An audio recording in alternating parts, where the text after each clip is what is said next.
Okay, are we ready?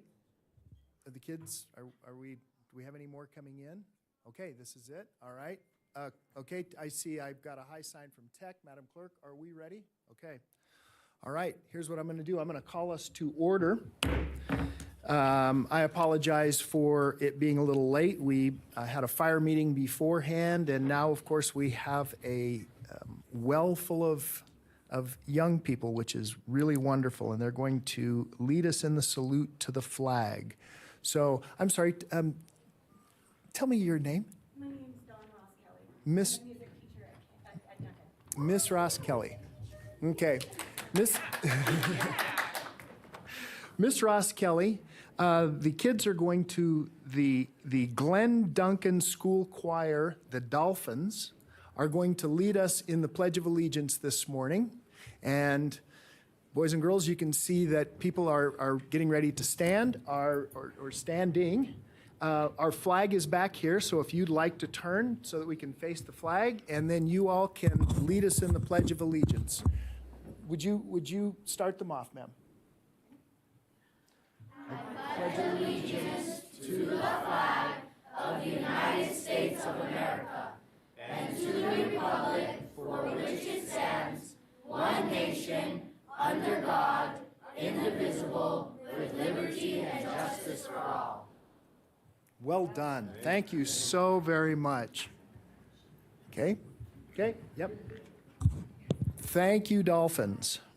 See you later. Thank you. Thanks for coming. You guys did great out in the foyer. See you later.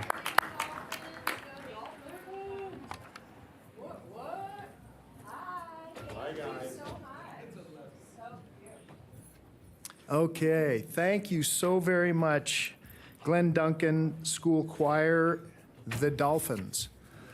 All right, Madam Clerk, that takes us to item number 2. Roll call, please. Vaughn Hartung, Chair. Here. Alexis Hill, Vice Chair. Here. Bob Lucy. Here. Kitty Jung. Present. Jean Herman. Here. County Manager Eric Brown. Present. Assistant DA Nathan Edwards. Here. And I'm Jan Gallison, your County Clerk. Sir, you have a quorum. Okay, and I took them out of order, but that's okay. That's perfect. What I'm going to do this morning, because we've got a whole bunch of people here from DC and from other places, and I know we've got a lot of public comment, I'm going to, Mr. Manager, take items 6 and 7 prior to our main public comment. So would you open up item number 6 for me? Item 6 is a recognition of Commissioner Kitty Jung for her years of service to Washoe County. Okay.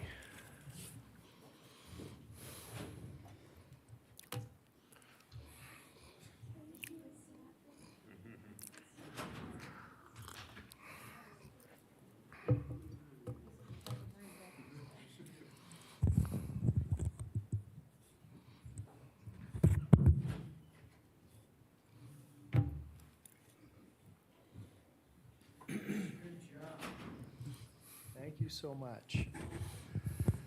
Okay, Commissioner, I mean, I can't even begin to start of all the accomplishments that you have achieved in the last 15 years. So much forward thinking, just great leadership, constantly forcing us to think about what we're voting on and bringing up salient point after salient point. And forgive me if I'm stumbling. So, let me get these on so that I can read this. Recognition for Commissioner Jung. Whereas Commissioner Kitty Jung has been committed and dedicated community member for the betterment of Washoe County since her arrival in 1999 to serve as a lecturer at Truckee Meadows Community College, earning herself 2 nominations for Teacher of the Year. And whereas Commissioner Jung proudly served Washoe County's District 3, dedicating her energy, passion, and vision to helping the people of downtown Reno, West Sparks, and Sun Valley, as well as the entire county. And whereas Washoe County celebrates 15 years of service from Commissioner Jung, which began as an appointment by former Governor Jim Gibbons in 2007 and led 3 successful campaigns for office and 1 year as board chair. And whereas protecting the county's most vulnerable populations, highlighting LGBTQ plus rights and marriage equality, aiding with animal welfare, addressing opioid and other addiction causation, and spearheading green initiatives are just a handful of the priorities which Commissioner Jung has championed throughout her tenure. And whereas blazing the trail for the legislation of cannabis in Washoe County, Commissioner Jung has proudly vocalized her support and unmatched passion for the acceptance of marijuana and the future of consumption lounges in the community. And whereas Commissioner Jung is a lifelong steward of the environment and the arts, directing the development of a regional green team by collaborating across jurisdictions to reduce Washoe County's carbon footprint and financing the lighting of the iconic space whale to further identify Washoe County as the home of Burning Man Festival. And whereas Commissioner Jung is the proud recipient of the Sun Valley General Improvement District Community Service Award, recognizing her significant contributions to Sun Valley and the community of Sun Valley, a community of great importance to Commissioner Jung as exemplified through her attention and giving to this underserved neighborhood. Now, therefore, the Washoe County Board of Commissioners does hereby owe Kitty Jung a tremendous debt of gratitude for dedicating 15 years as a public servant of public service to the citizens of Washoe County, dated this 13th day, December 2022, signed by me, Commissioner Jung. Congratulations. The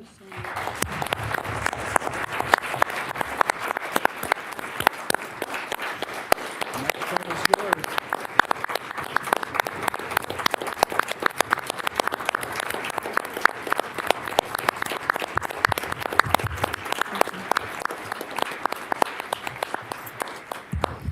Thank you so much, Mr. Chairman. And I have to say, in over 15 years serving here on the board with different people on the board, every single one of you that are my peers and my colleagues, I've learned something from you.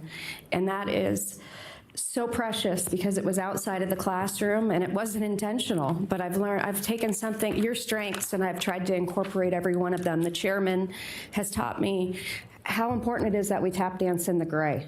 I'm not a gray tap dancer. You guys know that, on or off, 0 or 1. That's kind of the way I like to do life. But the gray is where we make some of our most profound and meaningful changes.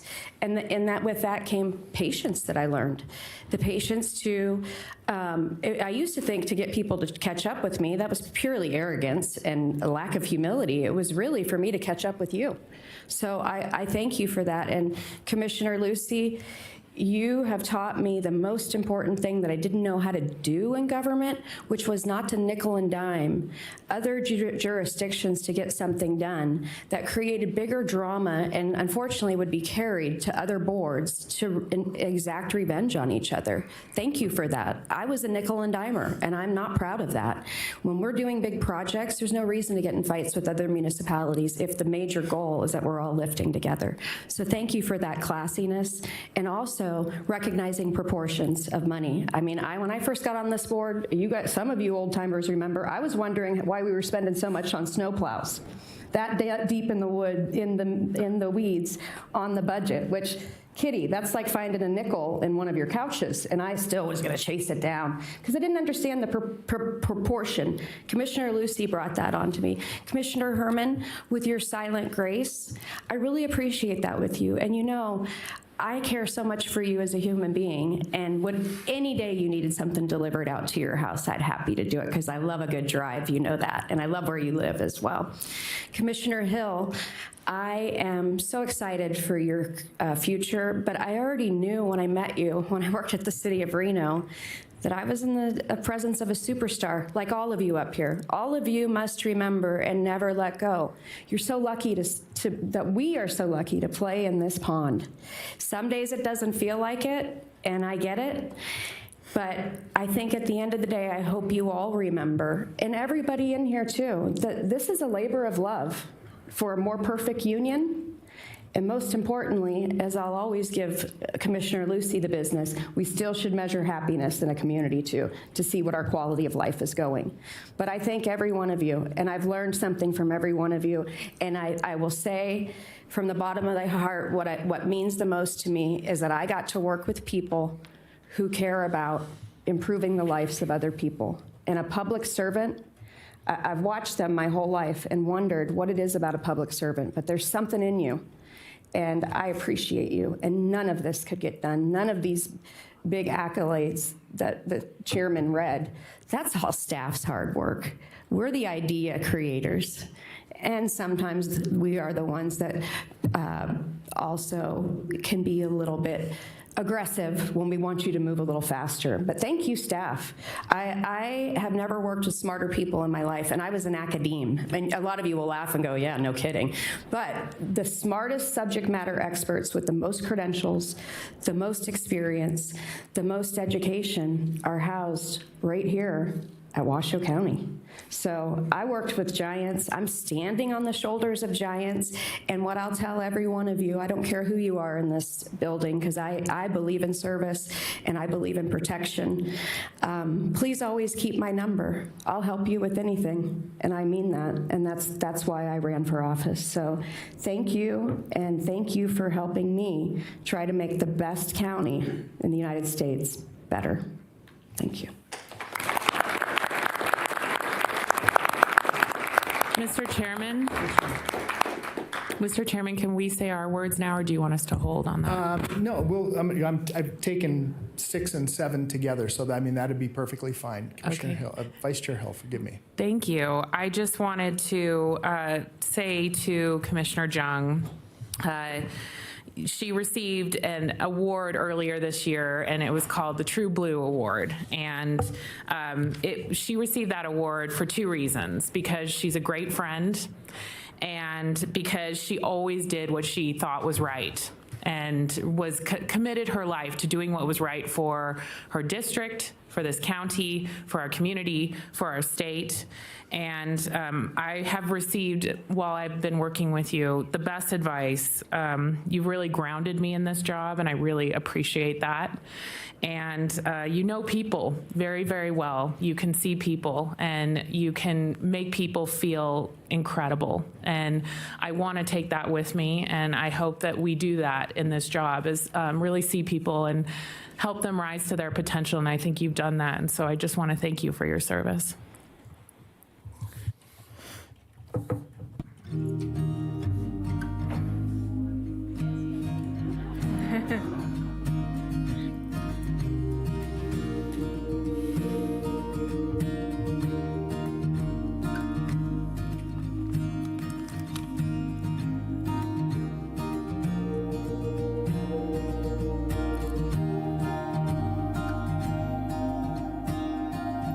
And I know I'm so privileged to grow up in a military family and to marry a veteran. And so I humbly thank you and want you to know we'll never forget, ever. And we're always here for you, veterans.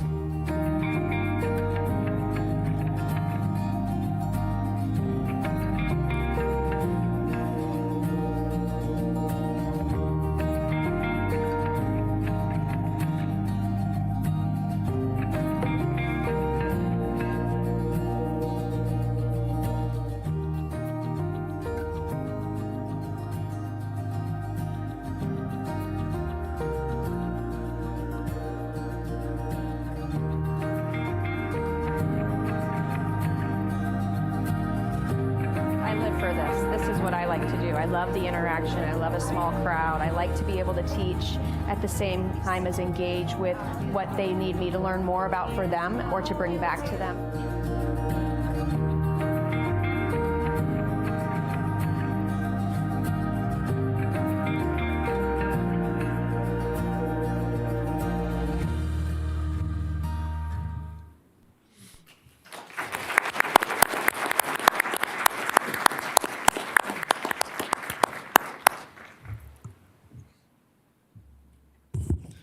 Thank you, Commissioner Jung. Commissioner Lucy, would you join me, please?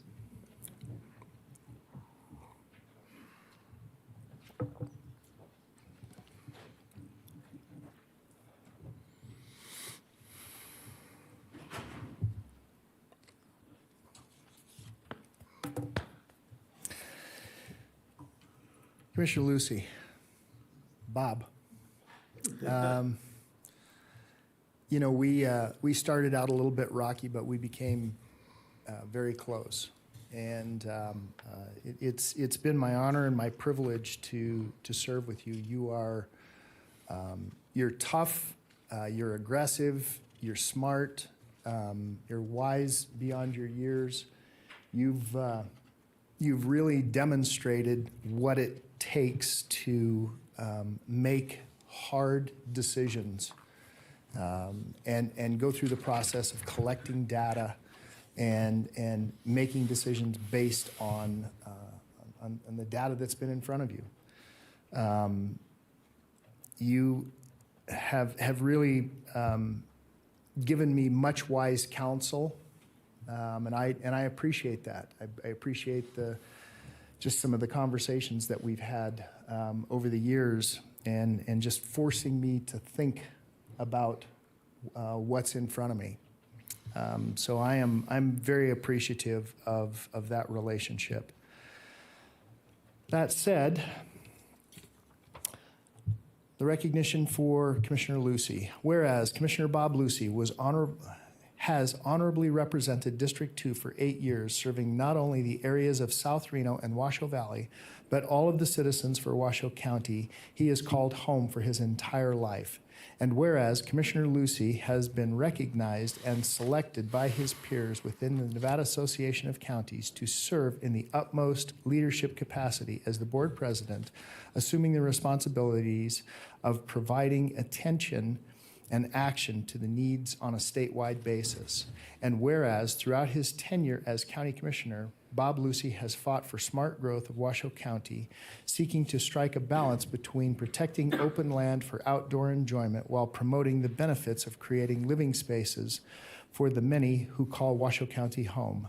And whereas leading boards and committees throughout the community, from the Regional Transportation Commission to the Reno Sparks Convention Visitors Authority, Commissioner Lucy has used his business acumen and his expertise to represent multiple agencies across the region for growth, public safety, and bold strategic direction for the county. And whereas, acting as the chair of the Washoe County Commission for 3 years and showcased Commissioner Lucy's dedication to his role, his intellect, judgment, and stewardship for all whom he serves, and serving at the helm of the county commission when the COVID-19 pandemic arrived, fearlessly leading the region through an unprecedented crisis. And whereas Commissioner Lucy has created a people-first leadership style, from guiding a team to implement supportive and protective services from our county's most vulnerable people to his views on attracting and retaining strong teams and workforce solutions. And whereas Commissioner Lucy is a dedicated father, husband, and community member whose leadership and vision for Washoe County will be truly missed. Now, therefore, the Washoe County Board of County Commissioners does hereby owe Bob Lucy a tremendous debt of gratitude for dedicating 8 years of public service to the citizens of Washoe County, dated this 13th day of December 2022, signed by me. Commissioner Lucy, congratulations, sir.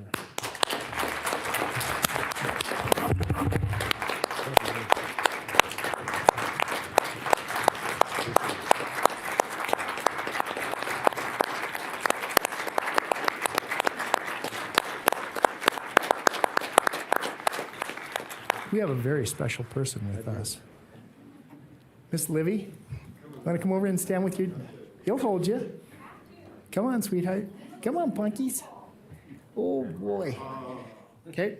Commissioner Lucy, the microphone is yours. Thank you, Chairman. And Commissioners, constituents, staff. This is a special day for me. It's been a wonderful, wonderful ride for the last 8 years to serve the Commission District 2, work with the wonderful people of Washoe County, be able to build these relationships with my colleagues and my friends. I started this, I got sworn in on my first day with my oldest son, Mason, and he was in my arms just like this. And now I get to end with my youngest daughter, my beautiful daughter, 4 years old, in this commission with me. And it has been a ride. We've had ups and downs, and it's been difficult. And I can't thank my colleagues enough. This has been one of the most gracious, most humbling, most life-changing experiences I will ever get the opportunity. And the friendships that I've developed, the understandings that I've had, it's been things that I can never take away. I love all of you, and I love the time that I've been able to spend here and serve. It has been my honor to serve. I want to continue to serve in any capacity, help, but I always wish the best to those in front of us. I want to make sure that the future commission has every opportunity to be successful and continue to lead this great state, this great county, this great region, for everything that it is for me and this family and for these kids. So thank you so much, everybody. This has been a real honor to be here and participate in this commission, and I really do appreciate it. Thank you so much, everyone.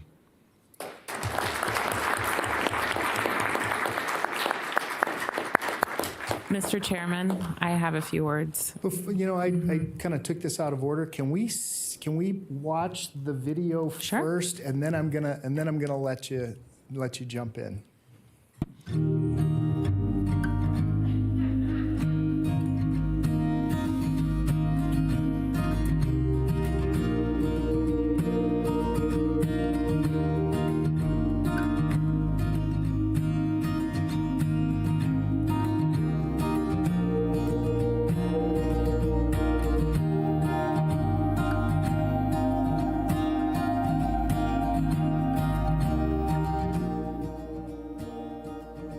We have to come together as a community and continue to push for a place of love and empathy versus a place of scared. We can't allow ourselves to be succumbed by fear at this point. We know this has been a challenging time for everybody out there during the pandemic, but remember, we're all family here at Washoe County, and we really love you, and we want you to come back and feel safe.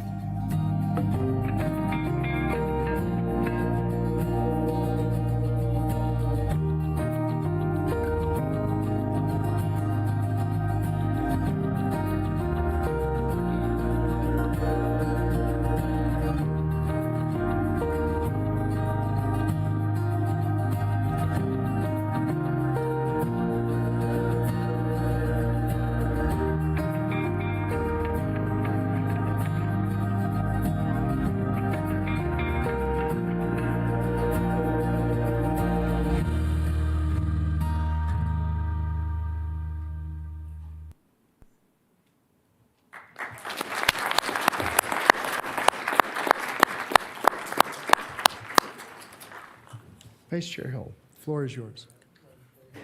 Thank you, Mr. Chairman. I just would like to say to Commissioner Lucy that in a time that is so polarized and in a time that we are so divided, or we feel very divided, you ensured that me, a Democrat, you, a Republican, would be really good colleagues on this board, and you ensured that I felt welcomed. You showed me how all this technology worked. You gave me an intro to everything. You made sure that I felt comfortable in my office, and these are the special touches that really change lives and make people feel welcome in a space. And so I don't take that for granted. I feel so blessed to have that friendship. And I think that you've challenged me as well. And you taught me humility and being able to say, I'm sorry, or I was wrong. And I think that that's incredible. And so few people, I think, do that, take accountability. And that's true leadership. And most of all, you're an incredible father and husband. And everyone asks women, how do you balance it? And I think they should ask men more, how do you balance it? Because you do balance it, and you make your family a priority. And that is another testament to your character and leadership. And so thank you very much for your service on this board.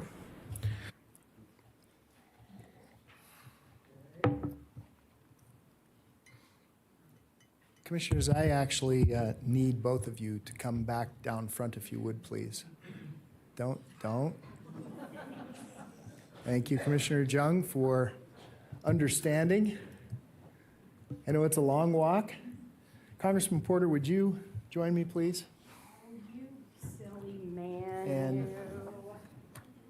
your right-hand man, Mr. Chris Porter. Congressman, go ahead, the microphone is yours. Thank you, Chairman. Appreciate the introduction. Commissioners, it's great to see you. Mr. Brown and your team, appreciate all of your hard work. This is a celebration, and it's really the beginning of your next chapters. And having been there with you as an elected official, but also with you through floods, pandemics, you're championing, trying to save young folks that were here today from the school, from drug addiction to healthcare to homelessness to public lands. I admire you. I admire the commission and certainly admire my friends that are moving into their next chapter and assure you that that really is the next chapter, and everything that you've learned and that you've given will be returned to you as well as you move into your next life. I must also, say thank you, Chairman, for allowing us to have this opportunity. It's pretty close to home, as you know, having served in local government. I still believe it is the most important level of government in the country. And that is, you're with the people every day, and I know it's difficult. You're in trouble one day, next day you're not in trouble. It takes an hour to buy a gallon of milk. I understand all those things. And that is why we're really here today, to celebrate your service and to recognize you from a national level. Again, not only have we been working for you as a county, but we've become very good personal friends. And that's really what it's all about in your public service. So today, on behalf of Mr. Amade, Mark Amade, we have for each of you a flag that was flown over the U.S. Capitol on October 31st. And what day would that be? Nevada Day, of course. And if I could just take a moment and explain a little bit about what this means.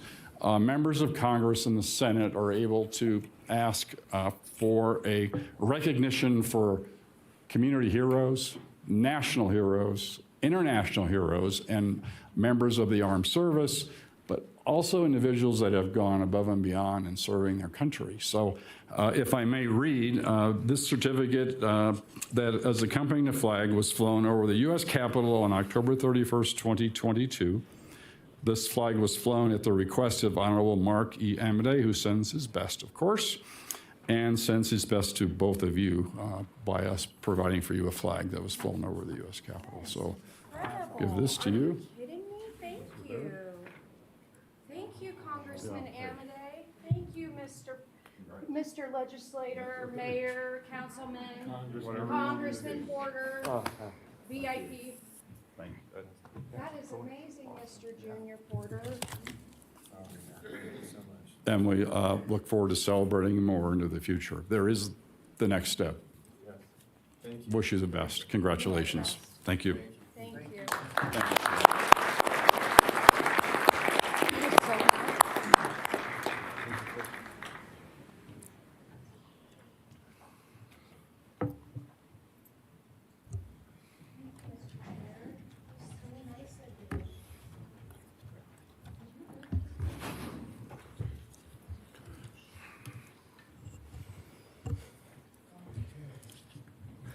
Thank you so much.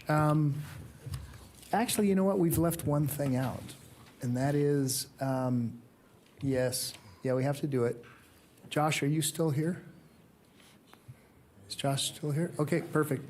Can we go into recess for just a moment and take a picture with Commissioner Jung and Commissioner Lucy, one of our final photographs together down in the well? So I'm going to put us into recess just for a few minutes.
I'm going to bring us out of recess. And Madam Clerk, on items 6 and 7, I've taken them as a group. Would you please call public comment?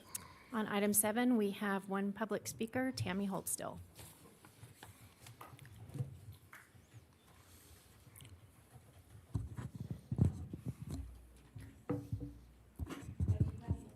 It's on. Tammy Holtstill, I've been before you since 2017, especially for 4 of you. And I've also had one-on-one dealings with Commissioner Lucy, and I'm celebrating the fact that you are no longer going to be in that chair. I have a video.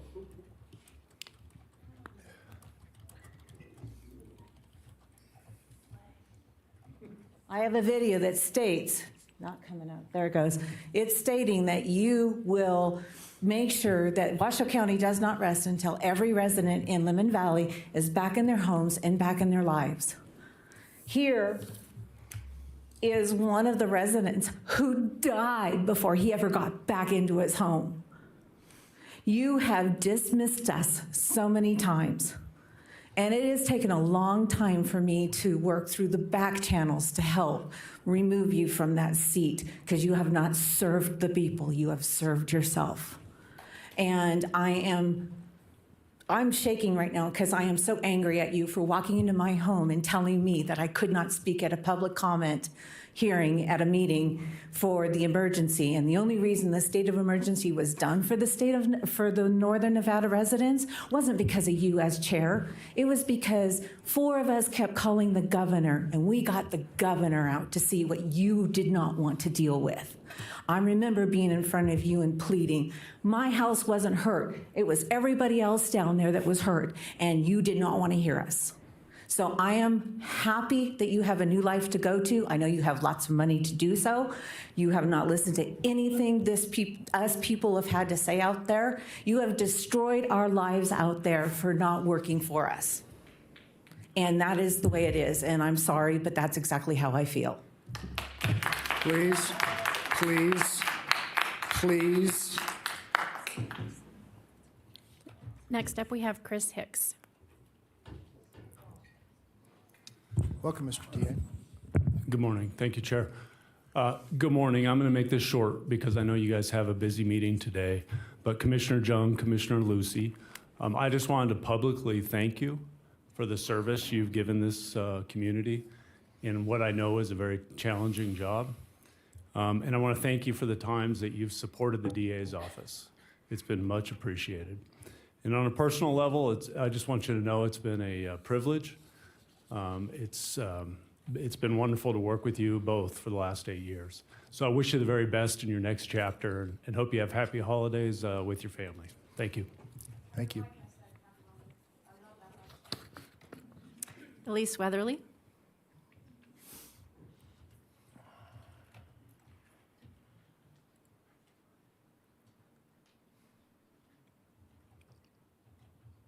Welcome. Hi, Elise Weatherly. You might notice that I don't have my PC with me. It went dead. One should always bring a charger. Anyway, if it's okay, I would like to do the song now instead of the general public comments. Ma'am, And I will write you a song. What's that? This has to do with either Commissioner Lucy or... Yeah, this is for Kitty. This is on item 6 or item 7. Oh, it's not? Or it is? This is for item 6 and item 7. Okay, then if we could play the song for number 6.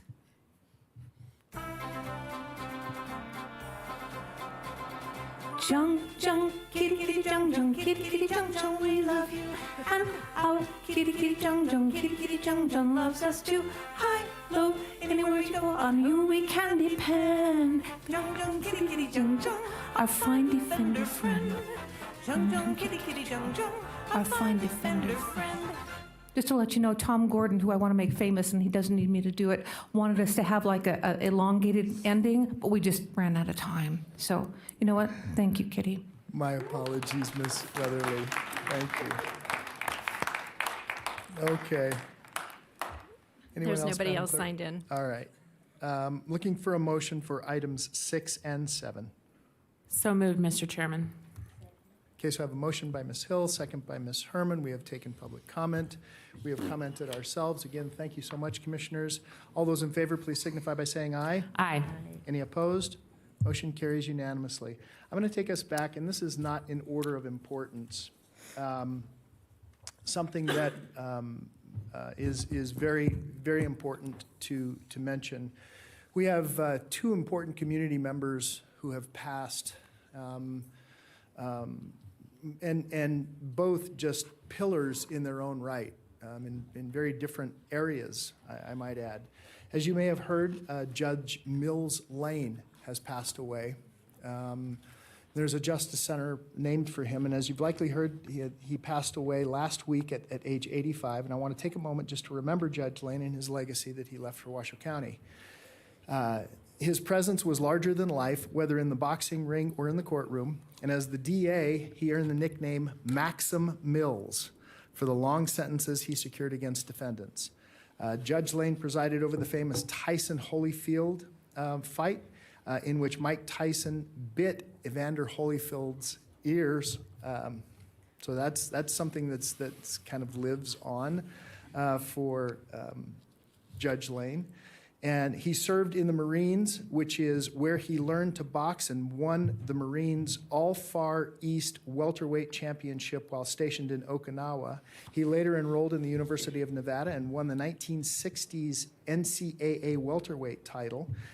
He turned to refereeing and made his mark on that sport, and we'll always remember his signature line, "Let's get it on." I think if you think back of Mills Lane when he was refereeing those matches, it was those bouts. He was really kind of an amazing fellow. We want to thank Judge Lane for his service to our country and to our county, and our thoughts and prayers are with his family. The other passing, some of you may not have remembered, former County Commissioner Gene Stoss. And Gene, first, you're exactly right. It's all right. You are absolutely correct. Gene Stoss graduated from the University of Oregon with a bachelor's in business administration, and she received her master's at the University of Nevada, specializing in journalism. Her passion for Washoe County Library System began when she regularly visited the downtown library, and in 1977, she became the first woman to become a county commissioner for Washoe County, serving until 1981. She served on multiple boards, such as the Regional Transportation Commission, the Washoe County Board of County Commissioners, obviously, the Reno Tahoe Airport Authority, and the Tahoe Regional Planning Agency, in addition to numerous other civic groups active in the region and the state. In addition to her work in civic engagement, Stoss also managed a news service focused on elections and edited and wrote a number of books. And so we are deeply saddened by the passing of these two great individuals. And what I'd like to ask at this time is that we just take a moment of silence in remembrance of them.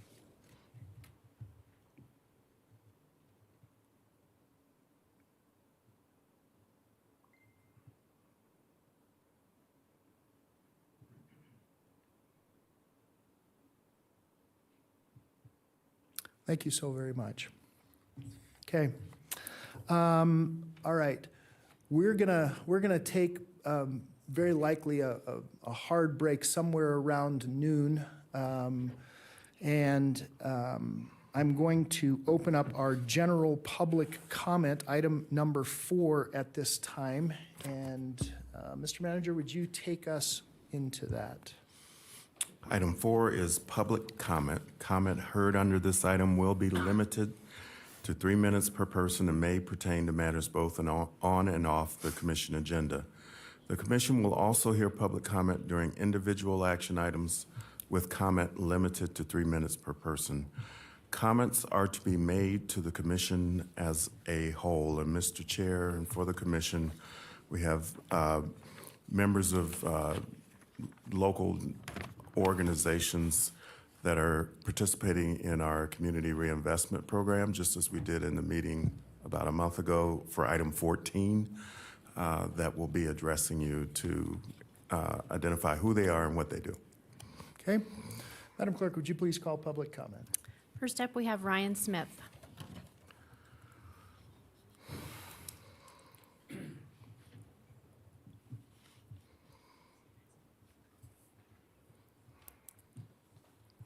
Good morning, everyone. Good morning. My name is Ryan Smith. I am a brand new first-year principal in Washoe County School District of Glen Duncan Elementary School right down the street. I'm sure a lot of the people in this room were fortunate enough to see our fifth grade students sing some Christmas carols this morning on the steps. I just wanted to publicly thank Washoe County in person for all of the support that you have given to Glen Duncan Elementary School. This has actually been a dream come true. Hardest job I've ever had by far, but I have lived in Washoe County since 1980. I've worked in the school district for 23 years, and by far, this past 4 months has been the best experience of my life. I've met some new friends, County Manager Eric Brown, Commissioner Jung, the HR department of Washoe County. I just want to thank you. You've done so much for our school and our students. And, 3 minutes is not enough time to thank all the support that you've given to Glen Duncan Elementary School. So just on behalf of everyone at the school and all of the students, thank you so much. Thank you. John Firestone, followed by Adrian Lowry.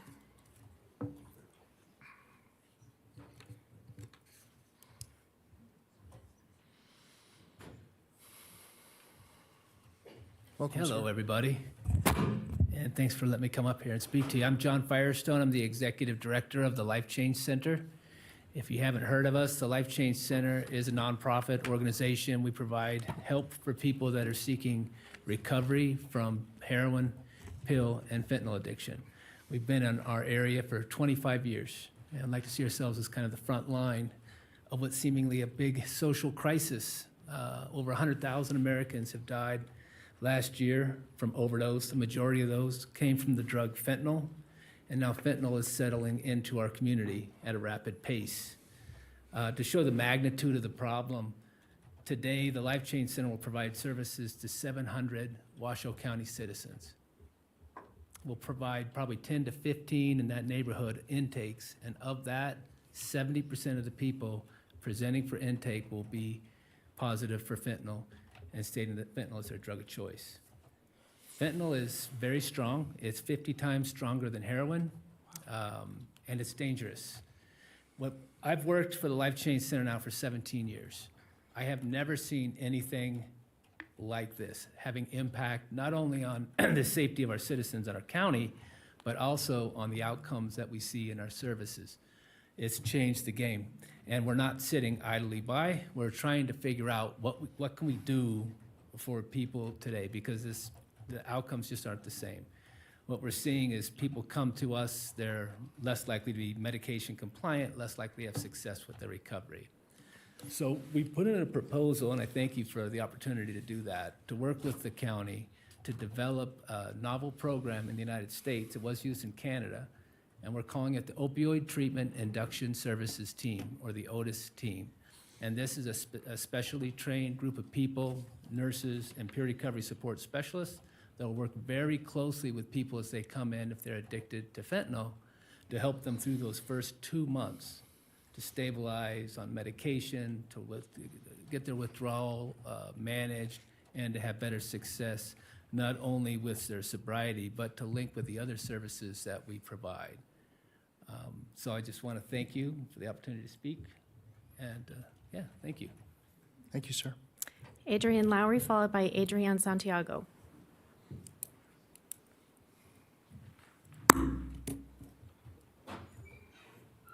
Welcome. Hello, my name is Adrian Lowry. I'll make this very brief. I'm here to speak against item number 19, which would criminalize people for using shelters when they are unhoused individuals. We should not be criminalizing poverty. We should not make it illegal to be poor. And if this isn't enacted, people will have to make the decision, am I going to risk freezing to death in the elements, or am I going to risk being arrested and charged with a crime? And so I ask you, please vote that measure down. Thank you. Thank you. Adrian Please. Santiago. Please. Adrian Santiago, followed by Elise Weatherly. And I have a document to distribute to the board from Ms. Weatherly, or from Ms. Santiago. Welcome, ma'am. Mr. Chairman and our county commissioners, thank you for the opportunity to share the work of Northern Nevada Literacy Council and how the Community Reinvestment Fund will support this work throughout our community. Northern Nevada Literacy Council is a 501c3 nonprofit organization serving the literacy needs of this community since 1978. We provide adult basic education programs to adult learners ages 16 and older, guiding them toward achieving a high school equivalency certification, improving English literacy, preparing for the U.S. citizenship exam and interview, and supporting families through our family reading program, promoting literacy and education in the home. We have an out-of-school youth program supporting the needs of youth ages 16 to 24 with education, training, and employment opportunities. All programs are workforce-driven, as NNLC believes that literacy is the foundation for workforce development. Currently, NNLC has over 350 adult learners enrolled. COVID brought upon many challenges for our families struggling to keep their students engaged while they themselves struggled with employment concerns. Currently, of our 350-plus adult learners, 73 are between the ages of 16 and 24. We have 31 youth between the ages of 16 and 18 attempting to achieve a high school equivalency. We are proud to support the efforts of our Washoe County school districts, working with the truancy officers, FACE liaisons, Title I schools, and counselors. While we would want nothing else but for our children to complete high school traditionally, NNLC is another alternative for families to ensure their youth can earn a high school equivalency, enter training, and secure a career path. We work closely with employers through our work experience program, where we pay employers up to 480 hours of employment and taxes while they hire one of our youth, providing these youth with their first employment opportunities. The funding provided through the Community Reinvestment Funds will allow NNLC to play a key role in the recovery efforts of our community. We work closely with our partners through the Washoe County School District, especially our Title I schools, Reno Sparks Indian Colony, UNR International Center, and others, providing literacy and education opportunities leading to education, training, and employment. We work closely with our partners at TMCC, providing training programs easily accessible to our English language learners. The Community Reinvestment Funds will remove barriers for our adult learners, including high school equivalency testing fees, books, and tuitions for training programs. These funds will allow NNLC to provide computer literacy classes, as we discovered many adults lack the computer literacy skills needed to support their children in schools, access employment and training opportunities. NNLC's partners within the financial institutions provide financial literacy programs to our adult learners, helping adult learners navigate through these challenging economic times and to support youth with managing their first paychecks. NNLC would like to thank the Washoe County Board of Commissioners for supporting the efforts of this nonprofit organization as we work together to improve literacy throughout the community, providing education, training, and employment opportunities for all. Thank you so much. Thank you, ma'am. Next up, we have Elise Weatherly, followed by Tammy Holtstill. Please. Welcome, Ms. Weatherly. Thank you. I hope you mean that. I'm actually very grateful to be here. What I think I'll do now is just kind of like juggle back and forth between all kinds of stuff, right? Did you know that Mayor Ed Lawson is kind of mad at me? Do you know why he's mad at me? Because I don't think that the band I was in, Whitewater, was any better than the band my brother was in, Angry Inch Mob, both Sparks bands, but Whitewater got this like high accolades, you know? It's like, okay, so I'm mad at you too. All right, Peggy Lee. Do you guys remember Peggy Lee? She's saying, "Is that all there is?" Well, she and I have been communicating online, and I can see there's a little bit of a difference, you know, between an entertainer and an irritator. I'm the irritator. So what I do is I post things to Facebook that nobody really reads for the most part, and this time I'm going to say, "Is that all there is?" Joni Mitchell, is that all there is? If that's all there is, my friend, then let's keep dancing. Let's break out the booze and have a ball, if that's all there is. I also have a motto. A man that used to be the internal audit manager at the El Dorado is mad at me. Do you know what my motto is? My motto is, ask not what you can do for the entertainer, ask what the entertainer can do for you. So what I'm saying is, why did Robin Williams kill himself? Was it the disease that Mike said it was, or was it depression? Because he put himself into entertaining others and got nothing in return, basically, right? So it's kind of about taking care of each other, listening to each other, caring for each other. And that's the one thing that, oh, by the way, on a little side note, do you know what HR stands for, right? Human Resources. Do you know what HRHOA stands for? Highland Ranch Homeowners Association. Do you know what they have in common? HR, haters. Okay, so I got a song coming out about that, and it hurts me that I had to go back and say, well, do I still do a good job even after this terminal tumor that disappeared? Do I still do the best job I can? And the answer is yes. And the best job in me is that you don't lie. You tell the truth, you look at the books, you analyze things, you audit things, and you don't threaten people who try to do that. Okay, that was just a little bit, sorry, that was terrible. Speaking of being sorry that you've done something, I was so mad at former county manager John Slaughter for removing Marvin Neal after 25 years of free service at the juvenile center. I was so mad at him for doing that. Then later I go, wait a minute, you don't just go into these groups and say, dump, here's what you're doing wrong. You first have to go, here's what I did wrong, and you guys probably can't even come close to that. But I got saved. I got rescued. It was in 1980, the same year that that gentleman moved here. School district. My parents were school teachers. You know, they had 3 kids. We all turned out very differently. So it has nothing to do with teaching. It has to do with what you are. I would eliminate 501(c)(3)s if I could. Thanks, guys. Thank you. Oh, off to Fiesta Mexicana. Tammy Holdstill, followed by Spencer Banda.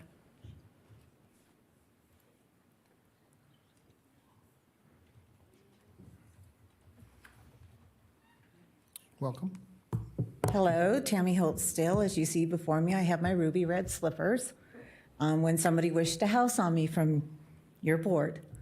I am back again because there is going to be a vote on giving the county manager and some other staff a raise before you guys leave. And it is my understanding that this came about by Commissioner Lucy. It makes me wonder what kind of strings are going to be pulled with weight behind the scenes.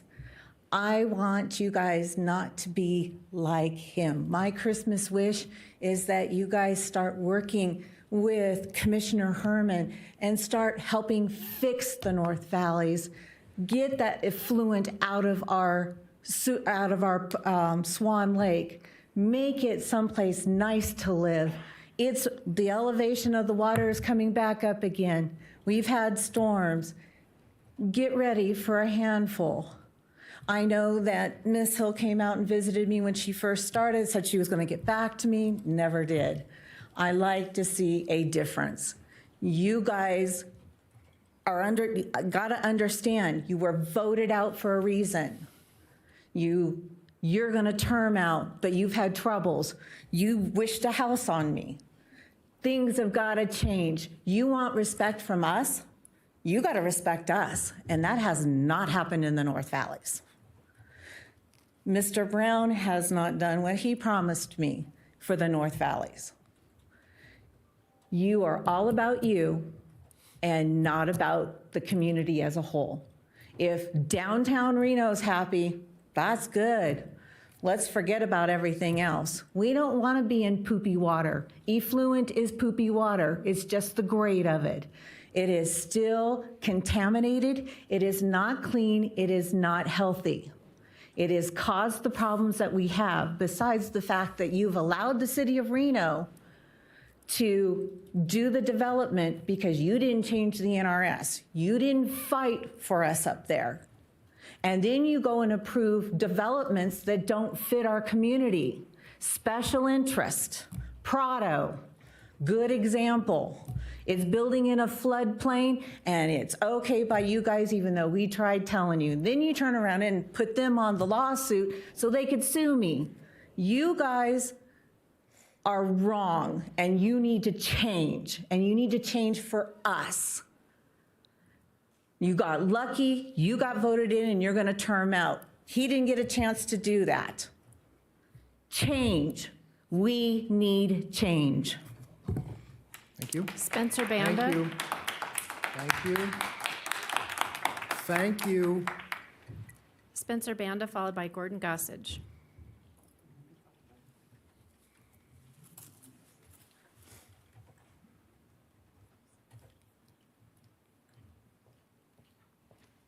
Welcome.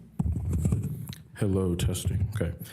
Hello, I'm here to speak against item number 19, and I'm going to cut right to the point. What Sheriff Balaam is asking you to do here is nothing short of fascism, and any of you who entertain it are supporting fascism. The sheriff certainly is and would be unfit for public office in any reasonable community. The fact that this is even up for consideration is absurd on its face, and anyone involved should be ashamed. The shelter that is being run is not and will never be a viable solution for most people living on the streets.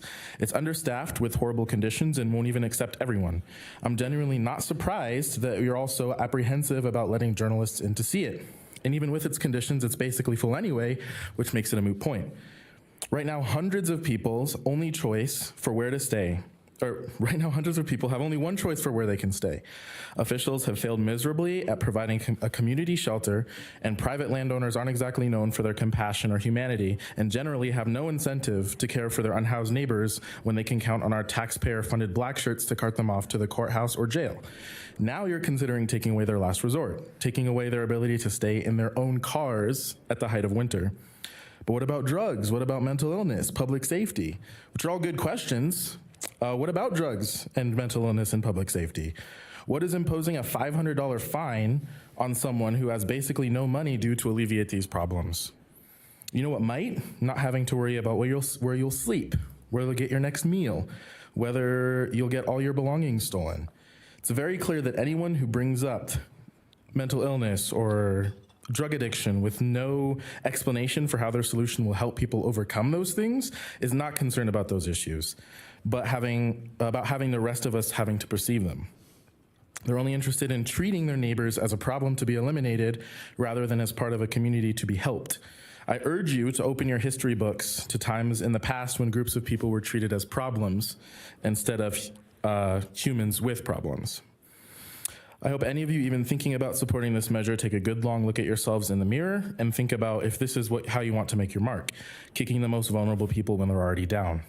I don't know how many of you consider yourselves Christians, but those of you who are really show how little you've actually listened to the words of your Savior. Would he have condemned the poverty-stricken to jail or a fine simply for existing in the wrong place?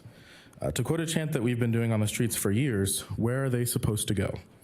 Goodbye. Hope you all experience whatever you impose on your neighbors. Thank you. Thank you. Gordon Gossage, followed by Bridget Tornan. For the record, I'm Gordon Gossage of Regenesis Reno. Welcome. And during the holiday season, we think of our community around us. We think of the common ground we share as people. But what if this awareness happened year-round? What if we considered all our connections, both social and ecological, beyond the holiday season throughout 2023 and beyond? Regenerative thinking is where awareness of interconnection begins. Think of any human activity that benefits all participants and the planet. That is a regenerative activity. At its core, regenerative thinking is about the relationships between the environment, economy, and society, whether it's in business, architecture, or urban planning. You may think regenerative development is another term for sustainability or eco-friendly urban planning. While these are aspects of regenerative thinking, they are in truth a small part of a larger ecosystem of potential. An ecosystem of ideas and community involvement where we recognize that those separate, each affects the other. These questions are part of a larger solution requiring not only thinking about, but designing the entire ecosystem of relationships interacting with any development project. This is ideally done long, long before any blueprints or building plans are created. By engaging in conversations with all stakeholders early in the process, housing developers, land managers, sustainability leaders, community members, and more. A regenerative approach to development and design creates a harmonious and equitable environment that continues to give to our region over time. Regenerative development and design essentially reverse engineers the standard design process while focusing on the interpersonal relationships of all involved, the collection of nature, society, and economy. Regenerative development considers a much wider set of factors than just a set of buildings. How are they built with the land rather than against it? Can we create learning opportunities along with the project development? How can we involve community members to participate in expanding the project after it's built? What will the neighborhood look like when there are platforms of community involvement? What does it mean long-term for the area, and how can these platforms shift us from being consumers of products and buildings to producers of long-term well-being? Before we present plans, budgets, and limitations to our community, let's start with regenerative conversations. Thank you. Thank you, sir. Alex Cheney, followed by Bridget Thornan.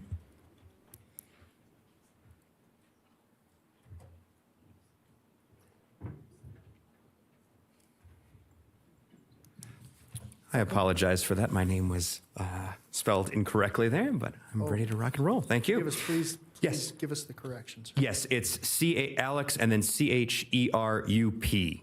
Oh. So a little bit different. Forgive us. But my apologies. Thank you to my paralegal for pointing that out and saving me. So thank you to the commission for the opportunity to speak today about our office and to express our gratitude for the commission for considering our grant proposal today for the Community Reinvestment Grant. We are honored and grateful for this opportunity.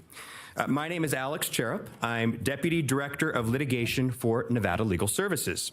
Our office is a nonprofit public interest law firm with a mission to strengthen the community by ensuring fairness and providing equal access to justice for low-income Nevadans.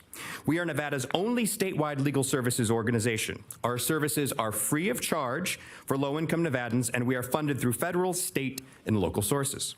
We have an office in Washoe County, and excitingly, we're in the process of moving. Starting in 2023, we will be at 449 Virginia Street. I want to talk a little bit about access to justice. Fundamentally, access to justice is an essential component to the legal system. We provide at Nevada Legal Services a large array of legal supports ranging from counsel and advice to representation with civil legal issues. Just for perspective, at a national level, studies have shown that 92% of the legal needs of low-income Nevada Americans go unmet in a civil context. This is known as the justice gap. This also demonstrates the substantial need for legal services pertaining to some of the most essential aspects of life, including housing, debt collection, and criminal record sealing. Our proposal, entitled the Holistic Law Project for Unhoused and Low-Income Residents of Washoe County, aims to reduce this justice gap through what is called holistic lawyering. Holistic lawyering is a model of collaborative representation where lawyers work alongside other professionals and organizations to find solutions for low-income and unhoused individuals. It is a client-based approach that supports the whole person and puts their needs at the center of every decision beyond just addressing the legal problem. Holistic lawyering integrates legal and social supports to clients to link them to needed legal and non-legal resources, opportunities, and services that will improve outcomes overall. To meet this goal, our grant proposal embeds our office in the community and creates a one-stop shop for holistic lawyering. This will allow us to reach community members in need where they are and identify the total needs of the individual from all pillars of support, social work, legal work, and beyond. In addition, our office will facilitate ongoing relationships with community members to provide immediate referrals and on-site assistance. Essentially, this grant will allow us to expand our legal services with this client-centered approach in Washoe County. We hope to serve these clients to reduce the justice gap and create what Dr. King called the beloved community.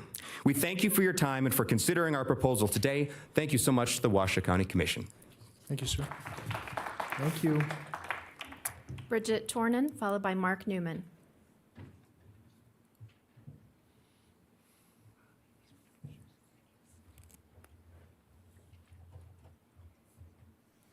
Welcome, ma'am. I also need to correct the spelling of my name. It's Tevnan. Forgive us. Okay. My name is Bridget Tevnan, and I'm here to deliver public comment in opposition to Agenda Item 19 and ask that the board does not move to approve the proposed amendments requested by the sheriff. Like many cities across the country, our community faces the nuanced and complex public health and affordable housing dual crises that manifest as homelessness.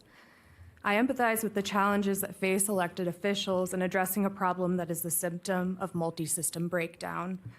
It is a human tragedy that requires constant communication across agencies, creative approaches, honest reflection, admittance of failure, revision, resources, and most importantly, time. Homelessness is not a problem for the criminal justice system to solve, though. Criminalizing homelessness through fines and prison sentences, such as those proposed in Agenda Item 19, is ineffective, expensive, and exacerbates the challenges facing those living without permanent shelter, and ultimately does not dissuade people from doing life-sustaining activities in public. Cities that adopt these approaches risk civil rights lawsuits, waste public tax dollars that could be spent addressing underlying needs, and place an undue burden on those experiencing homelessness as criminal records and unpaid debts profoundly affects one's ability to secure housing, find and maintain work, and access services. There are examples on today's agenda even of what holistic, proven strategies in addressing homelessness look like. And I recommend the council to approve the allocation of ARPA funds to subgrants that incentivize developers to build affordable housing, bolster workforce development programs, provide legal assistance, and fund other wraparound support services. We can shift resources away from policy that codifies the harassment and displacement of unhoused people and instead fund supportive services, mental health and substance use programs, rapid rehousing, and permanent supportive housing. Such an approach requires a willingness to look squarely at the problem, though, and the bravery to reject the false and bigoted notion that to experience homelessness is a crime, and that to not fit into one-size-fits-all solutions is a character flaw. From there, we might opt out of punitive approaches that are moralistic and simplistic, and that undermine the investments that the county is already making in long-term solutions. No, it's not as simple as handing out fines, but we can choose to explore our habitual reaction to responding with punishment instead of compassion. We can choose to address harm without employing violence that increases it. And we can choose to abandon failed models of correction in favor of supporting and empowering people in crisis. Thank you, ma'am. Thank you. Thank you. Mark Newman, followed by Wendy Firestone.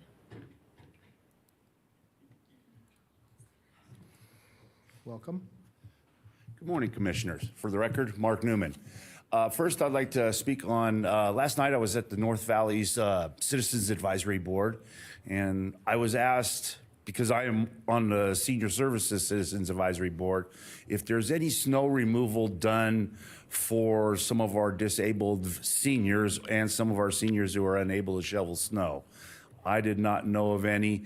I'm going to be bringing that up at our next meeting in January, the first Wednesday at 3 p.m. and see if we can't work out something with the Sheriff's Department on their inmate work program or with their volunteer services, and see if we can't get them, because on the snowy days, the inmates aren't working outside cleaning up the sides of the roads or painting graffiti. Maybe they can shovel snow. Thank you. Second, I have to wish Commissioner Lucy, Commissioner Jung, best endeavors in the future, whatever you decide to do. Thank you for your service. I know how tough it can be. And then third, this is kind of a tough one. When you have your community meetings on a development, it goes to the Board of Adjustment and they don't agree with it, and then it goes to the cabs and they don't agree with it, goes to the Planning Commission and they don't agree with it, and they offer suggestions and changes, and you guys go, click, we're going with the developer, all you guys can go. We got to do some changes with that and start listening to the people a little bit more. Thank you, and Merry Christmas to everybody. Thank you. Wendy Firestone, followed by Jake Maynard. Welcome, ma'am. Good morning. I'm Wendy Firestone from Notable Music Therapy Services, and we are a grateful recipient of a Washoe County Community Reinvestment Grant.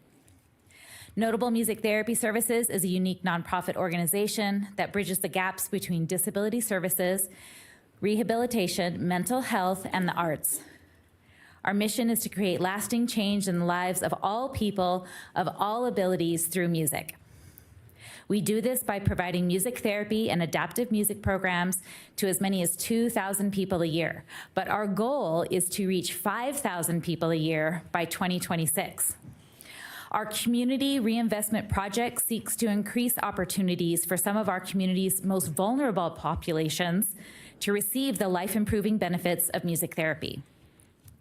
Music therapy is an evidence-based intervention practiced by bachelor's and master's level music therapists who are both board certified nationally and by our state to practice in our community.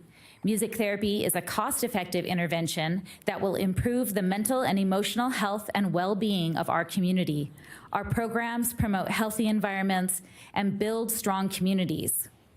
We could not be more excited to bring the power and fun and joy of music and music therapy to clients of RISE and Our Place, United Cerebral Palsy, Northern Nevada Rave Family Foundation, Washoe County Daybreak, Crossroads, and the Reno Housing Authority, just to name a few.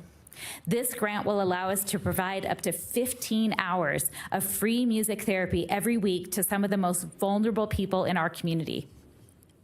Funding from the grant will also support renovations of a new facility. After renting a space for 2 decades, Notable Music Therapy Services purchased a building earlier this year. It's a perfect building that is going to serve our needs for decades to come as soon as we can get it renovated. We're currently providing services on one side of the building and have planned renovations for the other side that will, when ultimately transformed, it will have 10 soundproof spaces that can be used simultaneously. Right now we have 3. And we're going to have the library transformed into a multi-purpose lobby and event space that will serve all of our community. So funding from the Washoe County Community Reinvestment Grant will also purchase high-quality acoustic ceiling tiles, which will greatly assist us in the sound attenuation, which, as you can imagine, for music therapy is a big deal. Once fully renovated, the increased capacity will allow us to reach our goal of expanding services to reach 5,000 people a year. Thank you again for investing in expanding music therapy in your community. Together, we will build stronger community and improve the health and well-being of all of our county's citizens. Thank you. Thank you. Jake Maynard, followed by Hang Talbot.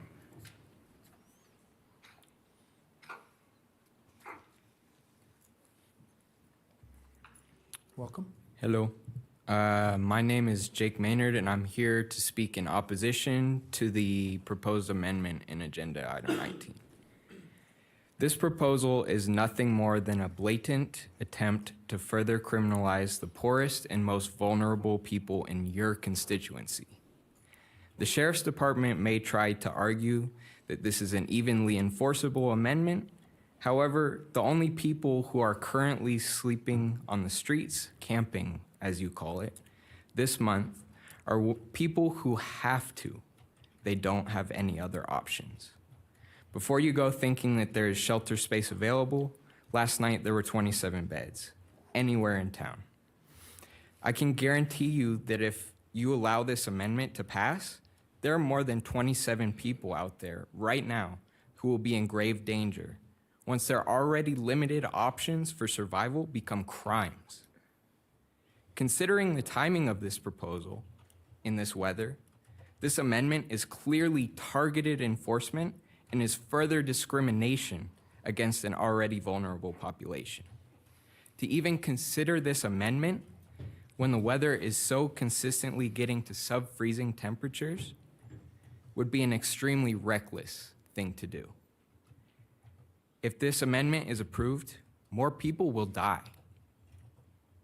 When people's personal belongings, things like tents and sleeping bags, are confiscated, as we've seen many times before, they'll be extremely vulnerable and will lack even basic protection from the elements. And this kind of thing will only happen more often with the increased criminalization, such as in this amendment. I'm going to say it again. People will die because of an amendment like this. And to the Sheriff's Department, I ask, do you not have enough to do? Is your funding so bloated that you must request an amendment to find more poor people to lock up and or fine? In my mind, this is not how you serve your community. Many of these people who are currently living in vehicles or in tents, who this amendment will criminalize, do not have the means to pay a $500 fine, and throwing them in jail for up to 6 months is an dangerously extreme punishment for the crime of trying to not freeze to death while poor. This amendment is not aimed at helping people. It's aimed at entrapping them in a cycle of poverty and criminalization of their very attempts just to survive. Thanks. Thank you. Thank you. Madam Clerk? Hang Talbot, followed by Ryan Rawlings.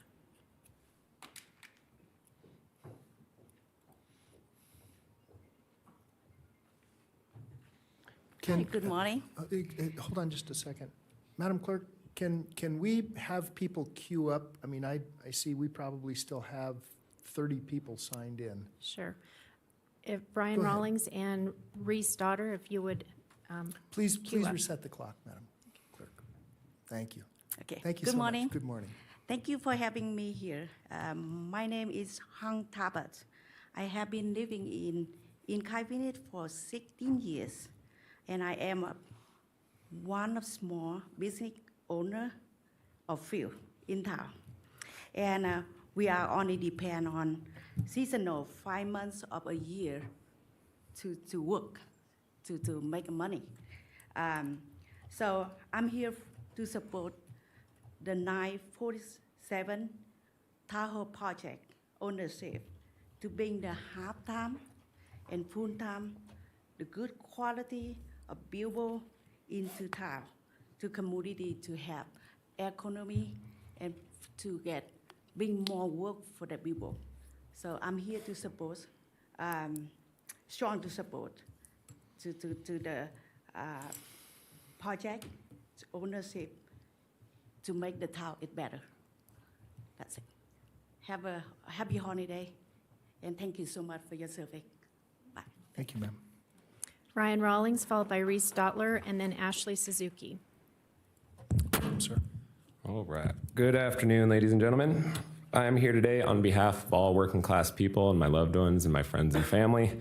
I'm here to wholeheartedly condemn Article 19 on today's agenda, which is proposed amendment to Washoe County Code Chapter 50 related to camping and storage of items in public areas. I believe these desired additions are essentially criminalizing poverty. The proposed amendment will define camping as laying of any sort of bedding or shelter in a public space. It will also consider sleeping in a vehicle a violation.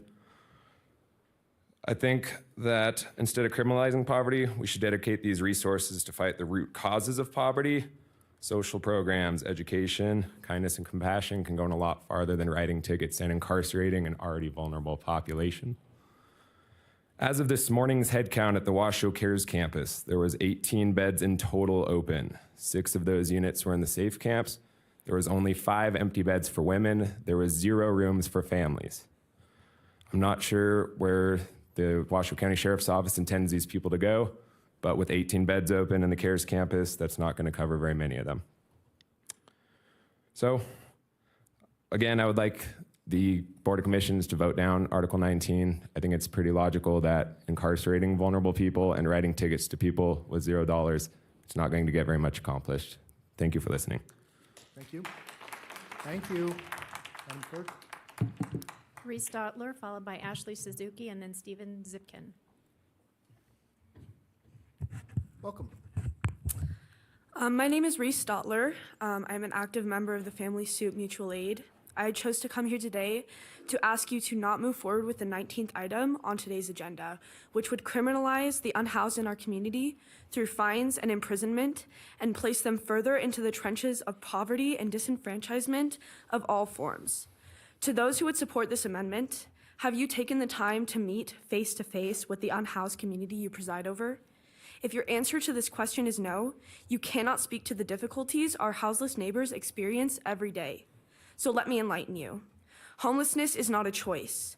The lie of upward mobility makes us underestimate the tribulations of lifting oneself out of poverty while also struggling to afford basic necessities. Each person's story is different, but it all rings true to the failures of the system and our local government to fix these issues. This is why fining people $500 for homelessness is the crudest form of irony that I simply cannot fathom. I see no logic in punishing poverty with more poverty. According to your website, a total of 27 beds are available across your 3 shelters for the unhoused. Yet, we see a minimum of at least 50 people each Tuesday at our mutual aid, sometimes reaching the hundreds. And these are people you cannot or frankly will not account for. For your solution, you give a proposal to accept funding to provide more housing to the unhoused, yet this project would only give support to 10 more families. You do the math. You also propose to give incentives for privatized affordable housing.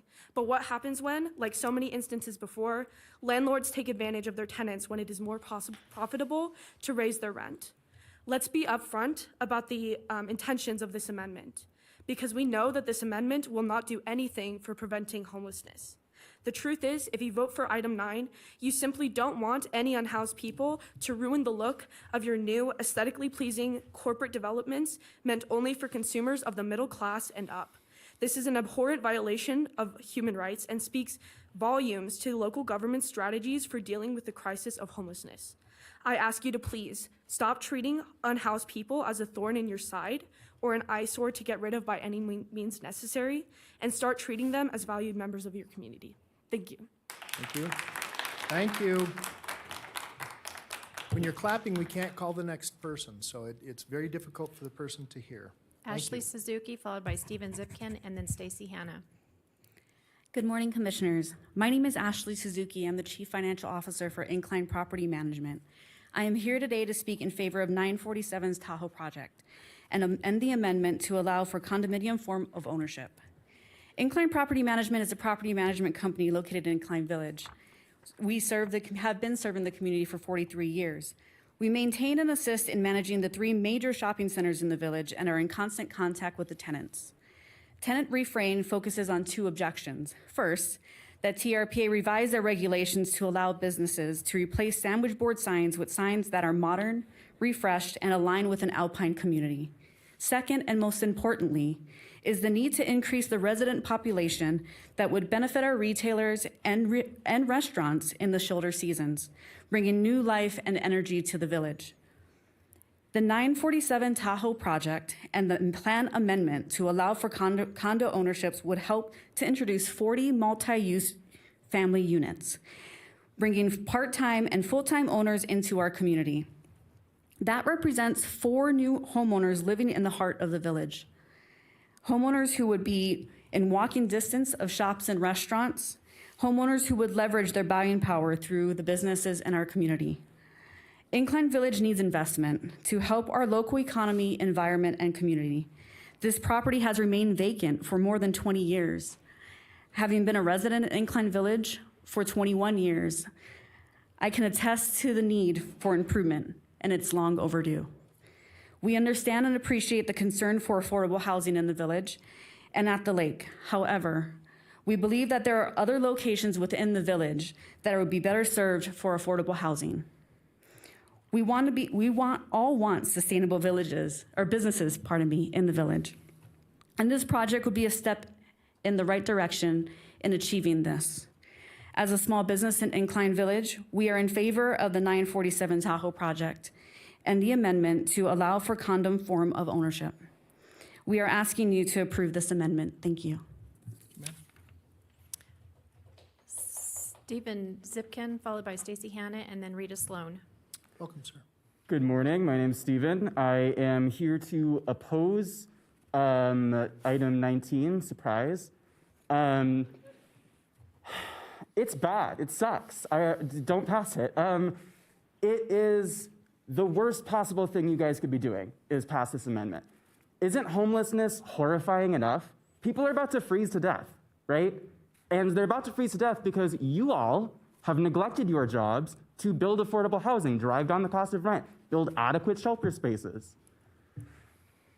Do you really want to do one more evil thing, one more thing, to make homelessness the most terrifying thing that can possibly happen to a person?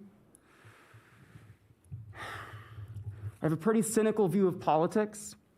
So to be honest, I am not feeling optimistic. I feel like some of you, especially Bob Lucy, who has paid attention to almost none of the people who have come up here to oppose Article 19. I see your colleagues, they are looking down at their notes and looking back up. You are texting. You have not looked up and met eye contact with anyone except for me, who's called you out directly among the people who have come here to oppose Article 19. You are not paying attention because you don't care. Please make your comments to the commission as a whole, sir. So to those of you who I cynically assume are already planning on voting to criminalize poverty, why? Why? This county already does enough cruel things to homeless people, and it does not seem to be making anyone stop being homeless, right? No one's homelessness has ended because of the barrage of cruelty that they are subjected to. A $500 fine for having camping supplies in public? Where else should they go? To your overcrowded, understaffed shelters, which put residents at a higher risk for COVID-19? Really? Come on. This is not hard to figure out. You are simply going to be hurting people if you pass this item. That's the beginning and the end of it. It is pure evil. And to the sheriff, I'm not sure if the sheriff is even here. I don't know what he looks like. You are evil for proposing this. You are evil. And I long for the day that I will shit on your grave. Again, sir, please make your comments to the commission. Thank you. Stacy Hanna, followed by Rita Sloan, and then Thank Betty you. Bishop. Welcome, ma'am. Hi. I'm speaking to item 21, the 947 Tahoe project. Thank you for giving me the opportunity to speak in support of 947 Tahoe. I'm Stacy Hanna, a resident of Incline Village since 1979. My retired fireman husband and I raised our family in Incline, volunteered our time to local organizations, and have grown our business right here. We are a permanent part of Incline Village and care about our community. Currently, I'm a realtor for Chase International, and I'm the agent representing 947 Tahoe. The proposed amendment allows for the sale of 40 condominiums with permanent residents. 947 Tahoe will be built with a sense of place, fitting into our community, as well as creating a more walkable town corridor. There is an urgent need for newly constructed condos and homes in our area, with housing needs at all levels. Currently, buyers are purchasing workforce housing, and they put over $500,000 into remodeling. Once these condos and homes are back on the market, they're too expensive for our workforce, whether they are purchasing or renting. The resale value of these remodeled units make them unobtainable for our workforce. 947 Tahoe can change this by creating condominium units that buyers want. Centrally located, walkable, and bikeable, 947 Tahoe is the place for every generation. There's a significant amount of interest in purchasing these units, with many of the potential owners already homeowners in Incline Village. Residents of Incline want to grow old in our village, need walkability, convenient underground parking, ease of maintenance, and especially elevators. 947 Tahoe is fully entitled for 40 apartments for rent, and I'm in favor of the ownership amendment. Our community needs to address our housing shortage and especially needs to create solutions which leave the current workforce housing in place. Thank you for giving me the opportunity to speak in support of 947 Tahoe. Thank you, ma'am. Rita Sloan, followed by Betty Bishop, and then Paula Pennington. Welcome, ma'am. Hello. I am Rita Sloan, and I am here to speak in opposition to that proposed amendment listed in number 19 on the agenda. Had I known there were so many articulate people who planned to speak, I probably would have stepped back. But I do want to point out that as county commissioners, as lawmakers, and as law enforcement people are also here, you are charged with promoting the well-being of our community. You are charged with promoting the common good. And this proposed amendment targets members of our community. And that is not upholding what you're here to do. The problem of homelessness is huge, and it is across the nation. But what it takes is broad vision, not making laws to say this is a problem, so we'll make it against the law to have it. But we're targeting people, members of our community. And so I ask that you look at this amendment that is not visionary, and it is not going to solve our problem. Thank you. Thank you, ma'am. Betty Bishop, followed by Paula Pennington, and then Bill Sims.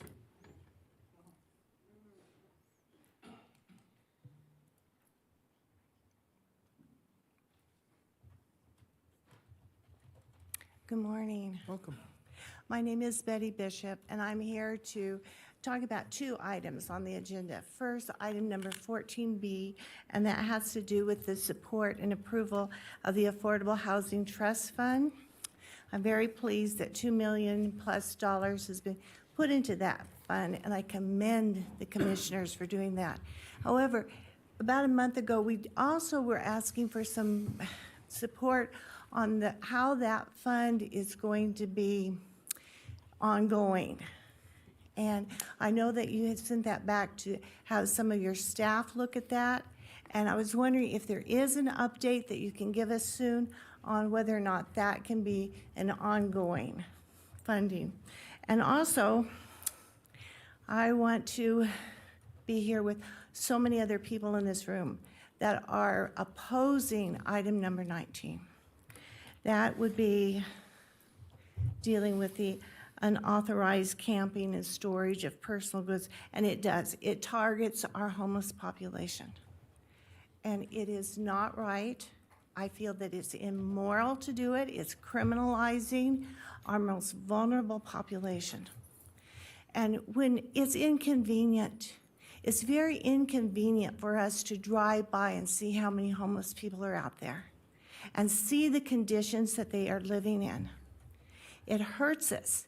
If you have a soul, it gets to you. And it shows that our society is sick.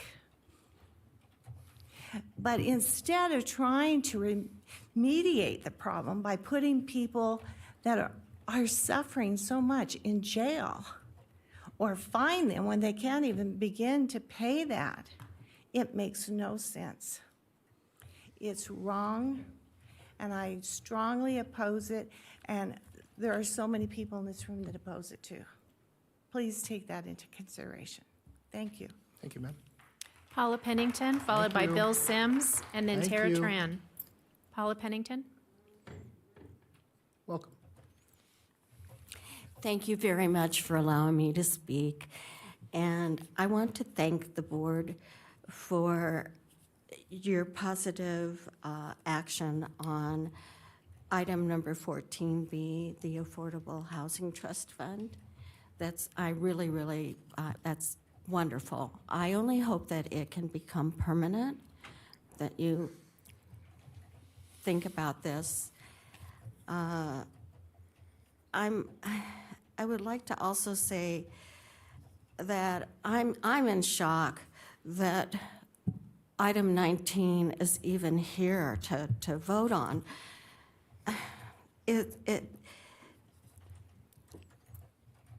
Something like this that's been considered, making a homeless person a criminal for sleeping in a tent or in their car, their only possessions.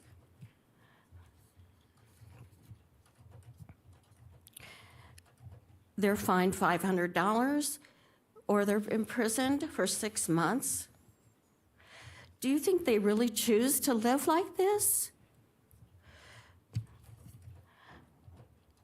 They can't even afford to pay rent. So how are they going to be able to pay a fine of $500? You know, I guess the only good thing is if they were imprisoned, at least they have a roof over their heads for 6 months. I encourage you to vote this down. Please consider it. I would like to also invite each and every one of you to come and help. On Thursday at 10 o'clock, we meet at Little Flower Catholic Church, and we distribute food for the homeless. There you can see what it's really like and be able to talk to maybe some of these people. We'd love to see you come right along with us. Have the news come, whatever, show them that you care. I invited the city council one time and nobody showed up. We'd love to see you there, and we'd really love to see you make a difference in Reno. Please vote this item down, please. I beg of you. Thank you, ma'am. Thank you. Madam Clerk? Bill Madam Sims, Clerk, Bill go ahead. Sims, followed by Tara Tran, and then Kristen Heavy. Morning, Commissioners. My name is Bill Sims, and I just want to say I apologize if I sound a little bit different. I have new teeth that I'm still kind of working in. I've been doing it for a couple months, so sorry if I have a little bit more of a list. But I'm here regarding agenda number 19, and the very fact that you guys should strongly oppose it and not even entertain the thought of it, because of the fact, why would you approve Washoe County Sheriff's Office to criminalize homelessness?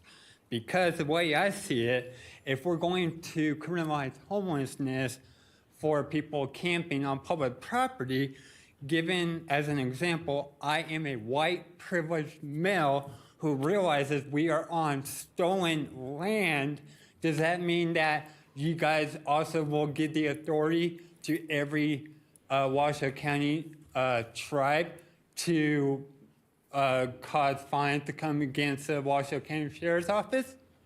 Because they're camping on stolen land. So why shouldn't they be charged?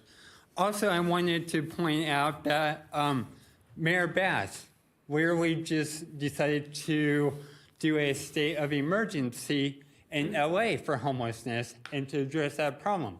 So why isn't the Washoe County Sheriff's Office doing that with Reno, with Sparks, with Lemmon Valley, with the governor? Why are we just going straight to criminalizing homeless people for not having a roof over their head? And I also wanted to point out that on top of that, Devin Reese told me last year that we as advocates should be the one to do city council's job and find other cities that are addressing homeless issues. Well, here you go. So now we know it can be done, so Washoe County should do it. And also, as Kitty did say earlier, she wants Washoe County to be one of the best counties across the nation. Well, you can't be a best county if you're criminalizing your homelessness for not having those same living standards that you or I do. We are very, very privileged to be able to say that we have a permanent roof over our head. And to say anything otherwise, you're in complete denial. So I really do hope that you guys will not even entertain this as a thought of passing this amendment, because again, if we're going to criminalize homelessness from Washoe County Sheriff's Office, then we should be able to criminalize them for being on stolen land. Thank you. Thank you. Thank you. Tara Tran, followed by Kristen Heavy, and then Nicole Willis-Grimes. Welcome. Welcome. Hello, everybody. How are you guys doing today? I'm Tara Tran, and I just would like to give you guys the benefit of the doubt that you guys want to make things better. That your guys' goal is that there are less people that are homeless, less people experiencing houselessness. And I hope that we can all acknowledge that the causes of houselessness are not a personal failing. It's very difficult to say that it's a personal failing when houselessness has increased 825% since 2017. Like, that's a lot of people just all of a sudden personally failing all at once. I think you guys are smarter than that, right? So if this is a systemic issue, why would you punish people for it? It doesn't make a lot of sense, and I think, as Bridget said, that it actually undermines a lot of the actually commendable efforts and improvements that have been made by the county and the city. So what is your goal? Is it to make things better? Because I would like you guys to justify, even to yourselves, how charging people money, putting them in jail, is going to make anybody more able to get out of this situation. Explain that to me, explain that to yourselves. I'm calling for safe parking. I'm calling for you to vote down item 19. To quote Bob Lucy, from that video right there, let me know if I get it wrong. We must respond from a place of compassion and empathy, not from a place of scared. Maybe putting people in jail for being in a terrible situation sounds like you're scared to me. It doesn't sound compassionate, and it doesn't sound empathetic. And just think, how are you gonna get out of a situation like that if you're scared every day that the sheriff's gonna come and throw away all of your stuff? How are you supposed to go and try and move out of that situation, such an insurmountable challenge, if you don't have a warm place to sleep, if you don't have clothes? You say go get a job, but you're punishing people for having more clothes than they can carry on their back. You need stability of mind, and you need agency, and you need empowerment. This doesn't help any of that. So, in trusting that you guys are compassionate, you guys are smart, do the right thing. Thank you. Thank you. Kristen Kennedy, followed by Nicole Willis Grimes, and then Dwight George. Good morning, Commissioners. I'm Kristen Kennedy. I'm the Executive Director at the Domestic Violence Resource Center. And on behalf of our staff and Board of Directors, I just want to thank you for your consideration of using community reinvestment funds to support our flexible child care and child enrichment program. The Domestic Violence Resource Center has been serving Washoe County for 45 years. We offer a 24-hour emergency hotline where victims of domestic violence and their children can get immediate shelter in our 25-bed facility or through motel placement. Victim safety is our priority. We have victim advocates on staff who assist with safety plans, protection orders, resources, and support. But what's unique about the Domestic Violence Resource Center is that we consider self-sufficiency to be just as critical as an individual's immediate safety. So we work with survivors for 2 years to make sure they are fully self-sufficient when they leave our program. So we offer transitional housing, financial coaching, and trauma counseling to our clients. So we're super excited about this proposed project because it solves an access problem. We've learned that lack of short-term flexible childcare is a huge barrier to individuals accessing resources to build independent lives, oftentimes without the support system that they once had. So this project aims to build a network of trusted childcare providers who offer drop-in short-term childcare so that our survivors can access counseling sessions, job training, medical appointments, or even just go to the grocery store. So through our work over the past 45 years, we've learned that these elements are what transform a victim to a survivor. So in addition, this project will allow us to hire a children's advocate and children who have witnessed domestic violence, who are sharing time between a parent that's a victim and a parent who may be the abuser, have very specific needs. And a children's advocate will ensure appropriate referrals for services are made and age-appropriate activities are offered to our children of our residential program. So we just want to thank you for this opportunity. We're confident that these efforts will improve the mental health and well-being of domestic violence victims by reducing barriers to access critical resources and get them on the road to rebuilding their lives. And also, it will make a big impact in ending the cycle of domestic violence and promote self-esteem and healthy coping behaviors. Thank you for this opportunity to speak to you today. Thank you, ma'am. Nicole Willis Grimes, followed by Dwight George, and then Nicole Anagapasis. Good morning, almost afternoon, commissioners. Nicole Willis Grimes. I am the Executive Director of Communities and Schools of Western Nevada. We are a 501c3 nonprofit organization. We've been in this community, this particular affiliate, for almost 10 years. On behalf of our 13 schools and growing and almost 9,000 students, we really appreciate you instilling trust in us to be good stewards of this financial assistance. We do have plans in the next 3 years to grow into an additional 5 new schools. We are the largest, most successful, CIS that is, largest, most successful dropout prevention program in the country. In Washoe County specifically, just this past year, our unofficial data right now is showing that 96% of our case managed students have graduated this past school year. And this is coming out of the pandemic. The way we operate, and I think giving you just an anecdote of one of our students this past year is a really great example of demonstrating the work that we do in the classroom in cooperation with all of our schools, our principals. Principal Ryan Smith is one of our rock star principals at Glen Duncan. Last year, for example, one of our students at a high school that we have site coordinators who are our staff on campus working hand in hand with the support staff, counselors, principals, teachers. One of the students there had spoken to a teacher and indicated that she was pregnant. Her housing condition was not the greatest. She did not feel safe for herself nor her baby. She was worried that she was going to be kicked out. So the teacher referred her to one of our site coordinators.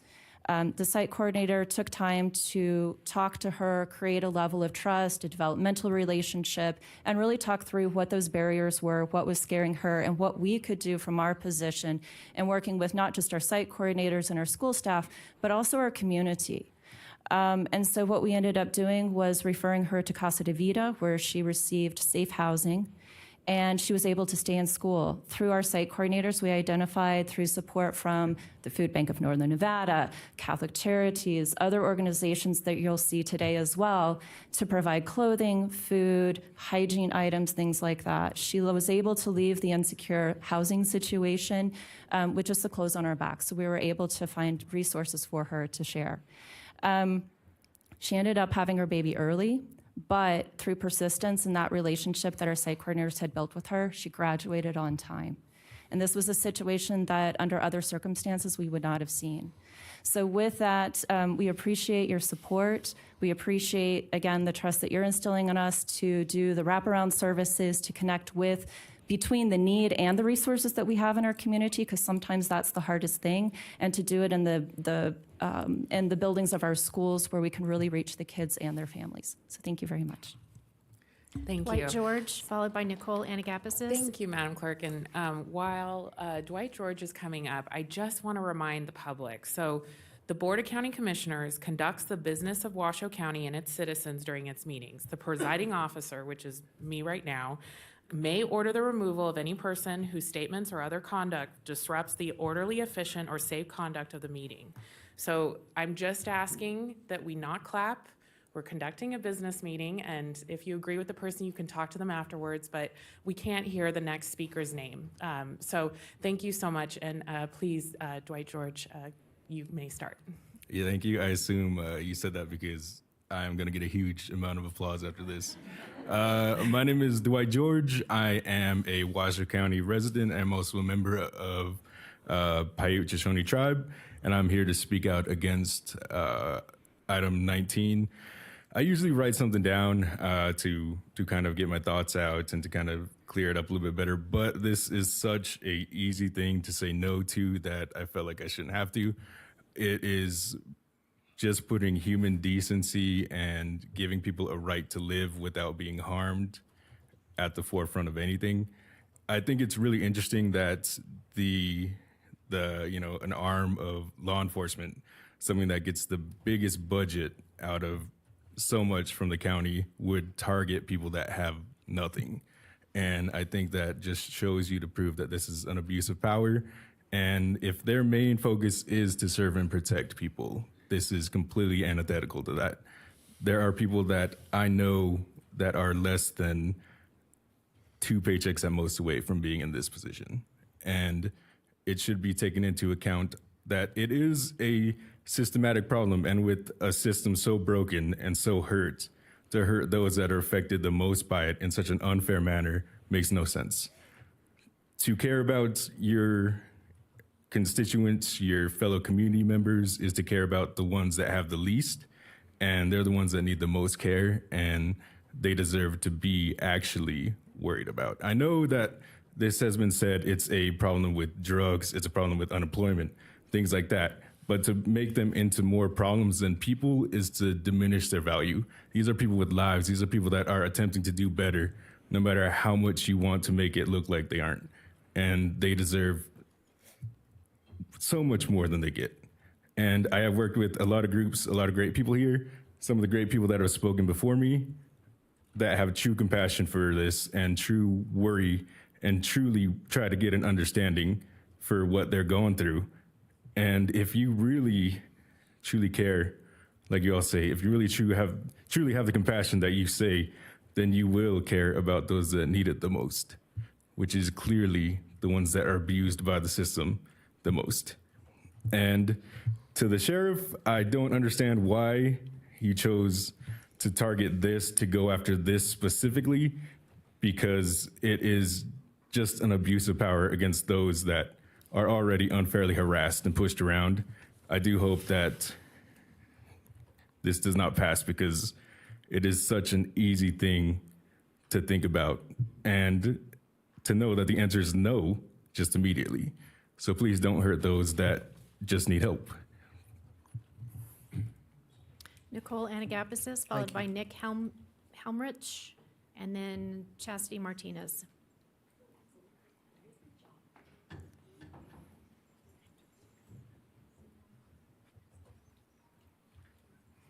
Welcome, ma'am. Hello, my name is Nicole Anagapasis, and I speak on behalf of an organization of the people. We're called Family Soup Mutual Aid. I'm here to say that the criminalization of poverty does not eradicate poverty, no more than the war on drugs eradicated drug use. The proposed amendment to WCC 50, labeled Public Peace, Safety, and Morals, has nothing moral, nor safe, nor peaceful within its writings, and it is clearly an attack on unsheltered peoples under the guise of reducing harm to our community. Poor people and the unsheltered do not pose a threat to the public. The laws that criminalize these people and actively divide us and imprison us, along with those willing to commit the acts of class warfare against the citizens they were supposed to represent, are in fact that imminent threat. The boogeyman here is not the poor nor the unsheltered. It is the apparatus in which these things come into existence that should be dismantled and never again reconfigured. The victims of a profoundly oppressive system in which a select caste of people that make the rules and imprison those who are unable to conform is no system that we should be proud of. No number of amendments to moral policing makes policing moral. If you want to address the issue of the rapidly rising number of people on the streets, perhaps consider analyzing the underlying causes of homelessness in Washoe County in the first place, rather than adding blatantly fascist amendments to restrict anyone's personal liberty, freedom, autonomy, or movement. The right to rest when we are tired, to eat when we are hungry, to live and move as individuals all experiencing the human condition is in fact a human right, inherently and without compromise. Poverty does not and should not equate to damnation, arrest, and imprisonment. Poverty is a symptom of a much greater issue, and this amendment only abets that. There is nothing moral, safe, or peaceful about fining and imprisoning poor people for simply existing in public. On the contrary, I find it immeasurably sick, violent, and lascivious. A corporatist system with overreaching leadership that values aesthetics and aggressive policing rather than problem solving for the future is not a moral or safe strategy of governance. You have all of the tools, all of the power, all of the funds to institute systemic change in the microcosm in which we exist. So what is your excuse for entertaining this incredibly lazy tactic? If you want to address the problem, you don't have to do this. You can just do your jobs. Thank you. Nick Helmrich, followed by Chastity Martinez, and then Kelby Peeler. Welcome, sir. Good morning, commissioners and concerned members of the public. My name is Nick Helmreich. I'm a Washoe County resident here to speak out against Agenda Item 19. This request by Sheriff Balaam and the Washoe County Sheriff's Office further criminalizes poverty by making it illegal for people to camp, including in their cars, and store their property in public areas. Violations of this code would be a misdemeanor, punishable by a $500 fine, up to 6 months in jail, or both. This proposal punishes people who are just trying to find a safe place to sleep, to shelter from the weather, to survive. I really just have one question concerning this agenda item. How does this help people? How does this proposal to criminalize our most vulnerable residents help them? Will a person without a place to sleep, struggling with poverty, be helped by a $500 fine? With a jail sentence? A criminal record? Does this proposal help them find shelter from the extreme temperatures and weather throughout the year? Does it help them with food, medical, employment, or other services many without shelter in this county need? No. No. Criminalizing those experiencing poverty and the actions they take to survive does nothing to help them and actively makes their lives harder. If this proposal is not going to be used to help our most vulnerable residents, why is it being considered? What will it be used for? It will just be another tool of law enforcement to further harass and terrorize those experiencing poverty and lack of shelter, by further saddling them with debts and fines, by putting them in jail, by sweeping the problems faced by unhoused residents under the rug. This proposal is cruel and does nothing to help our residents with the problems they are facing. Please vote it down. Thank you. Chastity Martinez, followed by Kelby Peeler, and then Michael Tang.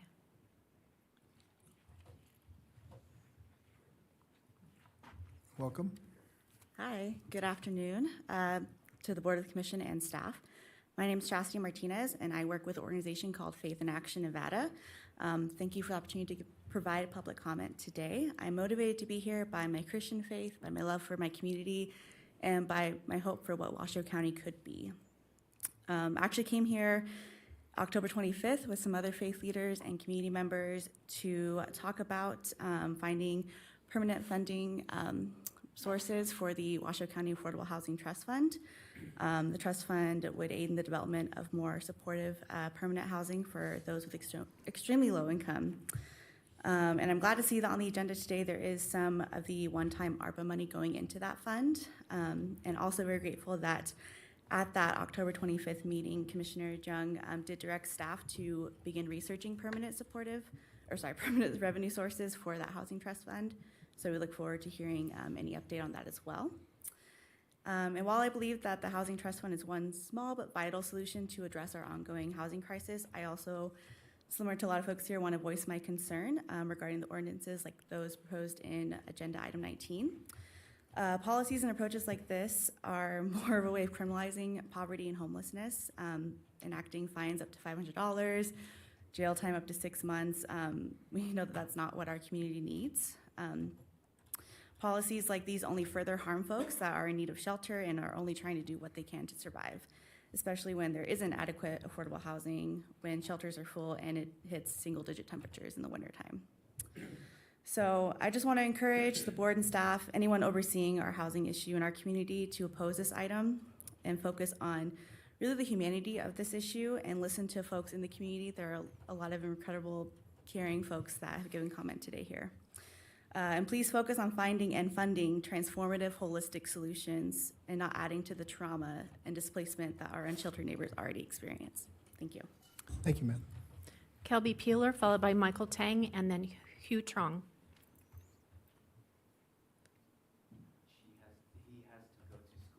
Okay. Okay, Michael Tang.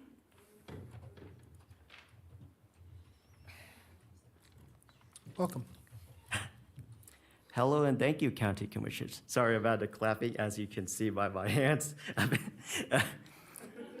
I'm Michael Tang from Faith in Action Nevada, in showing continual support of Washoe County Affordable Housing Trust Fund, Agenda Item 14B, and show in opposition of fining people due to their personal belongings being left in public spaces, Agenda Item 19.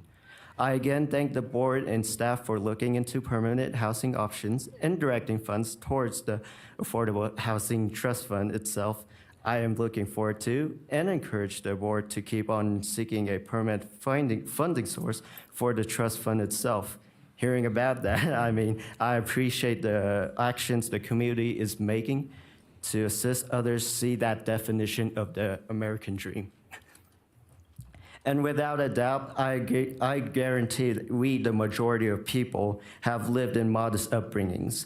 I mean, I can't state that these cities are both gambling cities. It is, but now that I could say without a doubt, now you have noticed or heard, now I could say without a doubt, you all have at least noticed or heard the winds last Saturday, the 10th. Unless you slept it through finally, I don't blame you. My household's basketball hoop in the backyard legit toppled over. Had to get up into the cold downstairs to check about that. We worry about such, I'm assuming anyways. Yet we all don't apply that as a daily occurrence for the homelessness today. I'm seeing it right now on agenda item 19 and that lady back there. Not to point out the growing resentment that is already out there between the public and the homeless, but how do people expect that it's going to help solve homelessness if you fine them for not keeping their own weight on their own stuff? Especially with that wind, 22 miles per hour? Are the finers going to have to assume which stuff belongs to which whom? And how will that keep up with corruption? With the wind scattering all those stuff around? Not to mention that they would constantly have to switch to private and public properties via bike, shopping carts, and walking with bags if this does go through. Yeah, I mean, I've been talking to them on the railroads and giving them food, and it's not enough. I mean, even if this go through, they're already kicked out from the parks. And again, this is a daily occurrence to their lives, and we conceive it as a minor event in our lives. This barrier should already have been broken, yet it's not. Thank you, sir. Thank you. Hu Trong, followed by Nicholas Shepak, and then Eaton Dunkelberger. Good morning, County Commissioners. My name is Hugh Trong. I've been a resident of Reno, Nevada since 1977. And I have to admit, I was naive to know that there was so many homelessness in this county. Now, me being, I've worked pretty much all my life. I'm on a break right now because I recently lost my mother. But I've been advocating and trying to register people to vote, getting to talk to a lot of homelessness and stuff like that. And I actually have a lot of friends that are homelessness because of your neon district being built. That has caused a lot of people losing their homes that used to live in, those rundown 4th Street housing and stuff like that. And they lived there like over 10 years. But because of the neon district being built, their home just got erased, gone. So I'm here on Agenda 14B with Faith in Action. Thank you for the affordable housing and stuff like that. But I'm mostly really perturbed because of item 19, the fact that I can't believe Washoe County would even phantom thinking about finding these people. Because I lost my mom recently. Sometimes I sleep in my vehicle because I have a hard time going home and seeing her bedroom. But if that's what you're going to do and fine me for sleeping in my car, then how are we going to get out of those fines? I mean, I'm a law-abiding citizen. I try to do no wrong, but if you caused me or gave me a fine of $500 or jail time, that's just going to demotivate me into, going to the dark side. I just hope you guys vote no for 19. And thank you very much for your time, and have a great day. Thank you, ma'am. Nicholas Shepak, followed by Eaton Dunkelberger, and then Amanda Aragon. Welcome, sir. Good afternoon, Commissioners. My name is Nicholas Shepak, and I am the State Deputy Director of the Fines and Fees Justice Center here in Nevada. At the Fines and Fees Justice Center, we work to decriminalize poverty through eliminating harmful fees in the criminal legal system and ensuring that fines are right-sized to a person's ability to pay. We do this work with a diverse group of stakeholders from both the left and the right. We work across the country, and we're here in Nevada. Fines and Fees Justice Center has done extensive research on the impacts of fines and fees on working class and poorer communities. The research shows that when fines or fees are levied against those who are unable to pay, it often costs the municipality, in this case the county, significantly more to levy these fees than in anything they collect. When fines and fees are proposed, such as in this amendment, there will inevitably be individuals who have an inability to pay, miss payments. They will then be issued warrants for arrest. They will be arrested, and they will spend time at the county jail, continuing a cycle of debt. A study published in 2019 in the Journal of Public Health found that in Washington state, only 23% of homeless people over a multi-year study were ever even able to make a single payment on a fine or fee levied against them. And the average time spent homeless for a person who had owed court debt was 1.9 years more than the individuals who did not own court debt. I'll say that again, it's almost 2 years more time homeless if you are in debt to a court than if you are not in debt to a court. This is what this proposal is designed to do. There's little evidence that this type of criminalization of poverty has its desired effect. There is significant evidence that it is costly to the municipality trying to implement it and leads to extended periods of, in this case, homelessness, or in other cases, just poverty. As leaders of this wonderful county that I get to call home, your time is better spent with the many amazing things on this agenda that are addressing this issue than these failed policies that are not evidence-based. I'll provide a copy of this report to the clerk, but we ask that you vote this down. We work together to find evidence-based policies to ensure that we can achieve the outcomes we all desire. Thank you. Thank you, sir. Eaton Dunkelberger, followed by Amanda Aragon, and then Lisa Janoski. Welcome, sir. Hi, good afternoon. My name is Eaton Dunkelberger, and I lead the Community Foundation of Northern Nevada, along with our subsidiary, the Community Housing Land Trust. I'm speaking today on behalf of Agenda Item 14B, which creates and funds the Affordable Housing Trust Fund for this first year. First, I'd like to just thank the county board, but also the staff, have been really instrumental in getting this critical shortfall in ongoing housing, particularly for our lowest income residents. It is incredibly important that we do find long-term funding, but this is an amazing first step, I believe, to really address the needs of our greatest needs within our community, particularly our lowest income residents. The Affordable Housing Trust Fund, I think, fits really well within the landscape of housing needs within our community, both providing an opportunity to step up from things like our current shelter system, but also to give us a place to divert folks to effectively before they enter into our shelter system. I'd like to thank the county staff and the board for entrusting our team at the Community Foundation to be the fiscal agent and for this important aspect of the community housing landscape. We look forward to working really closely with county staff to put this funding to work for the highest and best use in our community. And again, I'd just like to thank you all for your creativity and your focus on this really important issue. So thank you. Thank you, sir. Amanda Aragon, followed by Lisa Janowski, and then Shane Piccinini.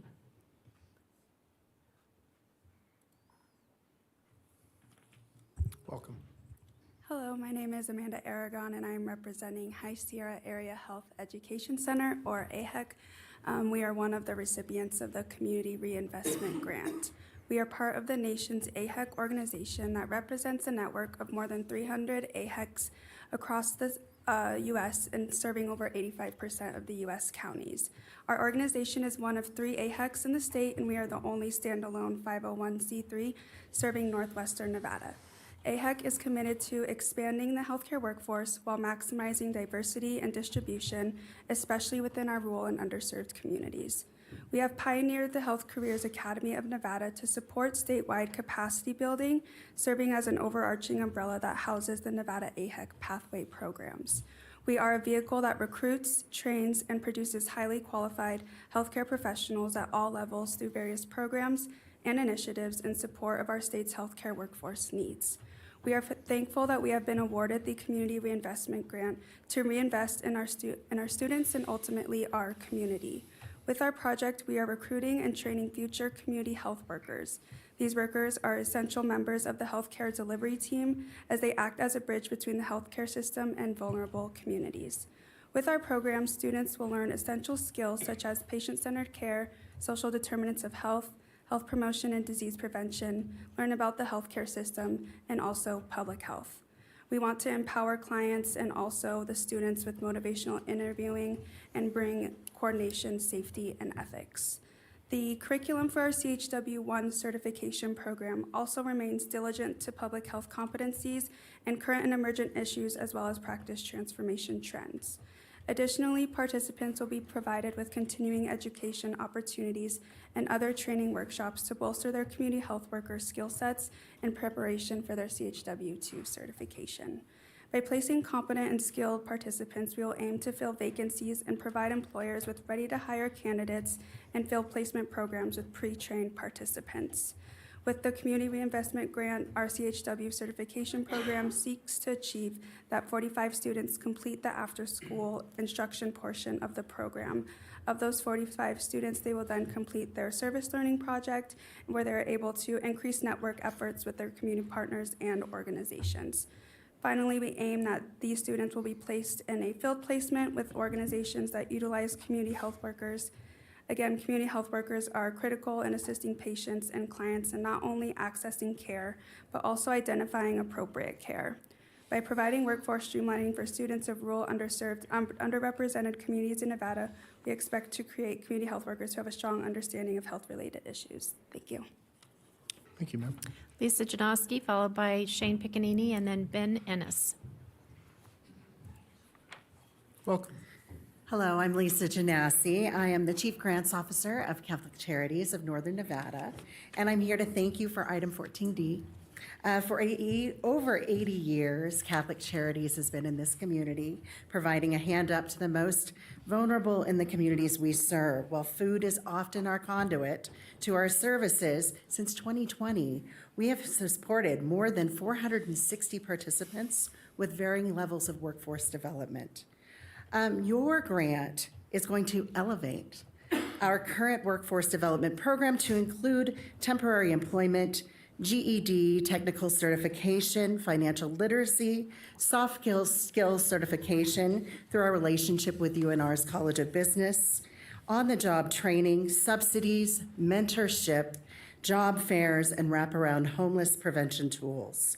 This program promotes transformative change by helping at-risk adults become successful members of Washoe County's economy, improving their community engagement and neighborhoods, decreasing generational poverty, and increasing work-life balance.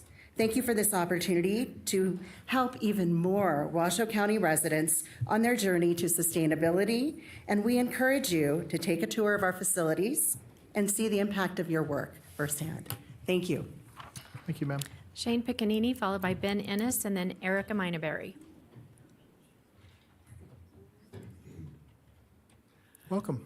Thank you. Good afternoon, Commissioners, Manager Brown. My name is Shane Piccinini. I'm with the Food Bank of Northern Nevada, and I am here with profound thanks and gratitude for the 2 grants that you are gifting us on today's agenda. We are currently serving 130,000 people a month right now. The need is staggering.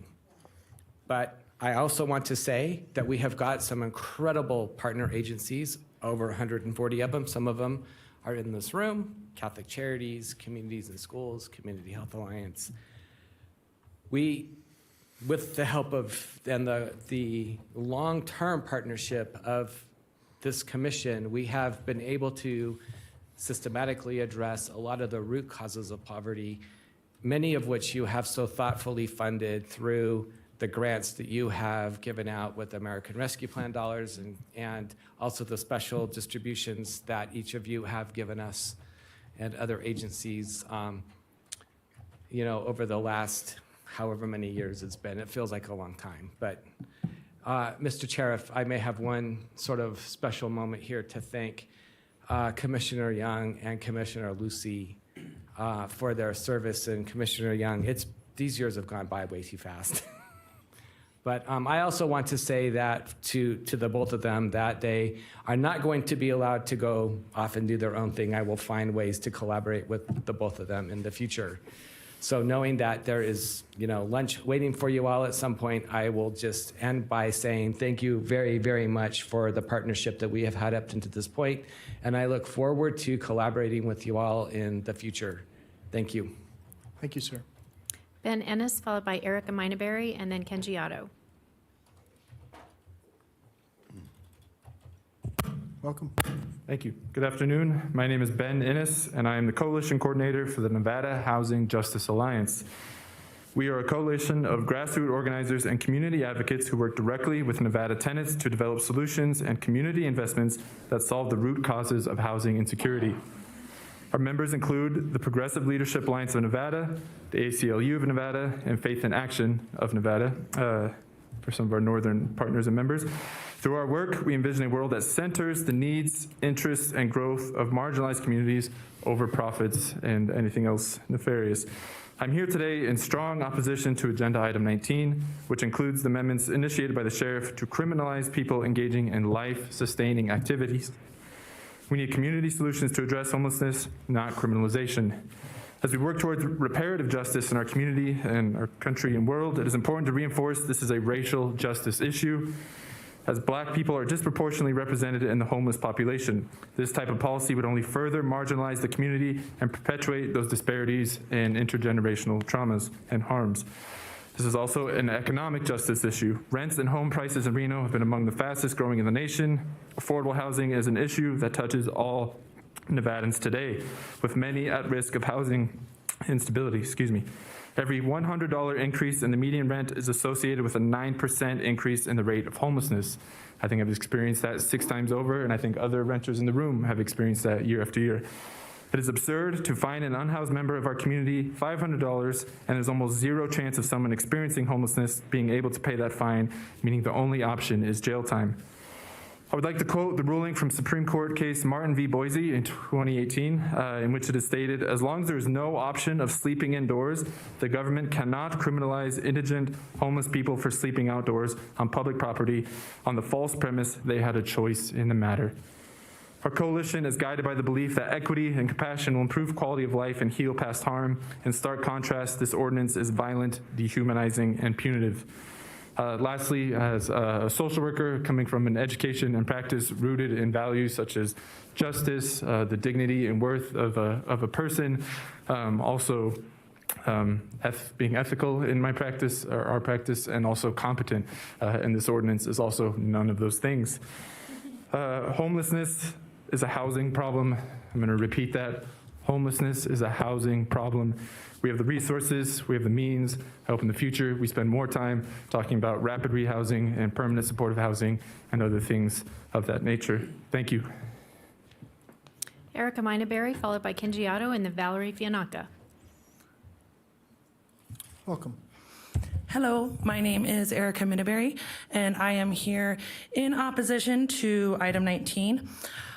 I just don't see how this could possibly be enforced without employing discrimination or breaking the Constitution in some way. I'm a mother of 3. One of my favorite things to do in Washoe County is to bring my kids down to the river for the day. Oftentimes, when I do so, I bring a little tent for them to have shade. Sometimes I even bring a little barbecue for us to have a nice lunch. And when I go swimming with them, I leave my belongings by the river. What is the difference between me leaving my belongings to go swim with my children and the belongings of someone who is unsheltered. Bonus points if you could answer that without employing discrimination or breaking the Constitution. One thing that I've always respected about the Republican Party is their stance on government overreach and advocating against a big government. So I'm standing here before you wondering if I will be fined for taking my kids to the river, and I don't understand how that isn't considered big government and government overreach. And I'm appalled that Republicans would even consider this item to begin with. People who live outside, when they leave their belongings, they're doing so for one reason, and that's to pull themselves up by their bootstraps. They're doing that so that they could do the things that everyone tells them to do, to go get a job, to pull themselves up by their bootstraps. People who are sleeping in a tent are doing so for one reason, and that's to stay alive. Or they're just trying to have a day at the river. If you guys decide to pass this awful agenda item, there will be people that will freeze to death, and there will be people that will be separated from their families because they are in jail for trying to just survive. And when somebody dies, those bloods will be on your hands. Thank you. Kenji Otto, followed by Valerie Fianacca, and then James Bentham. Looks like Kenji is not here, so Valerie Fianacca.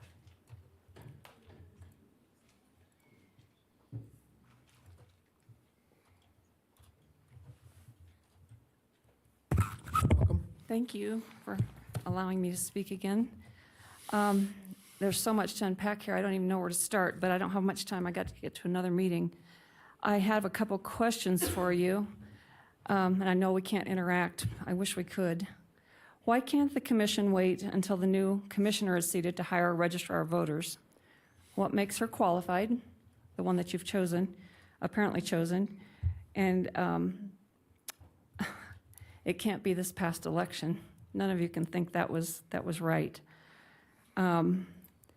I also want to know if this board can acknowledge the complaint of maladministration and impropriety filed on 11/18 by half a dozen citizens. Do you have a response, or has one been given to the complaint? Anybody? Nobody, okay. County Manager Brown has done a good job, according to Ms. Herman, and thank you for your service. But the new contract, as I understand it, and I may not understand it, so go with me for a minute. If he is terminated, we'll pay him 1 year severance. I'm a business owner, so that kind of tipped my wheel a little bit. Might I point out that the Twitter execs Elon just fired only got 3 months of severance. And they make a lot more money than you do. I'm an employer, and I usually give 2 weeks, if I give any. If there's cause, they don't get any. He must have something really, really good on some of you or something. I don't know. That's a lot of pay if you fire him. Next, I want to address this issue 19. I hadn't thought of talking about this until I heard all the input, and I'm going to share something very personal with you. Vaughn knows I lost a son to drug addiction. I lost a son to suicide, intentional suicide by heroin overdose, but he was an addict. I'm going to share something equally personal with you. I grew up in the back of a 1957 Chevy from the time I was 10 years old to the time I was a freshman in high school. My mother left a domestic violence situation. She never took any aid from the government. It was illegal in Arizona. I went to school every day. I graduated as a valedictorian in my class. There are some things she did right. She had a job, she had a church, she didn't drink, and she didn't do drugs. I own a business. I've had homeless encampment removed from one of my locations 3 times. Unhoused encampment, I'm sorry. It costs the county $30,000 to do that every time because it's considered a toxic waste dump with good reason. Needles, human feces. It's a problem. $12,000 it's cost me for. Thank you, ma'am. James Bentham, followed by William Stetland, and then Laurel Wright.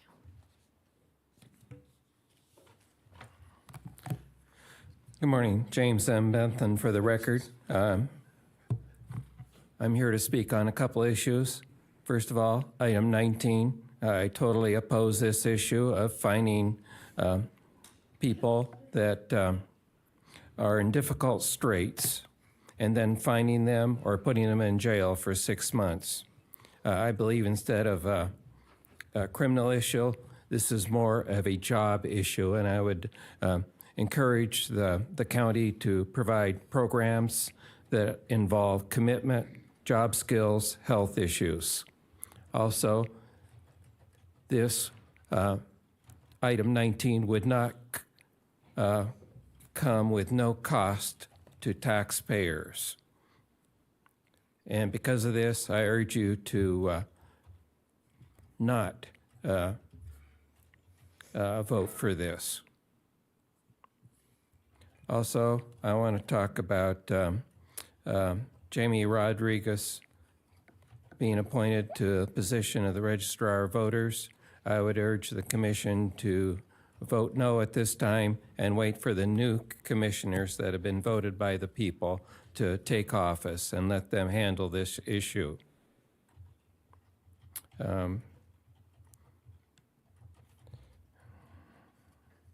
There have been some questions about this past election, and this would also give an opportunity for some of these issues to come to light. Thank you. William T. Stetland, followed by Laurel Wright, and then Dale Smith. William? I think I pronounced it wrong. It's Stewart. S-T-E-W-A-R-D. Thank you. For the record, William T. Stewart. Hi again. Just thank you, commissioners, for your patience and your perseverance. Long day already. I'm here to talk to you again about fire and all things fire related. Commissioner Lucy, you had talked in the previous fire board meeting about HOAs and education. I think that's a great start, and we've been doing that with Wilderness Forestry, which I'm a employee of for the last couple of years. And yeah, talking to HOA so far as being prepared for fire, how they're going to have access and egress, evacuation routes, all that goes with that.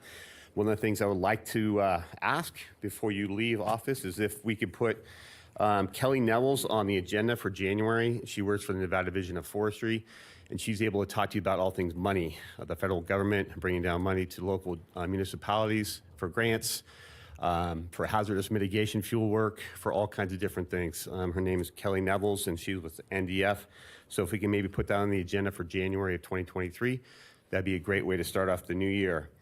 And then I also have some information here that I'll pass out to the county clerk about being FireWise. I know we're talking about fire adapted communities here in Nevada as well, but FireWise is a community that talks about home preparation for a lot of times people before winter hits, they'll stack their wood piles up against their house.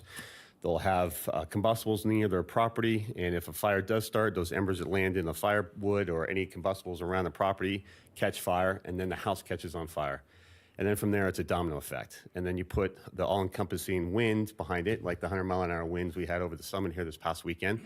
Just think we didn't have snow, we got another start, like Collin Fire, like Washoe Valley, like Little Valley. You name the big fires. Those all were contributed by the winds and embers being cast downwind. So that's something that I really would like to impress upon you to be forward acting. I know you guys got a lot on your plate for 2023.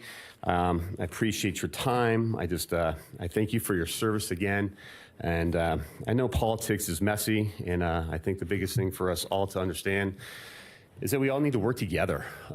That's the biggest thing. You can throw rocks all day long from the sidelines, but unless you get in the battlefield and you're a willing participant and you put some skin in the game and you help instead of hurt people, that's better off for all of us. So I thank you all again for your service. Bob, Kitty, God bless.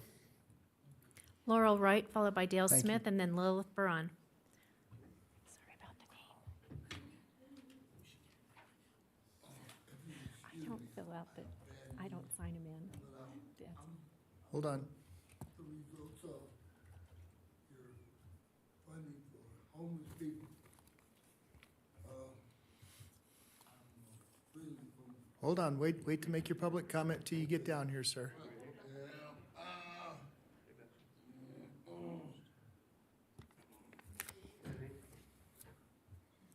We want to make sure all your comments are on the record.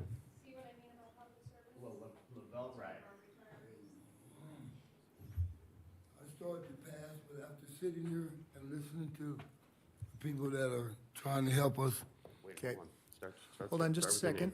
Madam Clerk, this is Mr. Mr. Wright. Lavelle Wright. It's not L-A-R, it's L-A-V-E-L-L. LAV. Thank you, sir. We'll correct that for the record.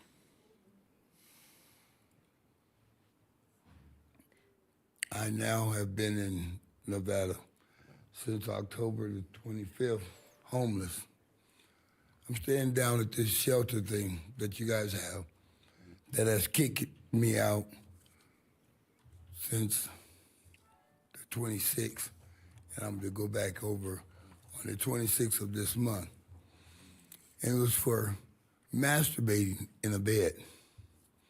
I have a bad prostate, and when I have to go to the bathroom, I have to, most of the time, grab myself. But my thing is now that I've been kicked out of this shelter, I have no means and access to any of the funding, seems like.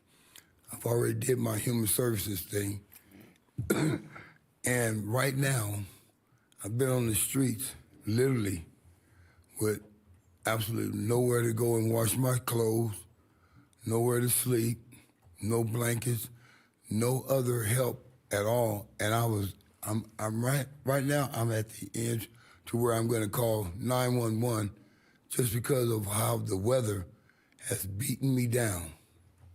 It's nobody's fault but mine, but since I am a dependent of the government, I think that they should have a part in this too, and to have some other resources. Because now that I've been kicked out, I don't have a social worker to help me get my California ID here. I don't have any of these things to my neediness. And I'm in need. This is the first time I've actually thought that I'm in a state that I don't want to be in because of the services that are provided, or I should say not provided for me. When I leave here, I have no idea of what I'm going to do, where I'm going to live, where I'm going to wash my clothes, or anything like this. And I think for those that are in better situations than I, to say that this is what we're going to do for you, and the place is supposed to be a government ran or funded place, the state, I think it's a shame that there's not more done for people such as myself. Yes, I could do more for myself as well. People that need a helping hand have a tendency to take that helping hand and use it in the wrong way. I'm not one of those that have. I'm not going to stand here and say I'm not an addict. Yeah, I'm an addict. But when I'm forced to do the only thing I know I can do, I don't know what to say. Maybe I should just go on and die? No, I don't think so. Thank you, sir. Mr. Manager, can we have staff follow up with Mr. Wright, please? Dale Smith, followed by Lilith Baran, and then Val White. Welcome. Good afternoon. My name is Dale Smith, and I'm here to speak in favor of Agenda Item 21. I'm a 44-year resident of Incline Village. I'm an architect, and I've had an office there for 34 years. I was elected to 3 terms for the Board of Directors of the North Lake Tahoe Fire Protection District and past president of the Tahoe Incline Rotary Club. I strongly support amending the County Development Code to allow airspace condominiums in Special Area 1 of the Incline Village Commercial Regulatory Zone. This amendment is consistent with the Washoe County Master Plan and will allow for more desirable development of land within the regulatory zone. This amendment will allow exactly the kind of development Incline Village needs at the gateway to its commercial core. Thank you. Thank you, sir. Lilith Baran, followed by Val White.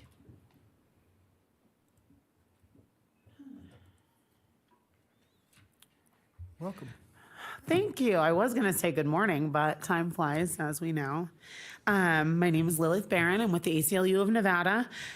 We are also concerned about the ordinance brought forth today to the body by the Washoe County Sheriff.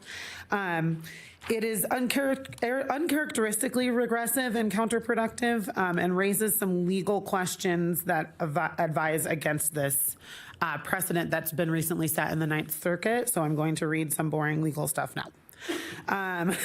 This year, the Federal Ninth Circuit of Appeals issued a decision that provides clarification on the guidance on anti-camping ordinances to municipalities in the Ninth Circuit. That's us.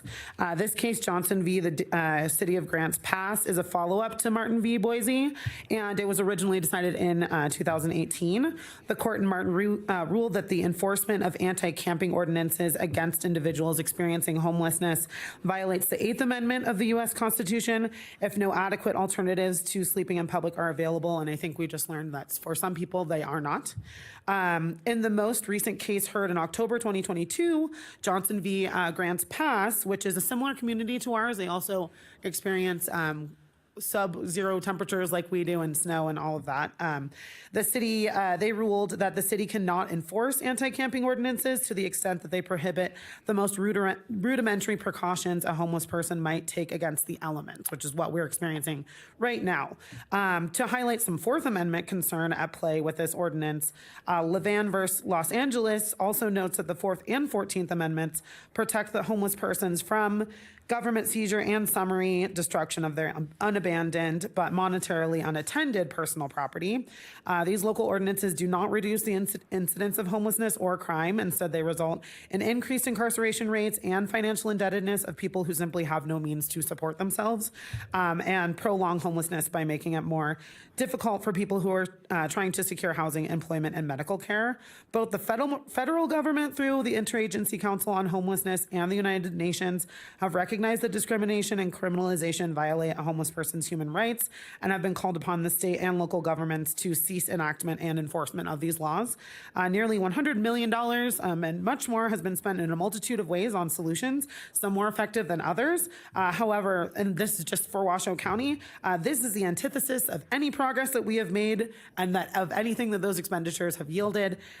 This would be what spending the money like drunken sailors would look like. We know, which was one of my favorite things said when our ARPA funds were coming through. We know that items in 14 and 19 don't all serve the same population. We have had the rare opportunity through federal funds to have capital needed to address the root causes of homelessness, which are well researched and tested, and there's no evidence that in any jurisdiction where an ordinance such as this is helpful in any way. Just exactly. Thank you, ma'am. Thank you. Val White.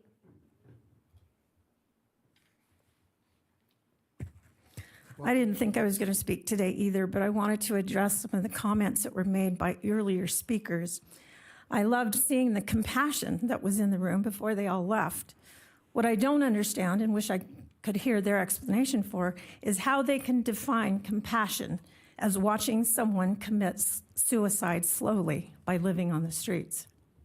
Allowing someone to remain in a situation where they're killing themselves is the farthest thing from compassion. Makes me think that maybe they don't understand what real compassion is. I know you'll assume that I have zero experience with homelessness. You couldn't be more wrong. Just a couple points.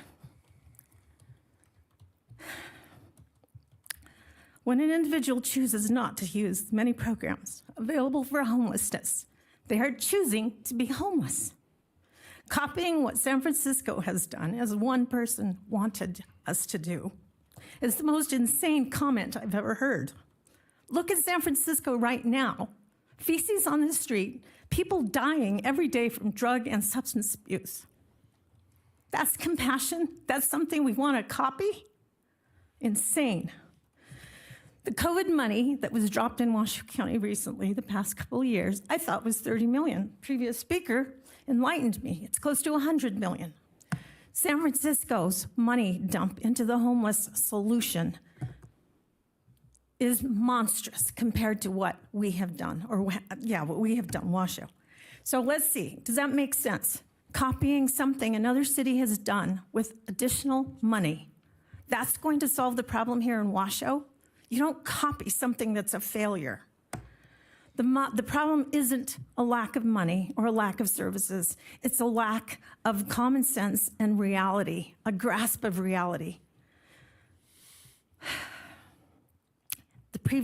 One of the previous speakers, the homeless guy, he was at least honest a little bit, taking some responsibility for his predicament. But if you ask many recovered addicts who once were homeless what finally motivated them to change their lives, they'll tell you incarceration. It got them sober, it got them the health services, they regained some sanity to understand how much self-harm they were inflicting upon themselves. Incarceration is not the worst thing. Committing suicide with drug abuse is. The fines, we know, will never be collected. There's a homeless court in Washoe County. None of those fines are collected. What happens is they give them alternative sentencing. Come back in 5 months and show us that you talked to some program to rehabilitate you. The money arguments are foundless. Eric Brown, I don't understand how he can be. That's it, I'm done. Thank you, ma'am. There's nobody else signed in. Okay. I'm going to close public comment. Mr. Chairman, apparently there is somebody in the room that would like to speak. Come on up. I'm sorry. What is your name? That's okay. You can come up. We'll sort it out afterwards, ma'am. Sorry about that. I gave my card, I promise. My My name is Jenny Angus. I am the the Executive Director of Development and Operations for Urban Roots, a little local nonprofit here. We are founded on the idea that food is a powerful tool for academic and nutrition education. And when it's fully integrated into the home, the classroom, and accessible to the community, we prioritize in providing resources for vulnerable and nutritionally compromised members of our community. Urban Roots has a history of bringing seed-to-table education to our kiddos within the community. And during the pandemic, we had an overwhelmingly large request for us to expand our reach to individuals of all ages due to food scarcity and lack of resources. And thus, our Gardening for All program was born. This was an expansion of our school garden program, which we have been doing for years.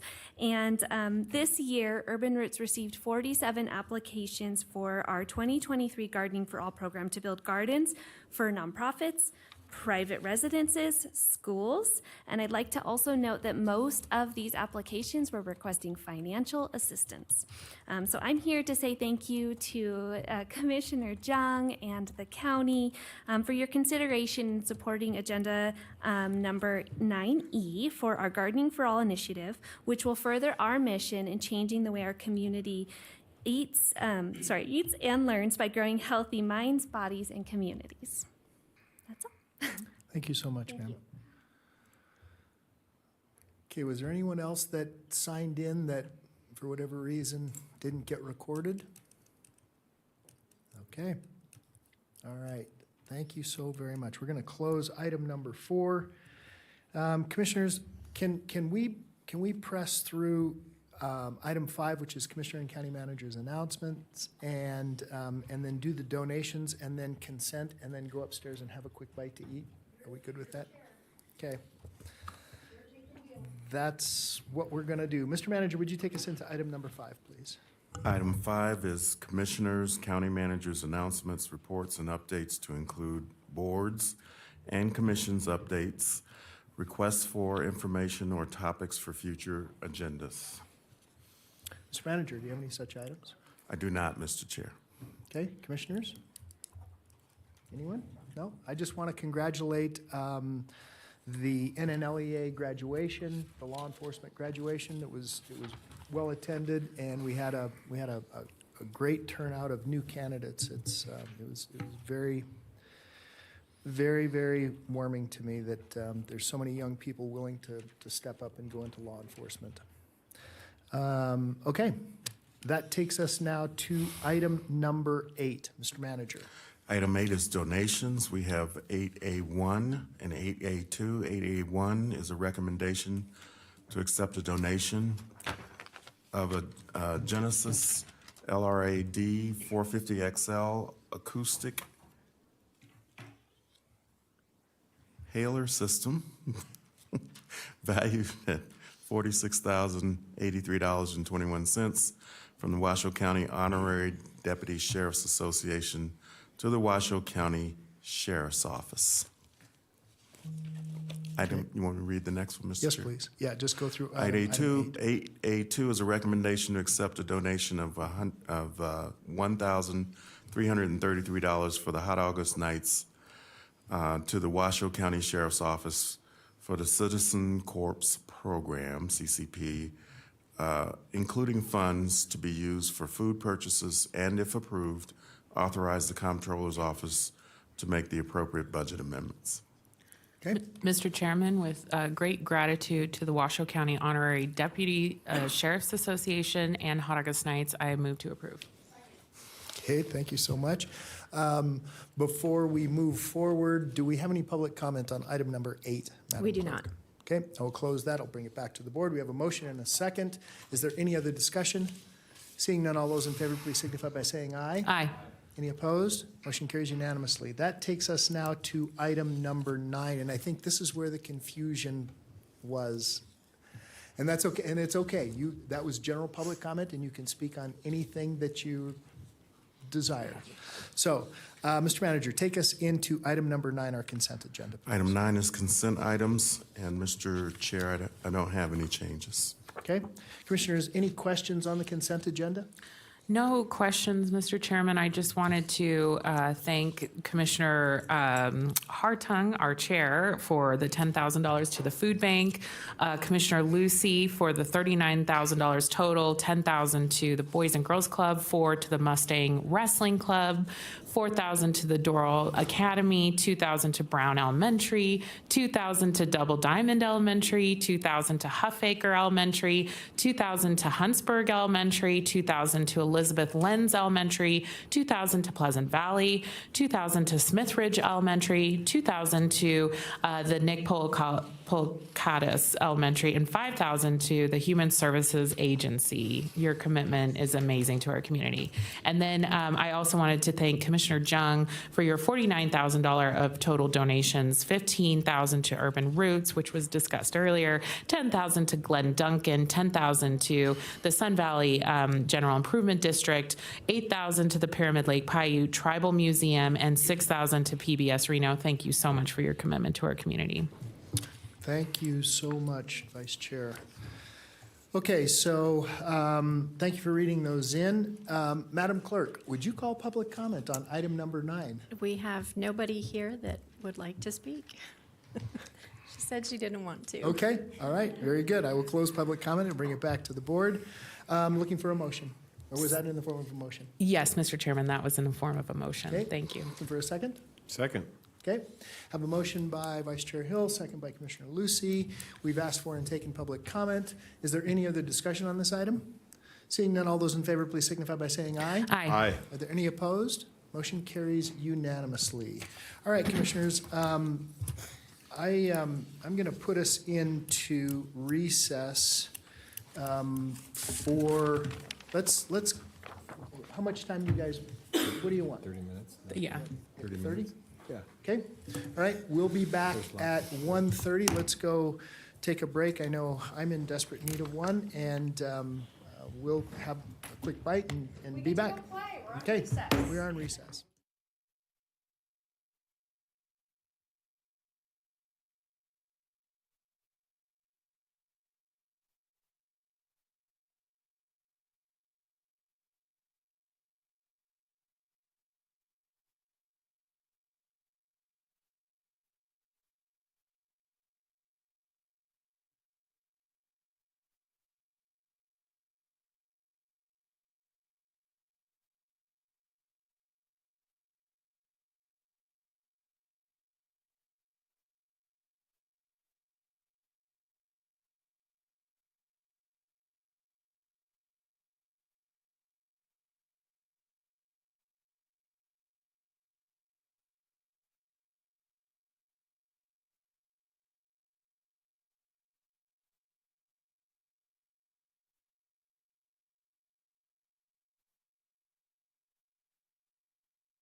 Okay, Tech, you guys still ready back there?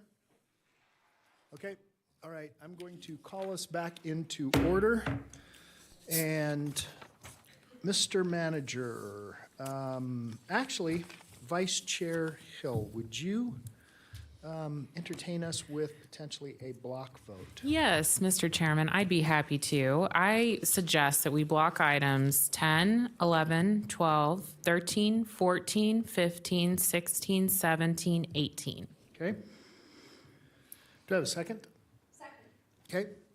I have a motion for 10 through 18, if I heard that correctly. I have a second. Mr. Manager, would you read those in to the record, and then we will ask for public comment. Item 10 is a recommendation to award a bid and approve the agreement to the lowest responsible bidder for the Veterans Parkway Culvert Protection Project to furnish and install lockable gates at each culvert entrance and, to prevent unauthorized entry. Staff recommends Facilities Management, Inc. in the amount of $354,860. Item number 11 is a recommendation to approve Amendment number 5 to agreement regarding November 2000 Parks and Trails Open Space Bonds, Lake Tahoe Bike Path Project, Parks WC1 for Phase 4 of the Lake Tahoe Bike Path Project, State Route 28 corridor between Washoe County and Tahoe Transportation District to extend the end term from December 31st, 2022 to December 31st, 2026. No additional cost to Washoe County for Amendment number 5, and authorize Assistant County Manager Dave Solaro to execute the Amendment number 5 and all appropriate Tahoe Transportation District related agreements and documents. Item number 12 is a recommendation to award a bid and approve the agreement to the lowest responsible bidder for the Washoe County Sheriff's Office Bunk Replacement Project Phase 2 located at 911 Parr Boulevard, Reno, PWP-WA 2023-067.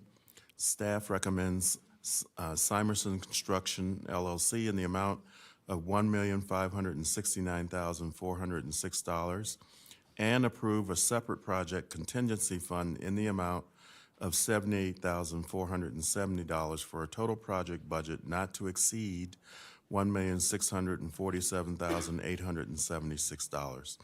This project is to continue the replacement of existing inmate beds within fabricated stainless steel bed frames throughout various housing units and utilities, and utilizes approved fiscal year 2023 funding from the general fund.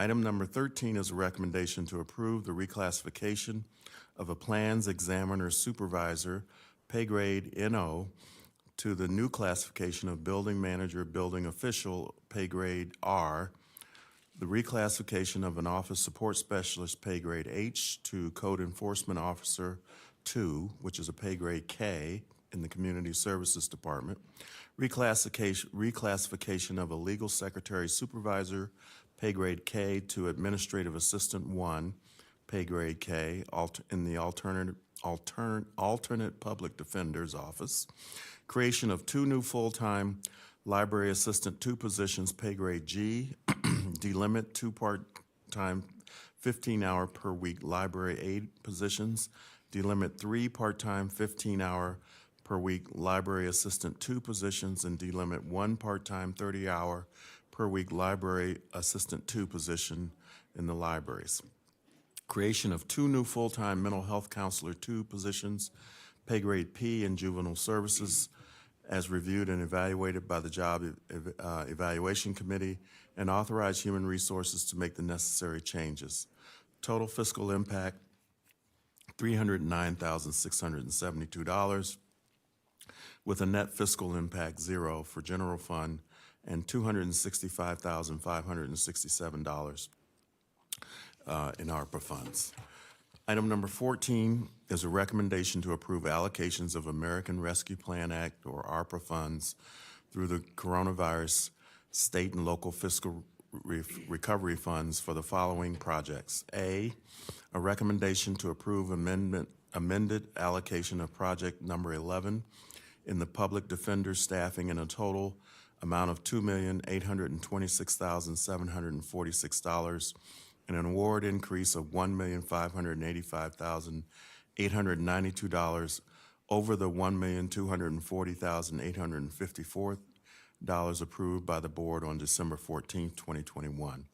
The project addresses critical caseload backlog caused by COVID-19 pandemic for the public defender. The award increase will provide funding for staff for an additional 24 months.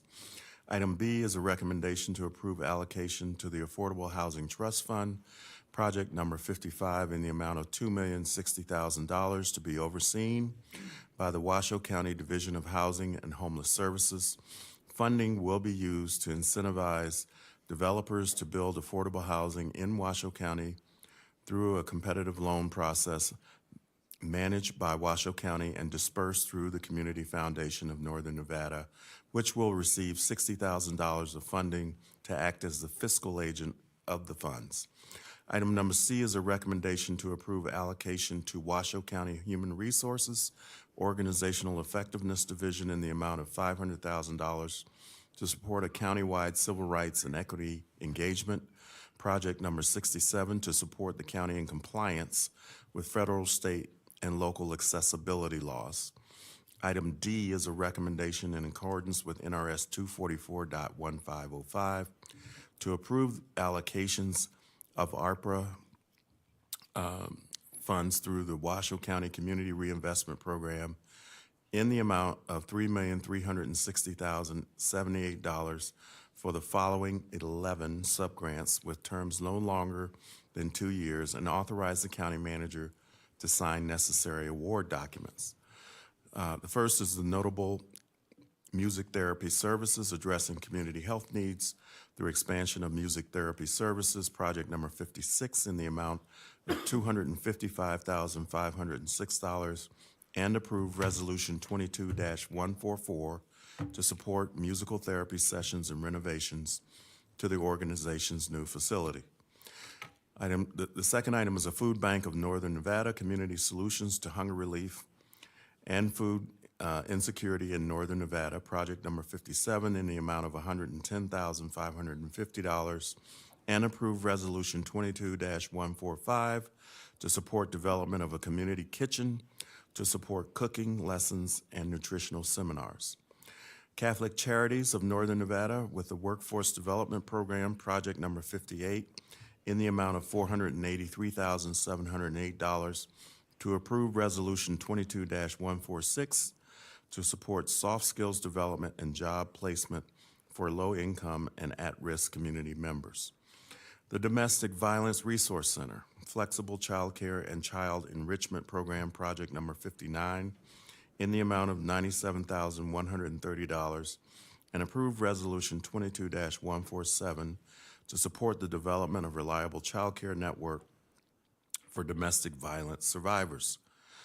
Nevada Legal Services, Holistic Law Project for Homeless and Low-Income Residents of Washoe County, project number 60, in the amount of $243,200, and approve resolution 22-148 to support legal services for 450 residents and wraparound services to clients using holistic lawyering techniques. That's a word. Communities in Schools of Nevada, Integrated Student Supports in Washoe County, project number 61, in the amount of $740,512, and approve resolution 22-149 to support K-12 student social, emotional, health initiatives and one-on-one case management for intensive interventions that allow students to stay in school, fully participate, and achieve academically. The High Sierra Area High Health Education Center, AHEC, Community Health Worker Certification Program, project number 62, in the amount of $323,750, and approve resolution 22-150 to support youth 16 years old and up to become certified as community health workers and develop skills that will increase healthcare workforce. The Life Change Center, opioid treatment induction support, project number 63 in the amount of $568,042, and approve resolution 22-14151 to support a new pilot program to assist individuals trying to recover from fentanyl addiction. The Redirect Youth Outreach, Youth Boxing, project number 64 in the amount of $133,965, and approve resolution 22-152 to support 50 at-risk youth participating in boxing classes and training that allows them to channel their emotions positively. The Empowerment Center, Supportive Housing Services, project number 65 in the amount of $58,230, and approve resolution 22153 to support women in recovery. The Northern Nevada Literacy Council, Washoe County Literacy Project, project number 66 in the amount of $345,485, and approve resolution 22-154 to support adult basic education and high school equivalency exam preparation, and if approved, direct the Comptroller's Office to make necessary net zero cross-fund and/or cross-functional budget appropriation transfers as necessary. Okay. Item 15, Mr. Chair. Okay, recommendation to approve sole source waiver to establish an agreement between Washoe County and the Community Foundation of Northern Nevada to serve as the fiscal agent of the Washoe County Affordable Housing Trust Fund for the term December 13th, 2022 through December 31st, 2026 in the amount not to exceed $2,060,000, and if approved, authorize the purchasing and contracts manager to execute the agreement and acknowledge a net zero cross-functional budget appropriation transfer pursuant to NRS 354-598005, Part B. Item 16 is a recommendation to accept 2 senior sub-grant awards from the State Nevada Aging and Disability Services Division for the following Older Americans Act Title III program. Number 1, congregate meals, $224,509.45. $33,676 county match, retroactively from October 1st, 2022 to September 30th, 2023. And number 2, home delivered meals, $1,366,911.83. $205,037,000 county match, retroactively from October 1st, 2022 to September 30th, 2023. Authorize the Director of the Human Services Agency to execute the grant award documents and direct the Comptroller to make the necessary budget amendments. Item number 17 is a recommendation to accept a subaward from the State of Nevada Department of Health and Human Services Division of Welfare and Supportive Services, child care licensing in the amount of $396,886 with no county match, retroactive to July 1st, 2023 through June 30th, 2023 to provide child care licensing and monitoring within Washoe County, and authorize the Director of Human Services Agency to retroactively execute the subaward and related documents. Item number 18 is a recommendation to accept the Health and Human Services Division of Child and Family Services subaward in the amount of $818,612 with no county match, retroactive for the period of July 1st, 2022 to June 30th, 2023 to be used to support the Adoption Savings Program to include authorizing the creation of the following positions contingent on Job Evaluation Committee review and approval, funded 100% by the Adoption Savings Grant Award. 1 FTE for Human Services Caseworker 3, 2 FTEs for Office Assistant 2, 1 FTE for a Management Analyst, and 1 FTE for a Human Services Program Specialist, effective December 13th, 2022. And as such, if grant funding is reduced or eliminated, The position hours will be reduced and/or the position will be abolished accordingly unless additional funding is secured. Funding further includes professional services, program training costs, and operational expenses, and if approved, authorize the Director of the Human Services Agency to execute this award and related documents, direct the Human Resources Department to make the necessary staffing adjustments as evaluated by the Job Evaluation Committee, and direct the Comptroller's Office to make the necessary budget amendments. Thank you, Mr. Manager. Okay, that takes us through item 18. Madam Clerk, is there any public comment on any of those items? There's nobody signed in on any of those items. Okay, I will close public comment and bring it back to the board. We have a motion and a second. We have asked for public comment and had none. Before we go take the vote, please let the record reflect that Commissioner Lucy has not yet returned. We have a motion and a second. All those in favor, please signify by saying aye. Aye. Opposed? Motion carries unanimously. That takes us now, Mr. Manager, to item number 19. Item 19 is a request by the Sheriff through the Washoe County Clerk and pursuant to Washoe County Code 2.030 to initiate amendments to Washoe County Code Chapter 50, which is Public Peace, Safety, and Morals, primarily to update provisions relating to camping and storage of personal property in public areas. The amendments are being requested to add a section governing unauthorized camping and storage of personal property which may pose a risk of significant harm to any person or public area, and to update a section governing the criminal penalties for a violation of Chapter 50, and direct the county clerk to submit the request to the district attorney for preparation of a proposed ordinance in accordance with Washoe County Code 2.040. Thank you, Mr. Manager. Sheriff, who do we have from staff to represent this and answer some questions for us?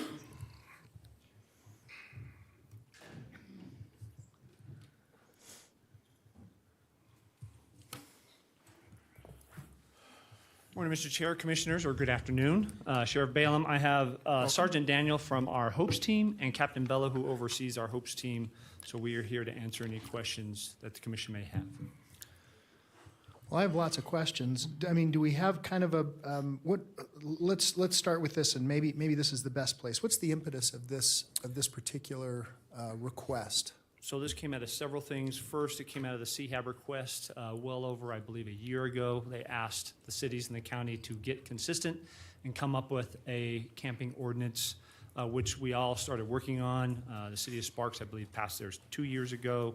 The city of Reno passed theirs last year. BLM has one as well. So we are the last entity that does not have one. How this came about was earlier in my career, we didn't have people experiencing homelessness in the unincorporated area. We now have that, and you created, with the commission's approval 2 years ago, the Hopes team that I know some of the commissioners have ridden with. Earlier this year, 2 examples I'll give you of where this ordinance is going to come and be valuable for us to help those experiencing homelessness not be criminals, but to help get them into services, was in Sun Valley, in Commissioner's Young area earlier this year, and in East Sparks. East Sparks, we've cleaned twice. Sun Valley area, we worked on that for 6 months with individuals camping in a neighborhood on a public street that created a human waste factor, garbage littered with those that did have addictions, paraphernalia, and that neighborhood for multiple months, because our Hopes team, as we did with I believe it was Mr. Lewis earlier today that came up here, they have compassion. And they got with Mr. Lewis, and just as an update on a side note so you know, he was taken to the Mill Street Cares campus to get services and a caseworker. That's what this team does. That's what we will do. We are not going out to cite somebody who was camping in their car, but after multiple attempts with our Hopes team, multiple attempts with Hopes team bringing out clinicians, caseworkers, if it's drug addiction, we wrap services around, try and offer them, bring them food, bring them water, try and get them into proper, safe shelter for them and for the neighborhood. But as in Sun Valley, where that area became so hazardous to not only the neighborhood, but those living there. And in several instances, we've had it where children, unfortunately, are in that circumstance where they're experiencing homelessness.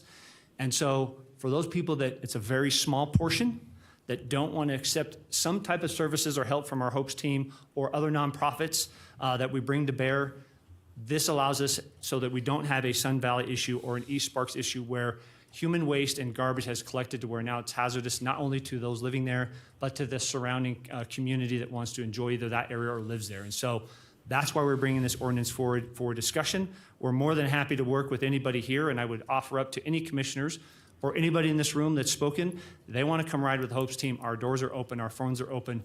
Please come right along and see why we're bringing this ordinance forward. Okay, so before I open it up to the rest of the commission, you heard the public comment. There's a fear, of course, that we're going to criminalize homelessness and that, and try to fine people who have no ability to pay back a fine, which I completely agree with. I mean, there's no value in fining someone who can't pay. I mean, where's the value in that? So this is, has the code been, have we crafted the language of this yet?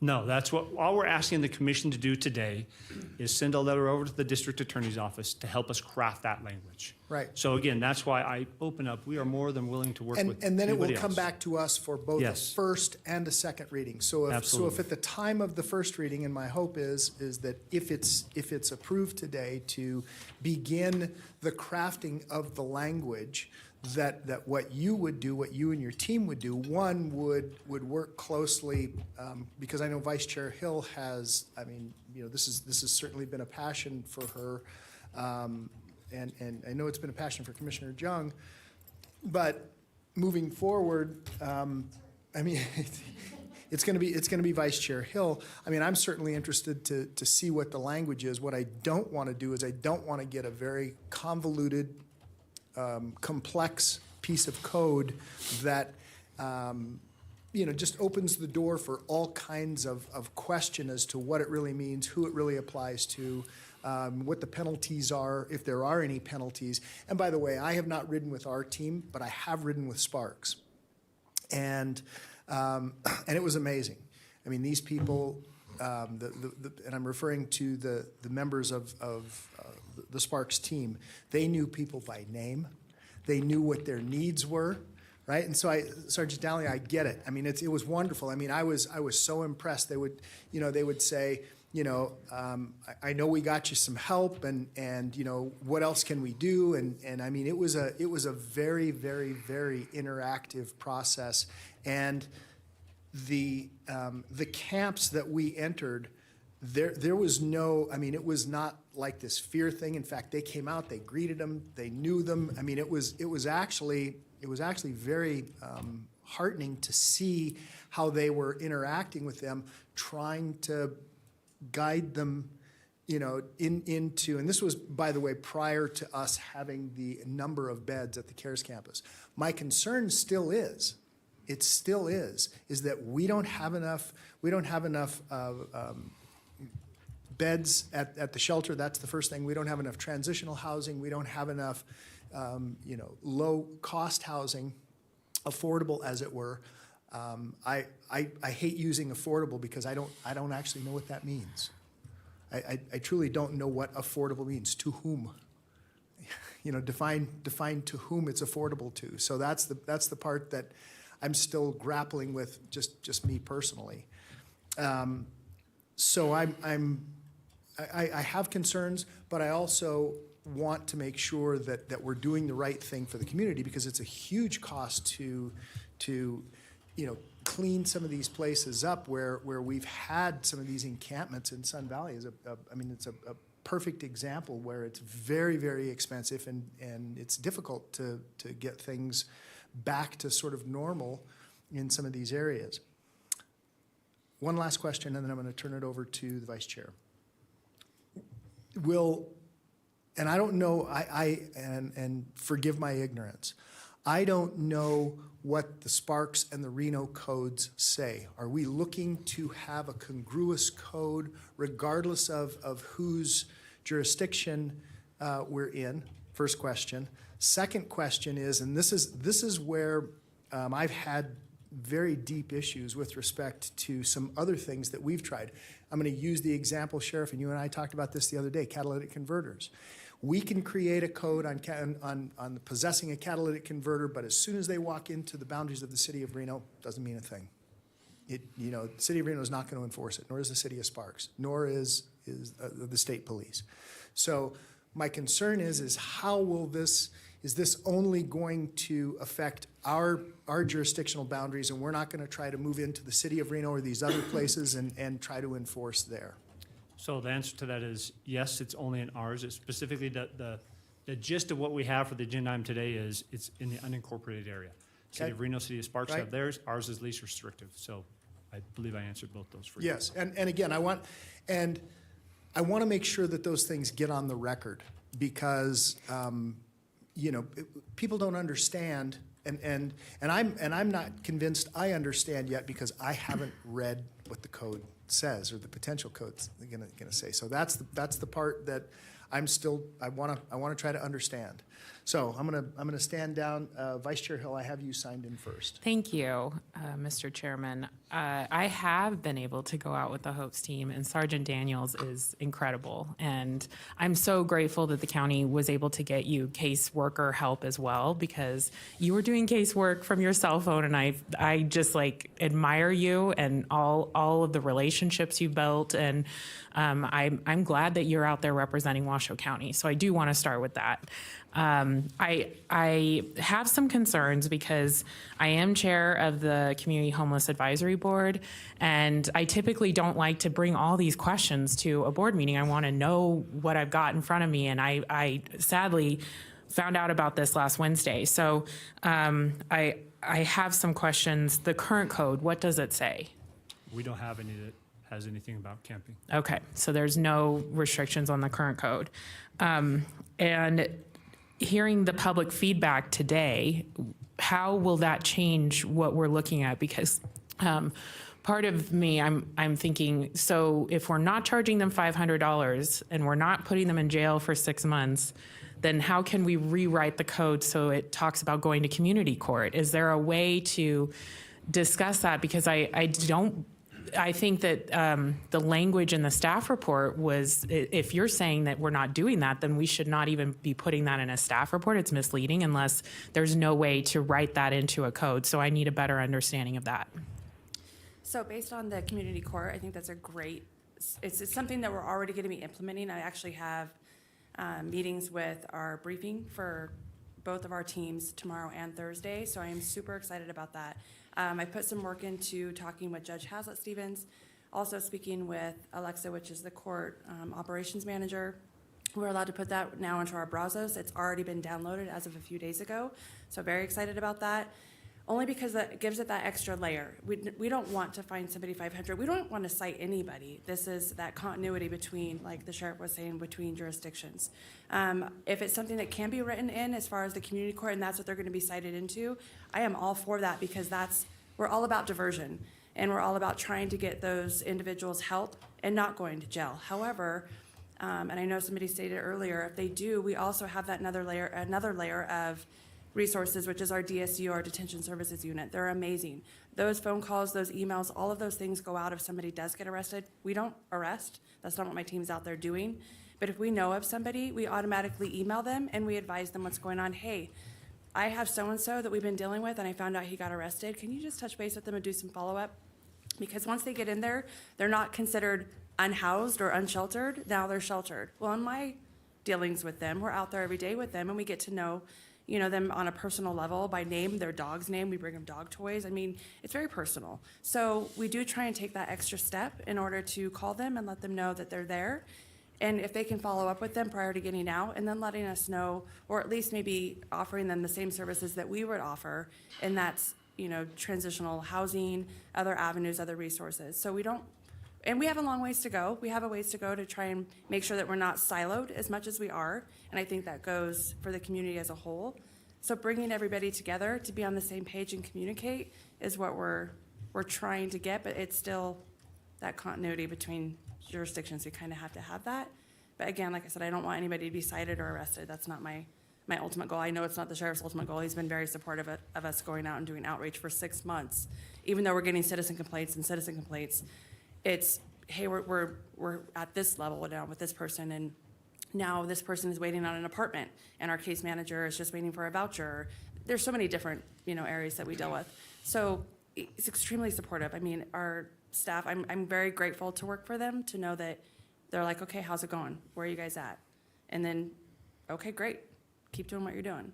So I don't think any of us are here to try and, that's not our ultimate goal. We don't want to just go take people out of their cars or take people, out of their tents. That's definitely not the goal. Sure, and I think that's why I'm so supportive of your team. I think that you're doing great work. However, my concern is, I don't know, and I maybe I look to the attorney, I would feel very uncomfortable moving forward with today's decision if I knew that we bare minimum had to put in the $500 fine and we bare minimum had to put the 6 months in jail when we already have an overcrowded jail, and we're really trying to get people out and get them on that next phase of their life. And like you said, everyone when they're homeless, they're in a different situation. Every single person has a different story, and they're in a different place in their journey. And so I'd hate to uproot them if that is how we're looking at the code. And so that's a concern I have with moving forward today. I just could not, if I knew that those are just where we have to go with the code just to get it adopted, I couldn't move forward with a approval today, even though I want to get people that intervention in the services. And I know your DSU folks are really slammed anyway with folks who are already in the jail. So I don't know if, Nate, you can speak to any of that for us today. Well, you always have latitude to, for example, cap like a fine amount, if that's the question. We're kind of in a wide-ranging discussion here on what kind of provisions you're looking at putting in. I think the sheriff's office, if I understand it correctly, is here today asking to initiate the drafting of an ordinance that is going to be consistent with what Reno and Sparks have done. And so they have some precursors and things like that to the misdemeanor level, but for example, you have to issue a notice of exclusion and things like that prior to them issuing a citation, but they do get there eventually. And so the ordinance that's being requested today would be consistent with something like the city of Reno or the city of Sparks have done. I don't know that to answer your question a little bit more succinctly on the fine level, I think what you're saying is why have a $500 fine, but I think the point is actually why have any fine? Yeah. Because a $5 fine or a $500 fine is maybe equally sort of implausible in a lot of these situations. Yes. And so you could eliminate the fine, you could cap the fine, you could direct those types of things for an ordinance if you want. So that's an option for you today. Okay. All right. Well, that's good to know. For my board, so you know where I stand, I today can't give direction for what is outlined in the staff report, which is the 6 months in jail and the $500 fine. Even those are max, and I understand that we won't necessarily do that, but hand it over to a judge that we may not know and who may decide that they want to go that route. I just don't feel comfortable today. I would be more comfortable giving direction of more of a really tightly written code about community court where it doesn't have anything to do with a fine or jail. That's where I'm at today. But again, I haven't been really given a lot of information about this. I wish I would be more prepared for this meeting, but that's what I could approve today. So my board knows. Thank you. So I don't see any other board members signed in, but let me ask you a question. Let's go down a path. Let's assume we arrest someone. Does that go on their permanent record? It would. Okay. For being homeless? I mean, that's the crime? Okay. All right. Okay, let's, I guess I'll say one last thing, and that is, I'm supportive of the process of trying to get people into services, because some people just can't get out of the loop. They cannot. And you know, and I speak from direct experience, not drugs, but alcohol in my own family. And so you can't, sometimes people are so tightly held they can't get away. They just cannot get away. And intervention is really the only way, and many times that still doesn't help. You know, if there's a will, there's a way, sadly. So I am supportive of that kind, because I think most of the folks who are addicted to, or I'm just going to call it substance abuse, I think most people want to be clean and sober. They want to be. I don't think they like that lifestyle.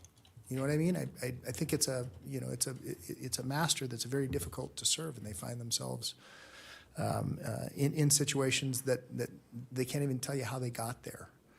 So, and the reason I say this is because I have a very dear friend who is an ER doc, and he has posed this question to some of them, and they can't tell you. It's just this internal drive that they have to try to satiate. So I see the need, but what I don't want to do is I don't want to be overbearing, and it would have been very helpful for me to understand what we were trying to mirror with Reno and Sparks, what they've passed. That would have been very, very helpful to me. So, and I don't expect there's no response that's necessary. Those were more rhetorical. Commissioners, does anyone wish to make any comments at this time before I open up public comment? Okay, all right. Madam Clerk, would you please call public comment? First up, we have Paula Pennington, followed by Kenji Otto. Paula Pennington. Kenji Otto, followed by Tanner Patria. I have a document that Kenji would like distributed, so I will do that before his 3 minutes starts. Okay.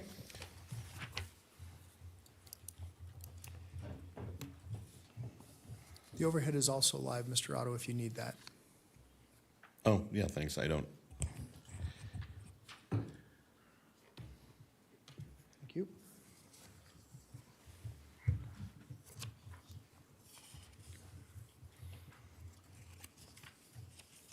Okay. Okay, so what you received is a letter from a Mark Veroza, and he's a homeless vet that is having problems at the center there. So if you would look that over and note that there are some problems over there that he's experiencing, and so if he's experiencing them, everybody else is experiencing them. He's a handicapped 70-year-old Vietnam veteran, and these things should be addressed. Now, as far as the item 19 here, this is a very difficult situation, one that I myself found I was in a position of early at a point in my life, and not long, but just enough to experience it. And also, I remember the times in Sacramento in the 80s and 90s when they were clearing out the people underneath the bridges on the American River and Sacramento River. It didn't go well. And there are answers to all of this, and $500 fine doesn't seem to be appropriate. But I am with Sheriff Balaam that an answer needs to be made, an ordinance needs to be created to conduct so law enforcement has something to go work with, and that it should be well thought out and worked through the DA's office. And I sympathize and I understand and agree with many of the public comments that were made earlier regarding this subject. But there are other answers, like thinking of creation of a park that's for camping in the area. Like there's a plot of 40 acres at the end of the airport that the airport owns. Some of these people don't want to live under a roof. They want to live in a tent.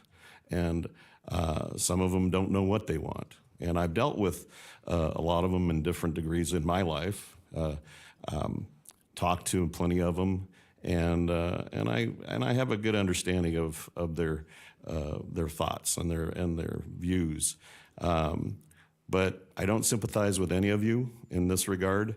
But having to make this kind of decision, it's very difficult, especially this time in our society.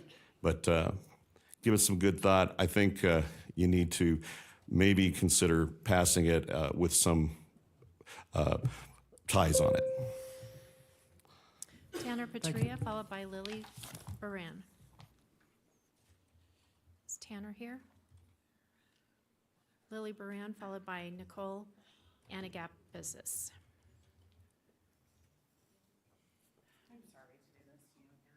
It's all right. It was Lilith, wasn't it? Hi, it's Lilith. Yes, Yeah. yes, it's Baran. You can call me either. It's mainly because on the phone it's difficult to differentiate Lilith and like Willis. So that is why. So I have some answers for you for some things, and that's why I'm back up here. Affordable means 50 to 60% AMI, which in our county is about $50,000 a year, between $50,000 and $60,000 a year. So that's what that means. That's nobody that we're talking about with this ordinance. So although it's wonderful and that certainly provides a need, this would be permanent, supportive, low income, and no income housing is what these people would need. I do know also the answer to a couple of things that I'm pretty sure that we were clear on before was that the county was taking over all of the services to deal with the unsheltered, and the city of Reno is going to deal with housing. So when I'm hearing now that the county is also dipping into trying to find people housing, this is not helping the problem, which was that people are spread too thin. One agency was going to work on one thing and one was going to work on the other. Another thing is the reason people are pushed out into unincorporated area now is because of the ordinances being in effect in Washoe and Sparks. This is what that looks like, and they will just be forced out to BLM and to other areas. So that's just a result of the effectuation of the ordinances in Washoe and in Sparks. And I have to say, with all due respect, there are people in this space that are subject matter experts. We travel the country, we meet with national law groups and advocacy groups. It is a waste of our knowledge and expertise to not come to us, to ask us about things. We are here, the ACLU has been here for a long time. We did not get a reach out from the sheriff where, there are many subject matter experts about this, and there is incredible information to help some of the programs that we're already using. I'll use the example of Built for Zero, which Bakersfield also has, and we also have, and they have brought down their homelessness rate to net zero, which means less than 3 people. And it is just the only reason that they were able to do that is because they implemented the Built for Zero program properly and appropriately, and we are not doing that. It is very important, and a part of that is removing law enforcement from being so dependent on law enforcement for these issues and changing to a public health lens. We need to be looking at this as a public health crisis.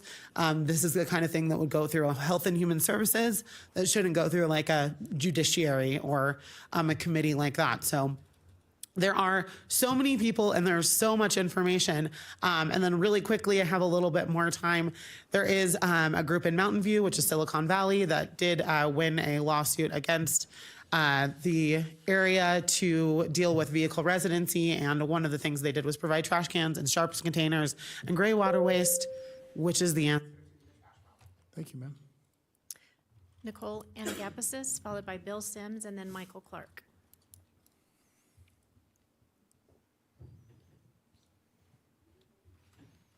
Welcome back, ma'am. Hi, thank you. So I just wanted to make some comments about what Sheriff Daniel was mentioning about having personal relationships with these unsheltered people that live in our area. I work with a mutual aid organization that feeds and provides shelter items and hygiene items and harm reduction tools like fentanyl test strips and Narcan to this population every single week. I do this because I love my community and I love people. Now, I do this for no financial incentive. I do it on my own volition. My friends, my neighbors that help me with this project do the same. We have real, true personal relationships with these people. And when I say that anybody who is finding themselves outside at night in the wind, in the snow, does not want to be there, I am incredibly serious about it. This is not a situation anybody wants to be in. Nobody is opting to be unsheltered, especially here. And having a relationship with the police force, with these folks, I'm glad that those people are happy to see the cops show up and give their dogs toys and treats, and maybe they can help get them a caseworker or something. That's great, that's lovely, but there is a class issue when you have police responding to people trying to survive. That is a serious human difference, a human problem, right? Why are cops the people that are responding to this? Why would sheriffs be responding to this? There are people, like Lilith was just saying, that are subject matter experts on this, who understand this situation, this really complex situation from the ground up. Sheriffs just don't have that. That's not their job. Their job is to prevent crime, right? Solve crimes. That's their job. So why are they doing this? Why do we need to have an ordinance focused on this where police have to, it's not their job. It's just ridiculous to think that. That's really all I have to say. I appreciate whatever you're doing. That's great, that's fine, but this is just not the answer here. And a fine and jail time is a trashy concept for this. We can do significantly better than this. This is not a good idea. Thank you. Bill Sims, followed by Michael Clark, and then Darla Lee.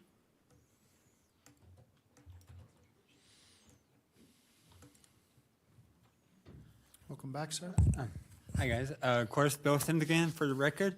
I just wanted to come back up because of what the sheriff said in your answering your question, Vaughn, about will they have a criminal record, and they said yes. So not only did they openly admit to criminalizing homelessness, but they're openly admitting to something being unconstitutional. So I hope that automatically, in answering your question, in criminalizing homelessness, and then saying yes, I hope that automatically tells you guys what you need to vote on in that regard. And also, to what you're talking about, Alexis, and asking about the whole fund and the jail time issues, and if that definitely had to be written that way, given it was apparently answered that no, it doesn't have to be written that way because of, having the sheriff's office have to come back and have you guys do a first read, second read, and all of that. I would just like to point out that means they wanted to put in 6 months of jail time and a $500 fine on just a preliminary draft of this ordinance. And so I also would hope that gives you even more pause on why we should not worry about criminalizing homelessness when it's not a dang crime to not have the same kind of roof over your head. That would be like saying you guys should all be criminalized because you don't have the same kind of apartment roof over your head that I do. Is that fair? No. Why should it be any different if it happens to be a vehicle or a tent? And something else I wanted to say is, I know Sheriff Daniels also said that, giving jail time or a fine is not something that they want to do, but what if there is that one, instance of a road cop, for example, that wants to give a criminal record to a homeless person because they don't like the homeless? Then what? The road may be laid with good intentions, but doesn't always mean it happens. So again, I know I already said my piece earlier, but I really do hope that you guys really heard what they answered, and yes, they want to criminalize homelessness.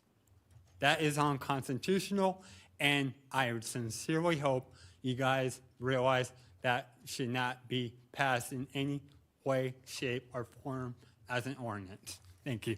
Thank you, sir. Michael Clark, followed by Darla Lee.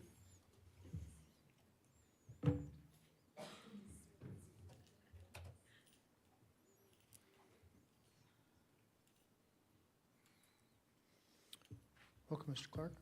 Good afternoon. Michael Clark, Washoe County Commissioner Candidate-elect, District 2. I'd like to talk about what we've been hearing most of the day. Sheriff Balaam said that people could volunteer to ride along. I'd like to volunteer to ride along with the Hopes group, so I'd like to be on that list, number one. Number two, I think we put the sheriff in a bad position by having him coming up and lobbying for a law. Most of the folks all morning long have vilified the sheriff. The sheriff's job is public safety. The sheriff shouldn't be handling mental health issues, homeless issues, housing issues. We've got to find other communities somewhere in the United States who knows what they're doing and emulate what they're doing. I believe all problems can be solved. I don't think the political will has been in this county to solve these problems. We look at Bakersfield. Kern County seems to be able to solve this. The state of Rhode Island seems to be able to solve this. We need to find out who's doing the best job and copy those ideas. As far as new laws on the books, why do we need new laws? Aren't there laws on the books about public urination now?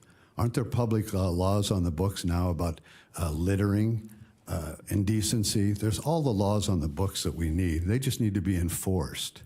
As far as fining somebody for sleeping outside, I don't care if they sleep outside. I don't care if they hang around outside. What I care about is the tons and tons and tons of trash on the river.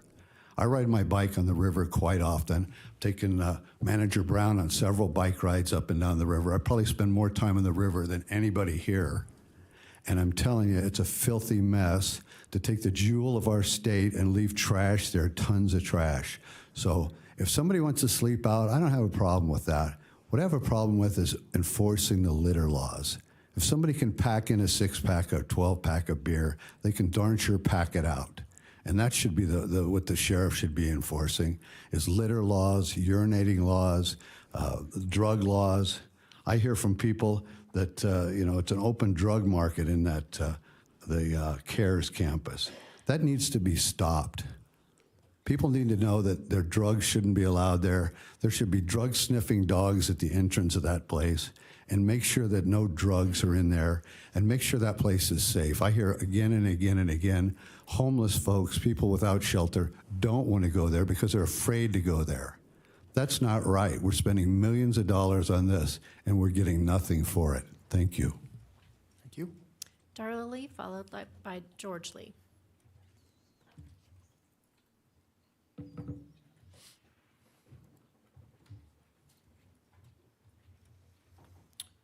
Welcome, ma'am. Darla Lee for the record.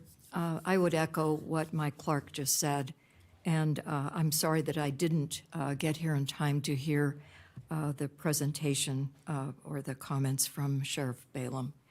But I would just like to add that when people come to this area and they are visitors, as my family did just recently for a week for the holidays, and they are subjected to seeing, again, so much trash on our streets and in our parks, that I would not suggest to my family who were staying in a hotel downtown that they would walk the streets at night, that they would go anywhere after dark, and especially with their 4-year-old child. I would not suggest that they would go to a park where there are still so many people in tents. And I have called, I live in Sparks, so I have called Diane Vanderwell on numerous occasions to alert her to the fact that there are people on our street corners and on the specifically on the off-ramp to McCarran, who were there for weeks with their tents and their garbage all in plain view of people that, not just our families.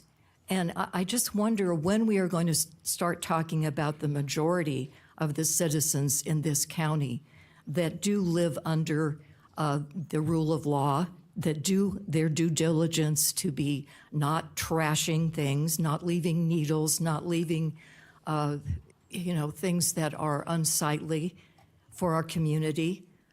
So the majority of us do try. We do enjoy having our families come to visit. But it would be nice if they could come and not have this small percentage of people that we have spent millions of dollars trying to help. And it appears that they would be trying to get this new amendment on the rules because so many of these so-called solutions that we have been spending so much taxpayer dollars on is not the solution. So please consider that. Consider the majority and not always the minority, as compassionate as people are, and we want to be for those that are less fortunate. Thank you. Thank you, ma'am. George Lee.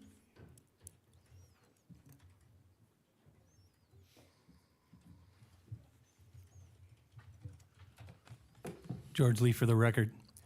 I've listened to a lot of this in the past, and a lot of money's been spent. And since when did the word vagrant or vagrancy become a taboo? You know, we had rules about itinerants and people who have drug problems and people who don't want to live in facilities that the county or the cities supply for whatever reason. This item 23 gives another tool for the discretion of the arresting officers to use.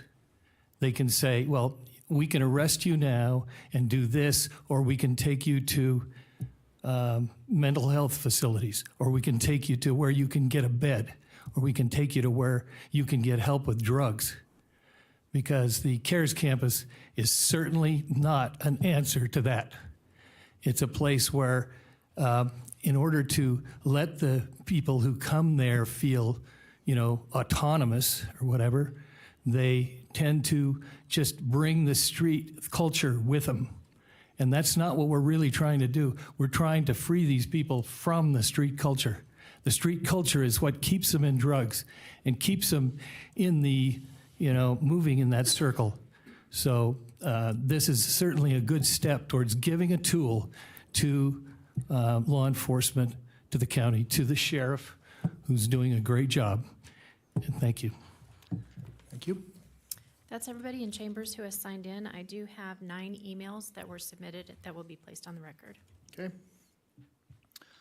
Okay, so I'm going to bring this back to the board, and I want to clarify something. I know the definition of affordable housing. I understand that, but I also know students who make the amount of money that the base amount of money, but yet they're so deep in other debt that they can't afford housing. So it's again, that's why I say I'm not really sure what it means to have affordable housing. It's a very difficult target to hit.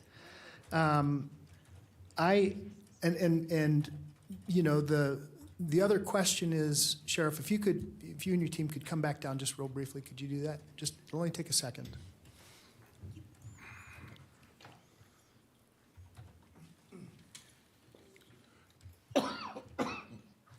So I don't, and this is not a throw under the bus session by any stretch of the mile. That's not the intent. What's the impetus for this? Did the county commission ask for this ordinance? CHAB. CHAB, right. Okay, so clarify for me, because we talked about having a permanent record. That is only if convicted? Absolutely. So as in most cases like this, you would be sent to, if it's in Reno, where we cite into, you would go into community court. Right. And then if you completed what community court and every other efforts, it would be erased off your record. Okay. But otherwise, if you're convicted, so if you're arrested, No, it's not on your record if you're convicted. Right. No, that's okay, Commissioner. You're exactly right. We needed to put that on the record. I need to understand that, for my own edification. So before you guys step away, Mr. Edwards, can we give direction to the sheriff to craft some language? And I think I already know the answer to this, but I want to make sure that you're giving us some guidelines here. Can we give direction to the sheriff to craft some language that would come back to us prior to a first reading, where we could, sort of digest this and understand what the ordinance might look like, and then sort of wiggle it around a bit so that, and look, it doesn't matter what we do. We're never going to make everybody happy. But it sounds to me as if we've got to have something on the books to deal with. Folks have talked about, trash and litter and et cetera. Well, that's all coming from camping. It's not just a matter of a littering ordinance. And then the sheriff, of course, has no jurisdiction in downtown Reno. Well, I do, but again, remember, all those misdemeanors have to be committed in our presence. Oh. So you cannot enforce anything unless it's committed in our presence. So Okay. you can litter, you can urinate, you can do all of that, but if it's not in our presence, there's nothing we can do. Got it. So Okay. Now, just that's to make good. That's that good clear. for clarification. But do you guys have intent of policing the whole entire river corridor? Is that the idea of this ordinance? No. No. We have enough with the unincorporated. Yeah, We're just trying to help, and if we can all be consistent, Okay. that brings that consistency to, like CHAB has indicated throughout the last couple of years. I would like, this is me personally speaking, I would like to see what the ordinance would look like. I'm not giving it a blessing. I'm not saying that it's good or bad. Before I say yes or no, I'd certainly like to look at the language. That's just me speaking. So I don't know, Mr. Edwards, if we can give that, or if he has to bring back something that immediately goes into a first reading. Well, so the problem with what you're talking about, even though it has some intuitive sense to it, the problem with it is that's not the system that you guys have set up in county code. The system in county code is you either initiate an amendment and then send it over to our office to draft it. Then it comes back for first reading, at which time you can say yes, no, change this, pull that, eliminate that. That doesn't work, whatever you want to say at that point. You're not bound to adopt the ordinance at that point. But the system you have set up is that it gets initiated, sent for drafting, and then brought back for first reading. So that's the problem with what you are contemplating right now. You're not agendized today to give direction, to the sheriff, as a board, to go out and draft an ordinance or things like that. You're agended today to do an initiation or not do an initiation today. So that's what you're on the agenda for today. And I'm going to add one more thing too, if I could, Mr. Chair. Just in terms of the big picture questions for you all today as a board, I look at it as the can and the should. The can question is where I come in. And the can question is, can you initiate this? Can you potentially adopt an ordinance like this? And that answer is yes, you can do that. There are some limitations to that. For example, you have to tie enforcement of one of these types of ordinances to available shelter space. That's a requirement that's clear from the case law that's out there. There's other limitations that other speakers have brought up today about confiscation of property and things like that. There's procedures that have to be followed for those types of things, storage, disposal, and all those kinds of things. So you do have some limitations, but you can do it. The should question, that's your question. That's not the question that I get to answer for you, thankfully, as I sit here today. But that's your question. Should you do it? Well, that's what the item is for you to decide today.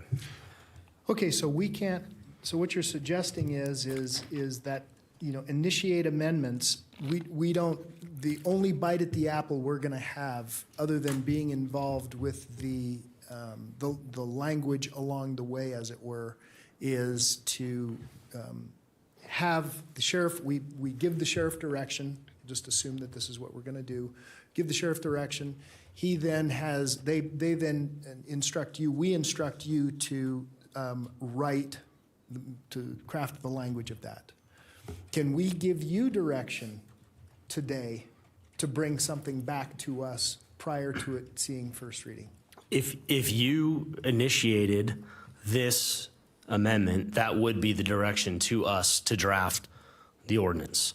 It would come back then as a first reading. That's what would happen with it. You could, if you wanted to initiate today and put some limitations on it, you could say, we move to initiate an amendment to the ordinances provided in the agenda with limitation A, B, and C. If you wanted to do that today, you could do that as well. So that would be some direction that would be part of the initiation, but that's your option today. Okay. Appetite, commissioners?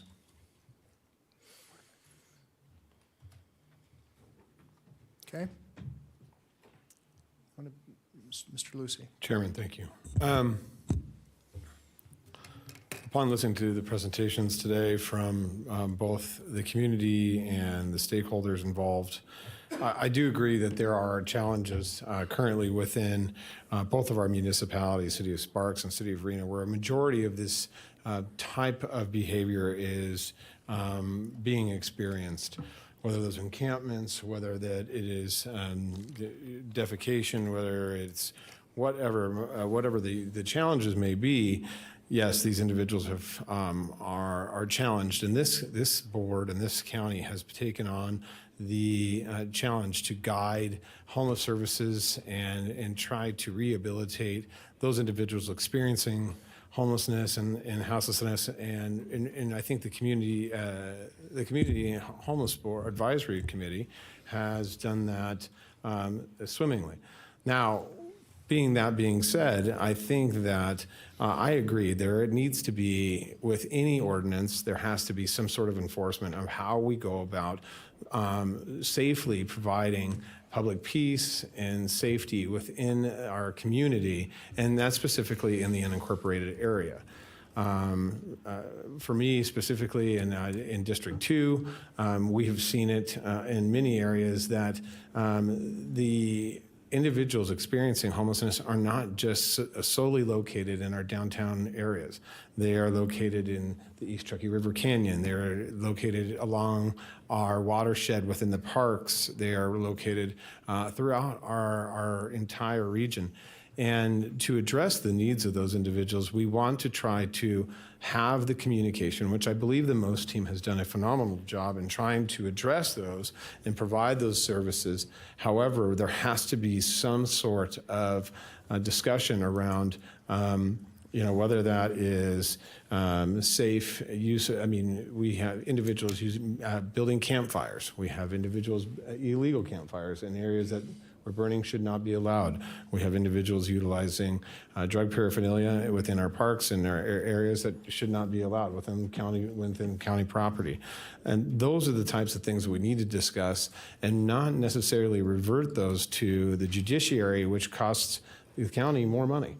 And so community court, whether that's at the Reno Municipal Court or Sparks Municipal Court or any of those, having the ability for judges to make a discretionary decision about a person's lifestyle and where they are is not necessarily what I consider true enforcement. What I would think is that we would do more of a cohesive understanding with the municipalities to address those needs from a standpoint of safety, harm to any people within the public areas, making sure that personal property is protected and those individuals can and will participate in those discussions, but that I think that there is a purpose to at least starting the draft discussion and having the next commission and the commissioners that will be sitting for District 2 and District 3, having those discussions immediately and trying to figure out where the implementation of that from a policy standpoint as a policy board, how do we go about making sure that we are drafting smart, intelligent policy, utilizing the subject matter experts, utilizing the individuals that have experienced this successfully across the country to bring forth smart policy. And smart policy not only is always perfect right out from the get-go, as this board has experienced with animal code. Animal code has come back to us multiple times with amendments and changes to address this. We are never going to get this right as the landscapes within our community continue to change and the needs continue to change. We need to be dynamic and be able to adapt to those changing landscapes and make sure that we are addressing the needs of the community, but also addressing the needs of those that are not just those that are experiencing homelessness, but those that live within the community as well. The small businesses, the general public that recreate and utilize our community, and our non-residents that visit our community. So I think there's a collective way of approaching this in a smart policy from a smart policy standpoint, without having this very, in my opinion, obtuse way of criminalizing homelessness. I don't believe criminalizing homelessness has ever been the intent of this board or this organization. It has always been about serving the public in the best facet, and so I would be supportive of moving forward with at least drafting the amendment and looking forward to what that looks like, but being cognitive of the needs of both sides of the community and making sure that they're addressed within that amendment. Thank you, Mr. Chair. Thank you. Commissioner Jung, have you signed in next? Thank you, Mr. Chairman, and thank you everybody here who has a vested interest in this. I think what I would remind all of you at the board is that before this comes to the actual to be an agenda item and a staff report, you have every opportunity to work with the sheriff and the DA staff to make sure that your concerns are addressed before that first ordinance is read here. And I, strongly suggest that I know I'm probably from the county's point of view and the sheriff, who is the law of the land constitutionally, since there's so many scholars in here, I think it's behooves all of us that maybe the sheriff and his team meet with the affected parties. We have people that are saying law and order, which I get. There's laws to be addressing this, but you also need to talk to the activists because I think they have you painted in a wrong corner, Mr. Sheriff. Since you came on board, actually 15 years I've been here, our jail has been overcrowded. It has served as a mental health premier treatment center, which it was not intended to do. And I agree, police shouldn't have to do all this. We happen to live in a state that is not funded in any other way to handle that. So I take my hat off to you. And I've told you this before, I watch you secretly and I send you secret texts. Your compassion and humanitarianism as a sheriff and Mr. Jeffrey Clark as well. I'm not worried about this ordinance, but I hear everybody here. What about when I'm not here or you're not here, Mr. Sheriff?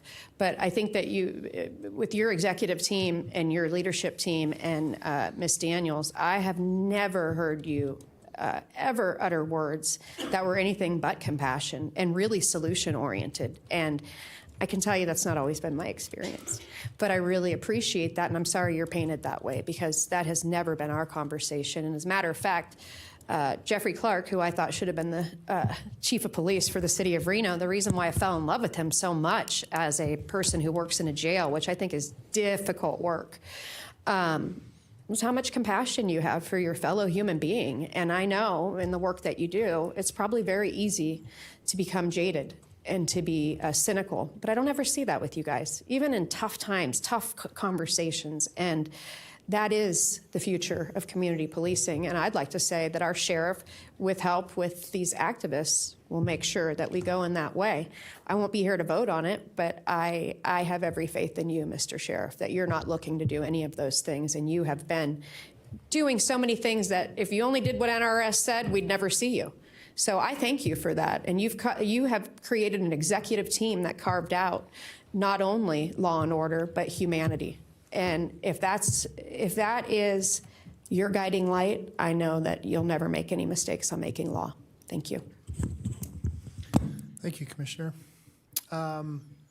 Great comments from both of you.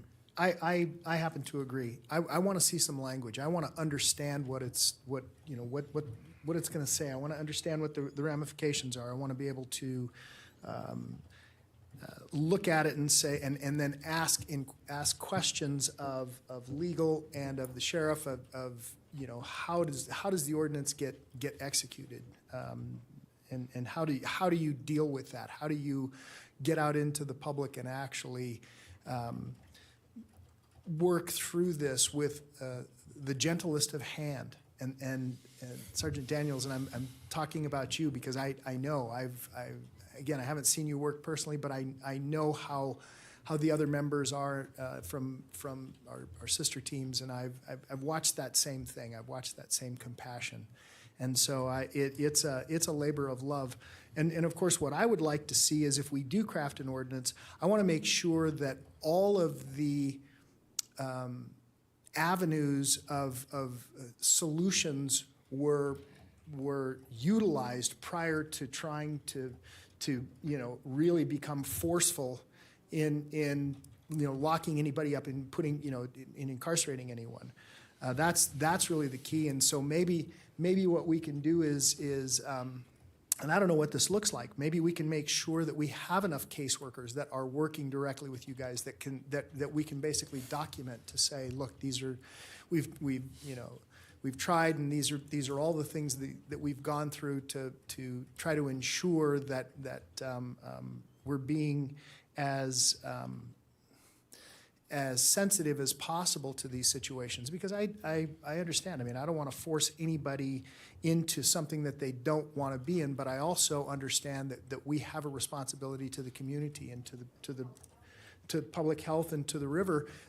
It's huge for us at Tumwa. It's why we pay Keep Truckee Meadows Beautiful to clean the river corridor of hazardous waste. And so I think it's necessary. So I would like to see, I know that others, this seems like maybe it's a little heavy-handed, but I'm going to ask you guys to go out and engage with the stakeholders. I want everybody to be involved in the crafting of this so that we can, when this comes back to us as a first reading, that you can say, we engage with the stakeholders. This is what was suggested. This is how we've manipulated and we changed the code. I want to, or not. I want to make sure that everybody has had a voice at this, because there's a lot at stake here. It is. It's a heavy lift. But I think it's necessary. So I think we've kicked this long enough. Commissioners, what do we want to do? Do we want to give so Ms. Candaris and Mr. Edwards, have we given you guys enough as far as the drafting of the code? Do you want us to be more specific than we already have in direction? No, I think I've got enough for us to work a draft up. Then we would get it out to the sheriff. We can communicate with you during that process as well. When you say you, I want you communicating with the entire board. Yes, just no cross-pollination. That's all. Yes. Understood.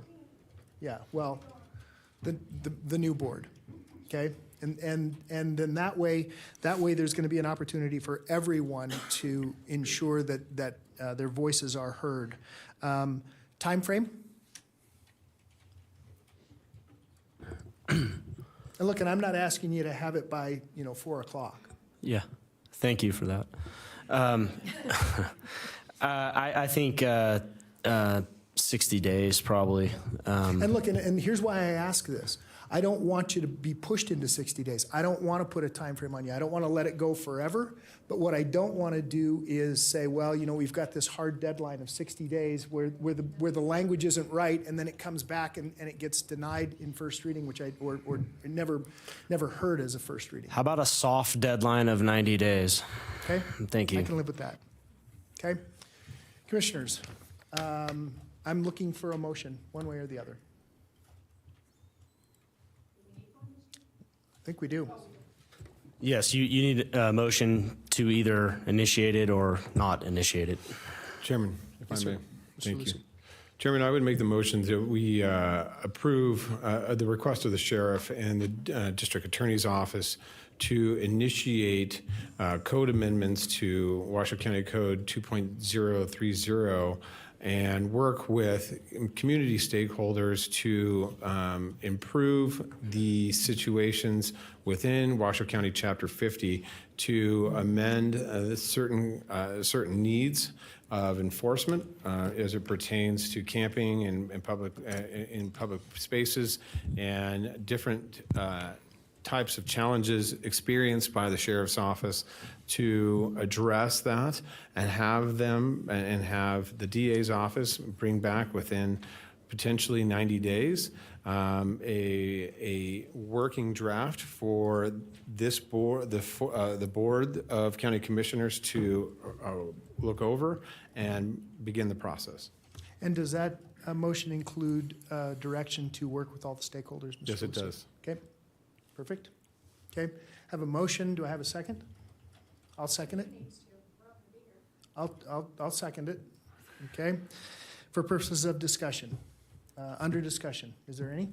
Mr. Chairman, I just don't feel prepared to move forward with this today. And I don't have enough data of what Reno and Sparks, how many people have been arrested and have been in our jails. That would be helpful to know. And there's too many legal, operational, and financial concerns in my head on this. But so I will be voting no.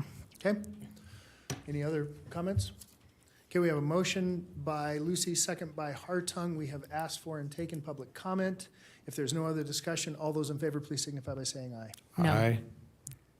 Those opposed? Nay. Okay. I don't know. Commissioner Herman voted against, so it's 3-2. Okay? Okay. All right. Go forth and write. That takes us now to item number 20. Item 20 is to introduce and conduct a first reading of an ordinance amending Washoe County Code, Chapter 100, Buildings and Construction, to reflect that a standalone Department of Building and Safety no longer exists, that its functions are part of the Planning and Building Division within the Community Services Department. Amendment to this chapter include updates to the nomenclature and structure of the business unit and positions providing building and safety services to the Washoe County community and all matters necessarily connected therewith and pertaining thereto. And if introduced, set the public hearing for second reading and possible adoption of the ordinance for January 17th, 2023. Okay? Do we, Mr. Chairman, this will be bill number 1887. okay? All right. Mr. Chairman. So do we need, hold on just a second, do we need staff to give us any background on this? Do we need a presentation? No. Okay.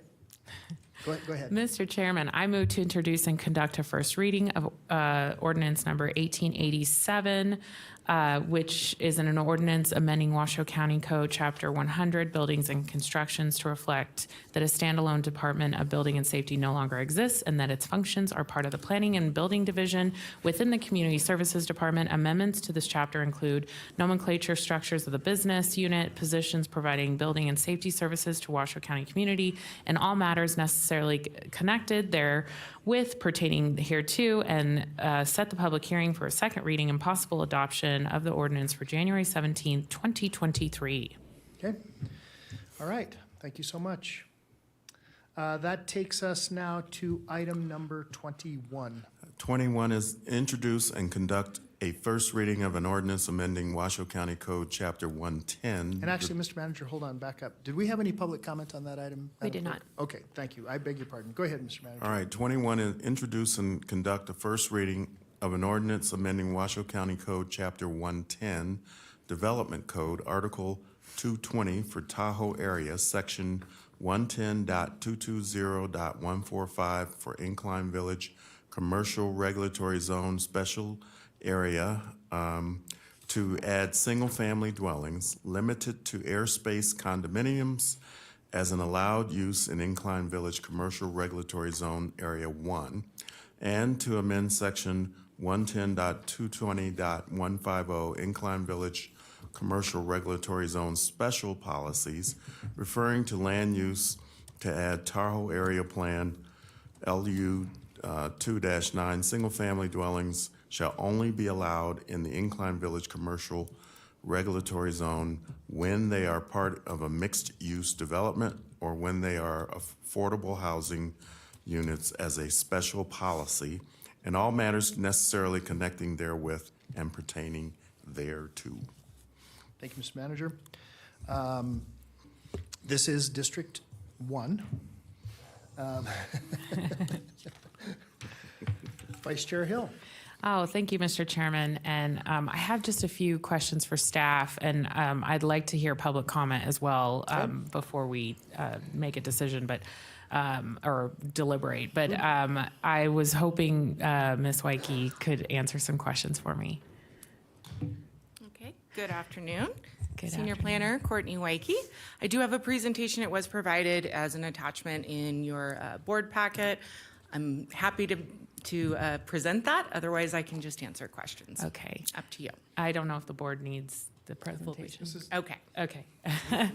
Great. Well, I think the main issue that I am hearing from constituents, and really that I'm feeling as a representative of this district, is this idea of, did we not allow explicitly for single-family dwelling units, condo or otherwise, in this district area, planning district area, because we were looking at preferred areas for affordable and employee housing. And so I searched through the Tahoe Area Plan handbook, or the Tahoe Area Plan plan. And on page 40, there's a policy that says preferred areas for affordable and employee housing. And it lists Crystal Bay Tourist, Incline Village Commercial, which is what we're talking about today, Ponderosa Ranch, Incline Village Residential Regulatory Zones are preferred areas for affordable, moderate, achievable, and employee housing. Do those areas, and I think I just want to make sure I'm correct, those other areas other than Incline Village Commercial, they all allow for single-family housing, don't they? That's a great question. Okay. I would need to check. Okay. By right, I guess is what I'm asking. Right.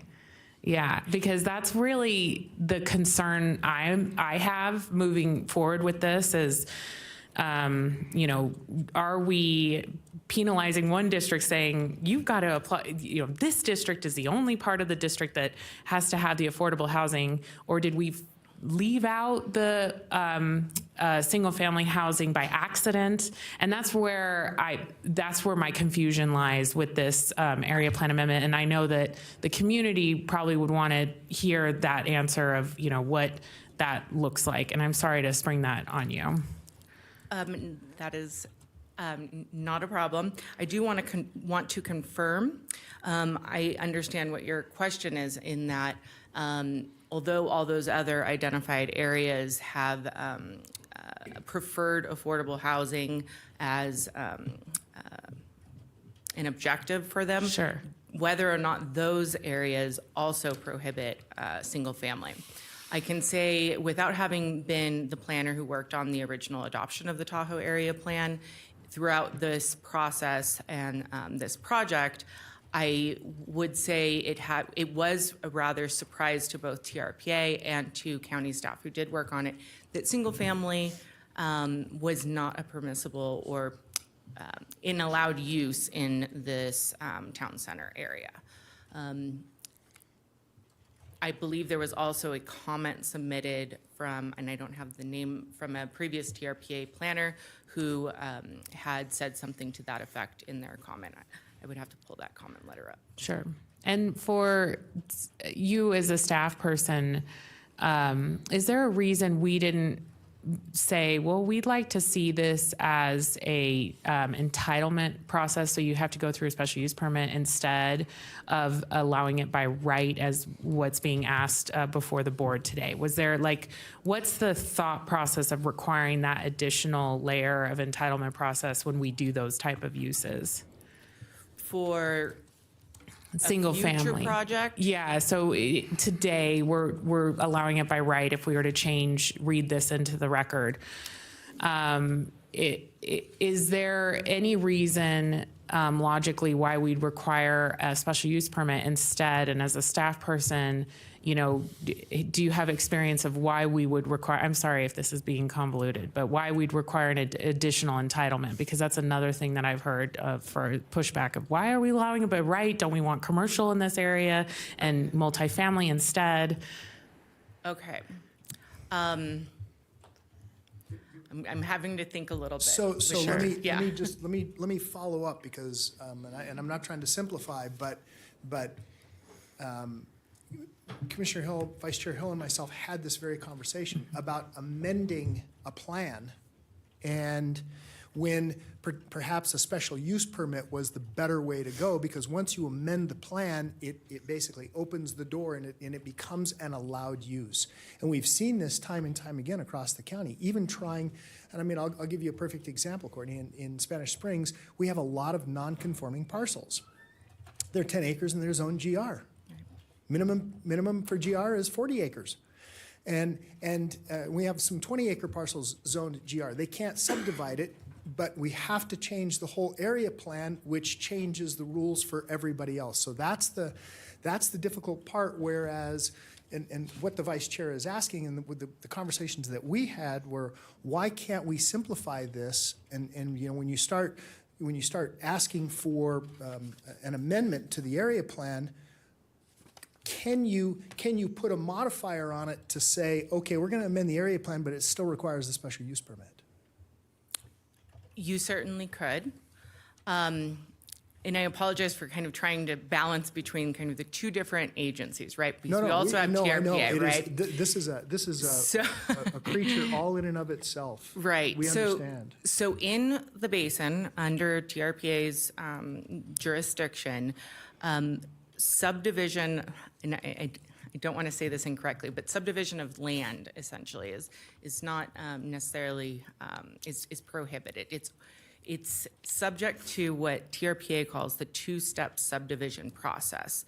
So the first entitlement in order to subdivide and actually create a condominium or a single-family condominium would be to apply for, is to submit a multifamily project. And then you would have the ability to come in and subdivide and condominiumize the multifamily project, which is considered single family.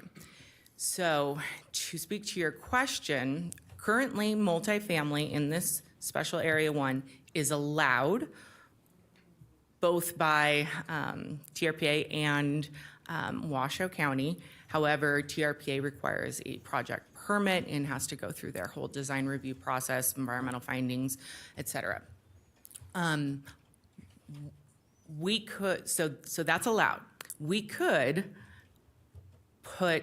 you could add that once somebody has an approved multifamily project and they want to subdivide that multifamily project to be single family, that could be subject to a special use permit. And that would just be if I'm thinking out loud, it would be a change to stay the same within the development code, because it's just a change to that table that we are, that is proposed or being requested to be amended from A to S. And right now it is an A, which stands for allowed. Okay, so that's helpful to understand. Now, say this board, and I have no idea the will of the board, but say this board thought, we want to change that A to an S. Would that have to go all the way back through Planning Commission and come back to this board? So we couldn't do that today and move to a first reading? I may refer to our district attorney, Mr. Edwards, but I would think that would be a substantial change from what was provided in the packet and as a recommendation of the Planning Commission. And I just want to also clarify, although single family would be allowed, it still requires a tentative map. So there is still a discretionary process in order to have single family condominiums. And mind you, this amendment is limited to condominiums. We're not talking detached single family homes. And the tentative map process, can you remind me where that goes through? The tentative map would go through our typical application intake and review process out for agency comment. Noticing would occur to surrounding property owners and appropriately in the newspaper. And that action is heard and decided by the Planning Commission. And then if it was appealed, would it come to this board then? Correct. Is that how that goes? You still have to, but in order to appeal, if they approve it, it goes through directly. It does not have to come for final approval. Right, no final To approval us, here. but if it's appealed, if it's denied and appealed, it comes to us, or if someone has standing and it's appealed, it comes to us. Am I correct in that? You got it. And I then, want to make sure. as far as a planner expert that you are, do we care as Washoe County whether something is multifamily or single family? Just putting on your planner hat, not on like what you'd ideally like something to look like. I don't know that I could speak to that personally. No, Right. I whether or not. Because it's the Essentially, same it's a traffic change in- count. Yes, it's a change in an ownership It's an pattern. ownership, but it's not it's not whether there's going to be additional traffic or whether there's going to be, I don't know, some sort of, use that we need to be concerned about. It's just whether it's owned or it's rented, correct? Correct. It would be individual ownership versus a multifamily project where obviously they're renting the individual units. I think you can draw conclusions with the differences between those two. But when you're looking at impacts, density, right. Like you said, traffic, it will effectively act and look no different than a multifamily project. Okay. Well, I don't know, Mr. Chairman, if we want to open up to public comment and then. Let's take public comment at this time, and then we'll figure out. I mean, obviously, this does not require a vote of the board. No, it's just a reading. Someone has to read it in. Just a first reading. And then if Ms. Wyke could look and just see if those other planning areas have single-family use by right. I'm 99% sure that they do, but I may have missed it when I was reading the plan. So thank you so much. Okay. Madam Clerk? Would you like public comment, or would you like the applicant? Oh, yeah. Oh, we have the applicant here. Wonderful. No, I'd love to. Love to hear the applicant. Madam Clerk, how much time do you think you need? This will be short. Okay, all right. I mean, because typically we'll give you a certain amount of time. If you think you require more than 15 minutes, I'm not going to give it to you. While I had a full presentation, Mr. Chair, Lou Feldman, appearing on behalf of the applicant, in deference to Commissioner Hill's questions, I think I can just be responsive and perhaps save some time. Okay. Madam Clerk, would you, Mr. Feldman, is 5 minutes enough, or do you need 10? I think 5 minutes is enough, but if Put 10 minutes on the clock, Madam Clerk, and please try. We'll go from there. Mr. Feldman. Thank you, Mr. Chair. Commissioners, again, Lou Feldman on behalf of the applicant. The first thing I would say in response to Commissioner Hill's observation, I am confident Crystal Bay has single family as an allowed use. I cannot respond with respect to the Ponderosa property off the top of my head, but I think what is important with respect to this particular district, and there's a letter in your packet from a former planner at TRPA, Andrew Strain, who may be known to some folks. He's been in the basin a long time. Mr. Strain reported that the reason that in this particular community plan, that's what it was originally adopted in 1996, this community plan prohibited single family because they did not want to see lot and block subdivisions in this commercial core. They didn't think about condominiums, which are, as you've noted, have identical impacts to multifamily residential. So this particular project has gone through the scrutiny of the TRPA review process, the environmental review, and was unanimously approved by the TRPA Governing Board. And the impacts as to whether or not it's a project for rent or for sale are identical. There are no different environmental impacts. The traffic is the same, the water quality treatment is the same, the noise is the same, etc.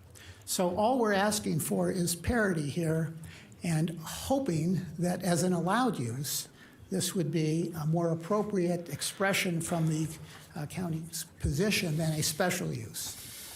And the reason I say that, and again, in response to Commissioner Hill's question about a special use permit, this project's already approved.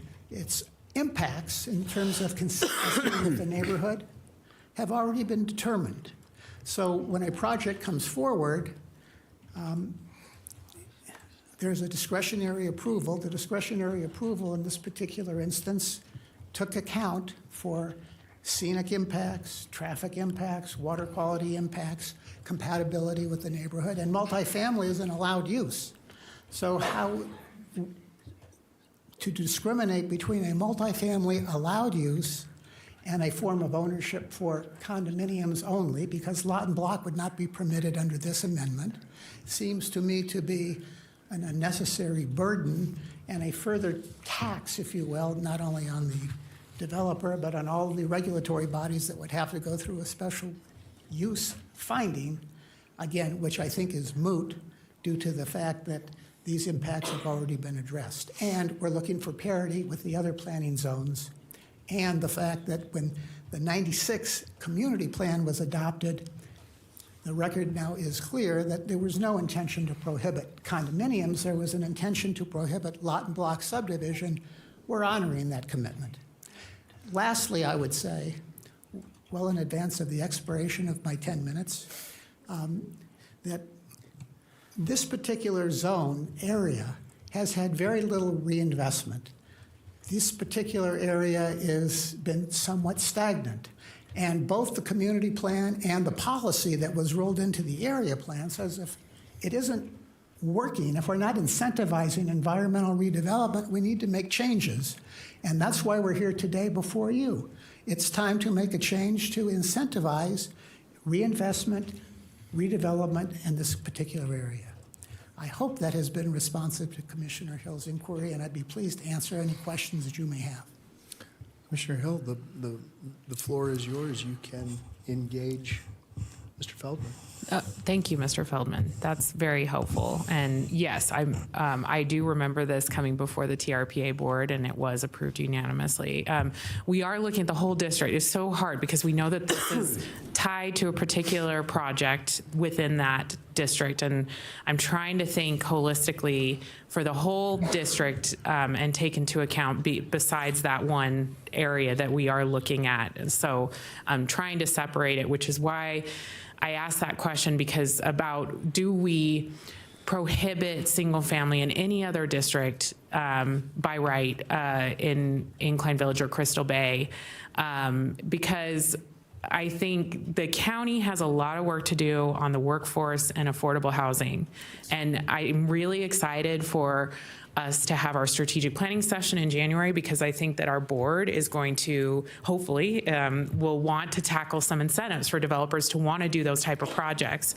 And so to say that we would have multifamily in that area otherwise, because single family condominiums are not allowed by right, well, they haven't been there, and I don't think it pencils developmental-wise by the developer if they're not able to sell the units, because it's so expensive to develop in Incline Village and Crystal Bay. So I hear your argument about, well, we haven't seen any redevelopment, maybe it's a use issue, but I also think I'm partly challenging the staff of, I really want us to really look at the area plan as a whole and make sure we're not doing these, like, this area gets this, they get all the multifamily. Well, why is that? Why can't other areas in our community have multifamily and more density as well? So that's the other, concern that I want to look at. And I don't know, Ms. Waikey, if you've been able to see if I was correct in that. Well, and what we can do, if you have no other questions for Mr. Feldman, No. or the board doesn't have any other questions for Mr. Feldman, we can take public comment because That sounds great. We've got 4, which will give her another 10 or 12 minutes. Great. Provided everyone takes their full Thank you, 3 Mr. Feldman. minutes. Or close. Okay, thank you, Mr. Feldman. Mr. Chair, real quick, just for your edification, there are 62, I'm counting 62 regulatory zones under that scheme, so it's not quite as quick and easy as Sorry. it sounds. 36 of those are residential regulatory zones. Okay. All right, Madam Clerk. Madam Clerk, would you please call public comment? Certainly. First up, we have Lisa Fleischer, followed by Randall Fleischer.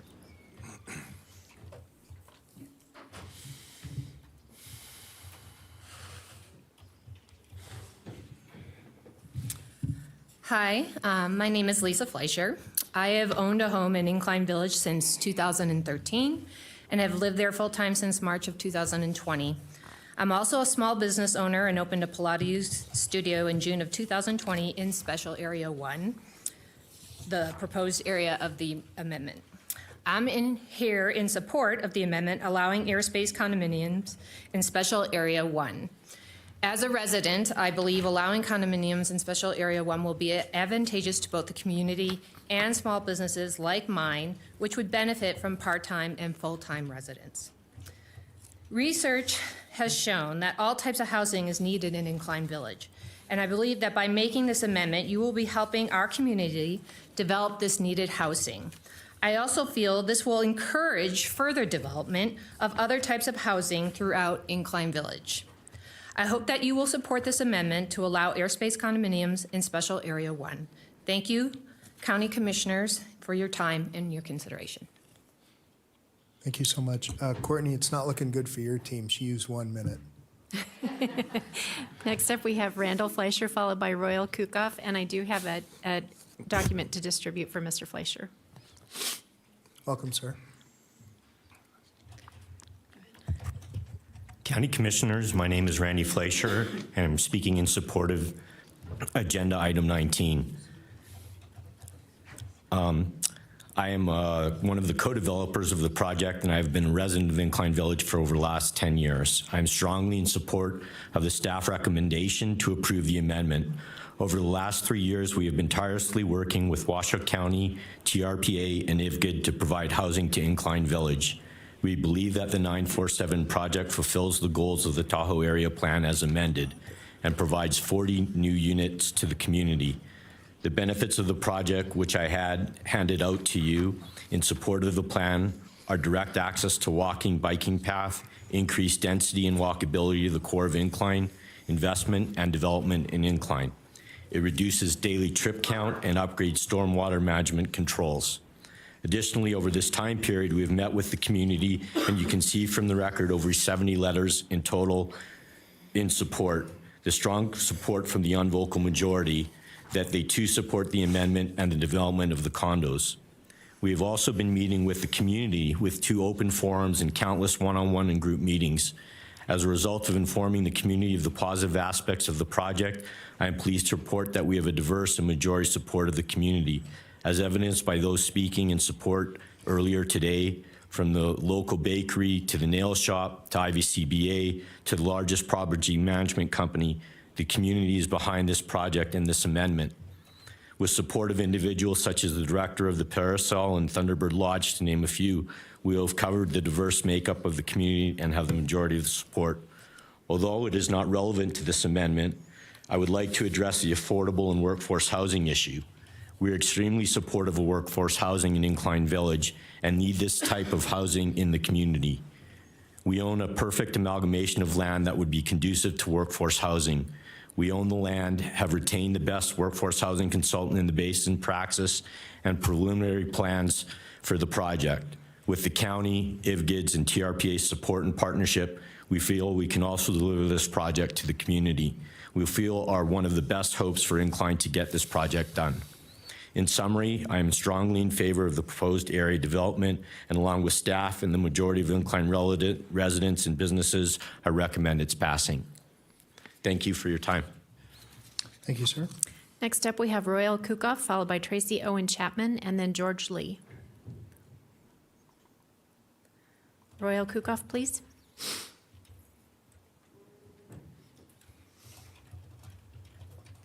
Are you related to Greg? What's that? Are you related to Greg? Sorry, I can't hear you. Greg, are you related to Greg? Greg? Yes, never mind. Craig. No. Are you looking at my last name? Yes. My crazy last name? Yes. Yes, my brother is Craig. No, I know a Greg. Okay. Forgive me. No Craig. problem. Great. All right. Good afternoon, everybody. Known him for 35 years, maybe. Gotcha. Yeah. Nowhere to hide with my name, right? Royal Kukoff. Good Lord. It is a rarity. Yes, indeed, Welcome, sir. indeed. So I'm just here very simply. I think defer to everybody else who's already spoken. So for me, I arrived in Incline Village in 1970, of all things, 9 years old, and so quite a few changes since that time. Grew up there all the way through high school. My 3 daughters spent their early lives there. So I'm a local business guy there, own property, and just here in support of 947 Tahoe project and the thought of pride of ownership versus transient rentals. So for me, and I'm in the mortgage business, so disclose that to you. So for me, it's important that parcel of land has been sitting there vacant. I knew the families from the Chevron station, the Parks family, to Stanley's Restaurant, the Parsons family, grew up with everybody, just been sitting there completely unused in all of this time. And you all know Incline, tiny little place, 3 miles from end to end. Where 947 Tahoe will be located, literally within a 10-minute walk of everything in the downtown core of Incline Village, from the beaches to the rec center to the tennis complex to Rayleigh's, the grocery store to restaurants. So I truly believe with a level of health, people walking, getting out there in the air, that it's actually going to be helpful for folks to be able to support those local businesses, get to everything very simply without having to jump in their car and drive around. Because I know there's been some concern like extra traffic, things of that nature. But I think it's already been discussed, rental versus ownership. There's no difference in impact there. So I think that's important. And also, as primary and second home ownership, no investment properties are allowed there. And also, per the HOA rules, no short-term rentals, as I understand it, will be allowed there. So I think that's truly, primary, second home ownership, that pride, I think is a really great thing for our community. And so bring in, much needed revenue and so on and so forth that I think will enhance the community.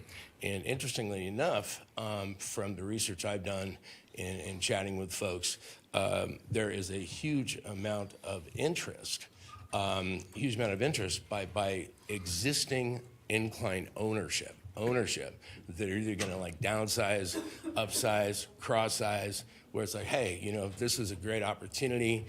Maybe they want to get out of that house that's up on Dorsey, it's 7,000 feet, not have to do it. And maybe folks are getting older. So I think all those things being said, it's just super positive for our community. And just hope that all of you will take a clear consideration that it's a good thing to proceed. So thank you very much for your time. Thank you, sir. Any questions? Tracy Owen Chapman, followed by George Lee.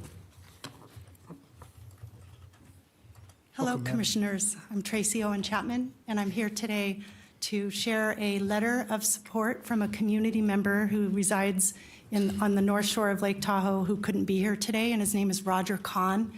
He's a highly respected leader in the community for decades, and he asked that I read the letter for him, and he also submitted it last week on December 9th. Dear Commissioners, my name is Roger Kahn. I am a 60-year resident of North Lake Tahoe and a homeowner and a business person who currently owns Mountain Space Workspace, a co-working business in Incline Village, Nevada. I am writing this letter in support of the 947 Tahoe project plan amendment, which will change the ownership of this project from 40 multifamily units to 40 condominium units. My reasons for supporting this change are as follows. The site has been dormant for many years. This project will update the old and outdated development code for the site by allowing single-family ownership. The development will be for sale units rather than for rent units, which is far more acceptable to the Incline Village community. It encourages the units to be owned individually by families on a more permanent basis, rather than multifamily that lends itself to short-term rentals. Homeowners, rather than transient renters, contribute far more to the Incline Village community, and they become part of the fabric of the community. This project meets the goals of the Tahoe Area Plan, which encourages concentration of development in the town center of Incline Village.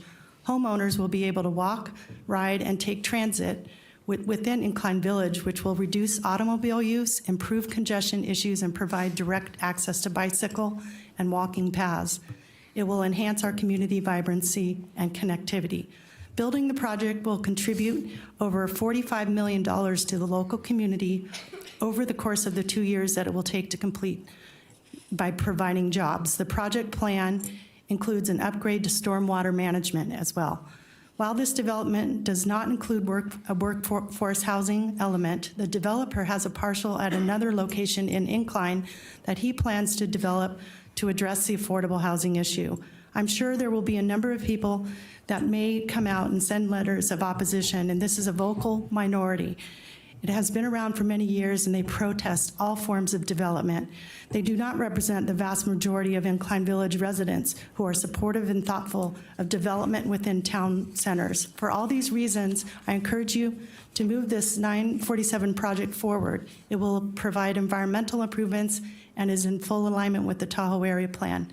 It will allow Incline Village to continue to become a more vibrant, livable North Lake Tahoe community. Please don't hesitate to contact me if you have any questions. And very truly yours, Roger Kahn. Thank you. Thank you, ma'am. Next up, we have George Lee.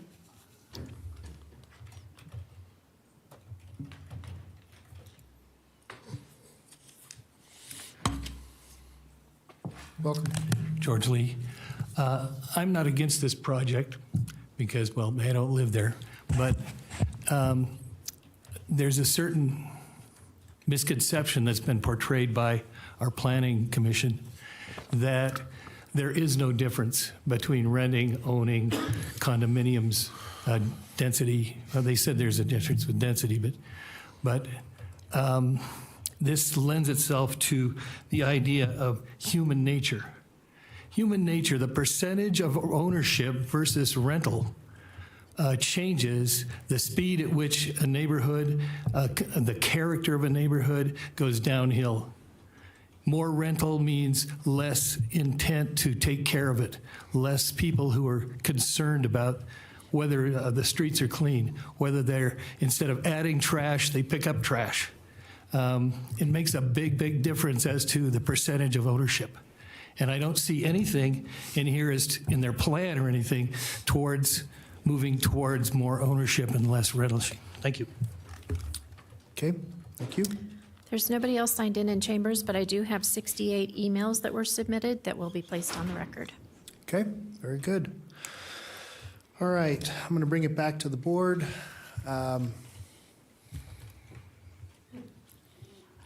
Floor is yours. Okay, Courtney Wyke, again for the record, senior planner. So as Commissioner Hill had requested, we were able to at least, at a minimum, narrow down our research to the 4 preferred affordable housing areas that you had referenced. Crystal Bay Tourist Regulatory Zone allows it, a single family.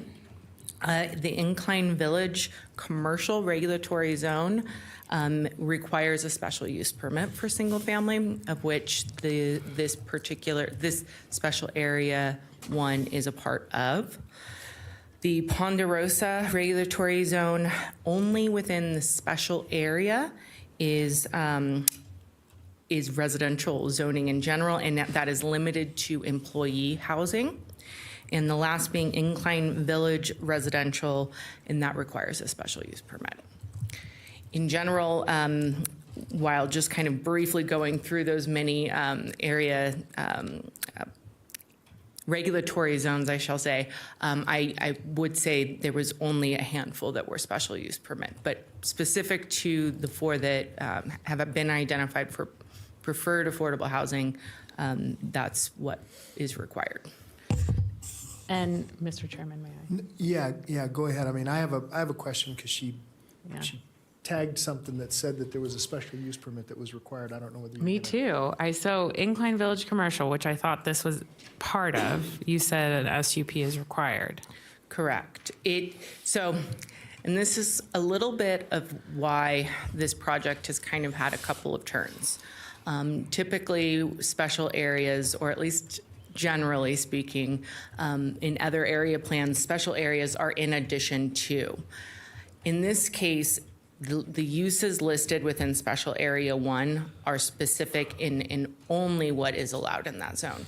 So it's almost its own mini regulatory zone. So the Special Area 1 is within the broader commercial regulatory zone, which requires a special use permit for single family.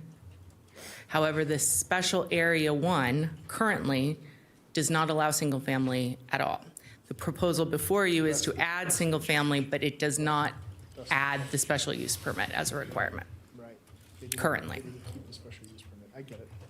You follow? It's like a zone within a zone. No, I understand. Thank you. That just makes it harder. But happy to hear from any other board members on this. Well, I'll give you my thoughts, and that is, I understand why the request. I would have been a little more comfortable had there been an attachment of the special use permit into this request. That would make me a little more comfortable. Is there the possibility, Mr. Edwards? Let me ask you this: if this goes, because this is just a first reading right now, and then of course the second reading comes back, which basically codifies it. At any point, can we require a DA, which would essentially be somewhat similar to a special use permit, when they come back with a map, when they come back with a tentative map? Developmental agreement. What would DA? DA, you mean development agreement? Yes. What would the purpose of the development agreement be? Because it would probably hinge on that. Well, I guess I was just looking at it in place of a special use permit. So, but once we make it an allowed use, it doesn't require that. So now that I think about it, and this is why I pledge my eternal loyalty to you, because you made me think about what I said. So. I wasn't prepared for eternal loyalty today, but I'll take it. Regardless, you have it, sir. Thank you. So, you've answered my question. So if we need a special use permit, we got to force it to go back to the Planning Commission or March 4th. Yes, if you want another layer of discretionary approval, you would have to go back through that process. Okay. Otherwise, it comes in as a map for condos. This is not the whole. This does not. I mean, this is a very small area, though. So there is some solace in that, but I understand your angst, and I'm with you. Whether you want to support it or you don't want to support it, I'm going to be very frank.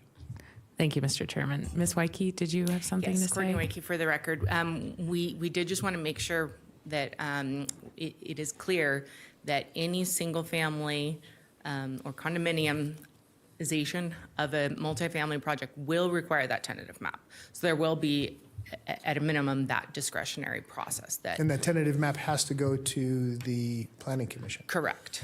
And then again, the same thing that we discussed earlier. If it's approved, it does not require the blessing of the county commission. If for whatever reason it's denied, or someone who has standing who lives within a certain radius appeals, then it would have to come to the county commission for adjudication. Correct. And that would be similar to a special use permit. Correct. Okay. Thank you. If you choose not to decide, you still have made a choice. Exactly.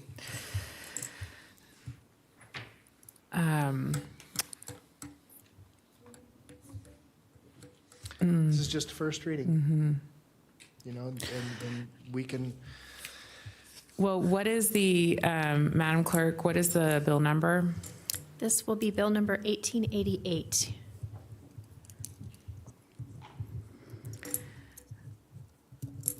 I'm going to introduce it, but I'm going to introduce it because one of many things. I think it is very difficult to develop multifamily in Incline Village and Crystal Bay. I don't think I have to explain that to this board or anyone in the community. And so I have a hard time requiring even a special use permit because I don't know what that will do to incentivize multifamily versus still just going through the entitlement process if you want your single family condos. And I think this board has work to do on both the Tahoe area plan amendments and workforce housing and affordable housing in Washoe County. And so I look forward to tackling those as a board moving forward. And I'm hoping that this board will support that.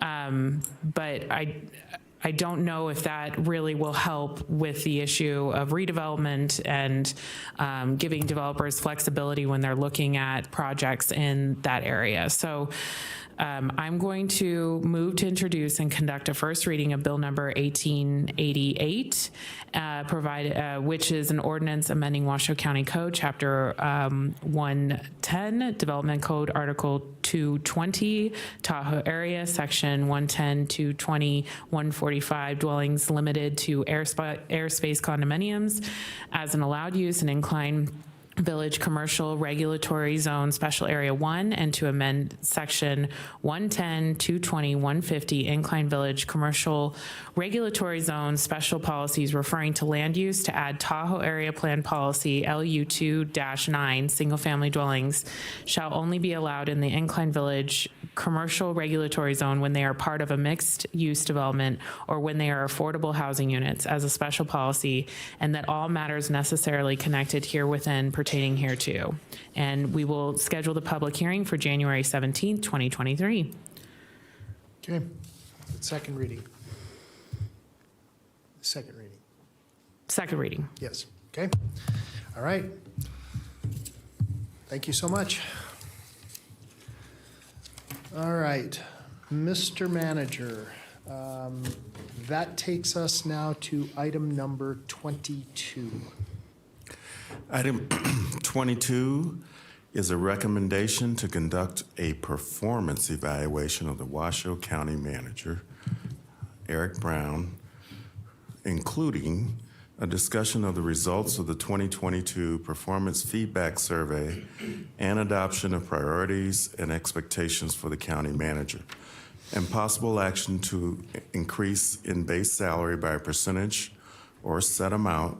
The current base salary is $296,379, lump sum bonus, and discussion and possible action to approve an amendment to the county manager's employment agreement to extend the agreement for an additional year to December 21st, 2025, and to amend Section 2C to increase severance pay from 6 months' pay to 12 months' pay, and if approved, to authorize the chair to sign the amendment and direct the Comptroller's Office and Human Resources to make all necessary adjustments. Thank you, Mr. Manager. Ms. Hurley, welcome. Patricia Hurley, HR for the record. I am here today, just as Manager Brown has said, to talk about his performance survey. Well, I think someone has the wrong presentation up there because these are the county manager accomplishments. So I will need the one that was attached. That's the wrong one, yeah. That was actually attached to the staff report.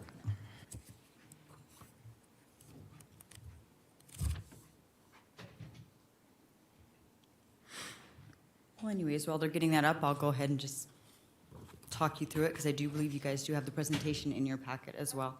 So Section 9.c of the current employment agreement between Washoe County and the County Manager Brown requires that every year prior to or near as possible to the commencement date of this contract, the Board of County Commissioners will review and evaluate the Manager Brown's performance in accordance with the provisions of the open meeting law. NRS 241.033 requires written notice to the employee, Manager Brown, at the time and place and at least 5 working days before that meeting. Written notice of a list of general topics will also be discussed during that time. To kind of give you an idea of the timeline that took place was August 9th, Human Resources was notified that County Manager Brown and the chair discussed and mutually agreed on his performance evaluation survey, the internal and external stakeholders that would be invited to be a part of the survey, and decided on this December 13th date. August 16th, in accordance with NRS 2401.033, Human Resources formally notified County Manager Brown that the board would be reviewing his performance and professional competence as the Washoe County Manager in this public session. During that time of October 18th through October 31st, his performance feedback survey was distributed and all responses were anonymous. Now to talk to you guys about the survey groups and the participants. There were 28 individuals who were invited to participate in the survey. They consisted of the County Commission, which 5 were invited, only 3 responded, giving you a 60% response rate. He had direct reports, 9 were invited, 8 responded, giving you an 89% response rate. He had department head and division heads, 12 were invited, 10 responded, giving you an 83% response rate. He had external stakeholders, 2 were invited, unfortunately none responded, even after given multiple reminders to respond.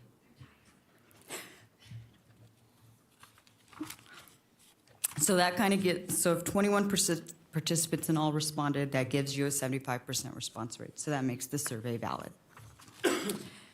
While the participant groups in each of the 4 targeted, oh, this is not mine, so I will just leave this down here. That is mine. Okay, well, I'll catch up to that now. I'm there now, huh? Okay, thank you. While the participants in each of the 4 targeted groups were asked questions specific to their issue, every group was asked 3 particular questions related to leadership, integrity, and communication. As you can see, one of the questions were functions as an effective leader of the organization, gaining trust, respect, and cooperation. 100% said he meets or exceeds expectations, as it sets for the second point being an effective example of high personal standards and integrity, 100%. And practice timely and effective communication, he did receive 100%. The survey also asked for an overall performance from all the survey participants. As you can tell from the 3 participating groups and those that responded, he did receive a 100%, indicating that he meets or exceeds expectations of all survey participants. As we move forward through his performance, he will talk about his accomplishments and goals, but for you today is to, as written in the board item, is to make a decision on whether you want to increase his base salary by percentage or a set amount, to determine whether you'd like to give him a lump sum bonus. He did ask for amendments to his contract to include a 1-year extension to November of 2025 and increase in severance pay from 6 months to 12 months.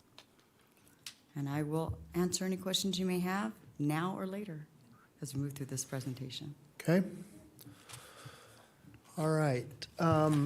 So the severance, define that for me, because I just want to make sure. I mean, I know what it means, but let's make sure that we get that on the record, because I've had a number of communications from people who have said, you know, it's a.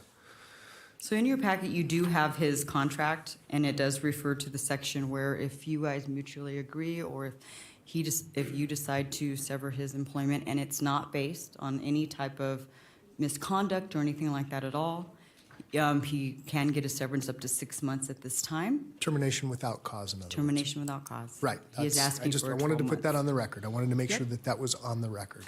Yes, without Okay, cause. so it's not he just decides he doesn't want to work at Washoe County anymore and he gets a severance. Nope, if he package. decides to walk away, he gets nothing. Right. Okay. I think that was very important for me to put that on the record, because again, there was a number of communications where people are just angry and referred to it as a golden parachute. And just to let you know that for the current Clark County manager that was just instilled, Kevin Schiller, he did ask for that. This is the new norm for city and county managers throughout the area. Okay. Commissioners, any questions for Ms. Hurley? Okay. I'll be available, shoot you. All right. Oh, Commissioner Herman, I'm sorry. Okay, there you are. Hold on just a second. Commissioner Herman, have you signed in? It was not there a second ago. there's, as far as the severance pay, actually, the NRS, and then I don't know why that is being extended, but, because in the NRS, the manager works at the pleasure of the commission, and so kind of, if we decided to, change county managers at some time, it just seemed like that we're doubling up on things. That's all I'm concerned about, getting a whole lot of rules here. It's a big issue, it really is. And when you think about Clark County, there's a lot more population and a lot more going on there. So I'm just wondering, what we can do. And I just have a lot of questions in my mind, and I'm just wondering if this couldn't be put off till January when we got the full board, Okay. Oh, it is. I mean, We returned. we're we're evaluating the manager for the last year. The new board will evaluate in the next year for that performance. So, Mr. Manager. Good afternoon. For the record, Washoe County Manager Eric Brown. I believe you've all been given a copy of the presentation. If I could have it up on the screen, please. Okay. First of all, it's my pleasure for the third time to address you as the Board of County Commissioners as your county manager. I can tell you sincerely, after 3 years, I continue to love what I do. I love working with my team, and I love working with you. And for the two exiting commissioners, I won't speak to you, single you out. I've learned a lot from both of you in different ways, and I thank you for your patience and for the time you've spent with me, given my background, to help me get acclimated to government service at a local level. So I'm going to go through a list of accomplishments, but before I do, I think it's important to acknowledge that the county manager, of course, works at the direction of the Board of County Commissioners.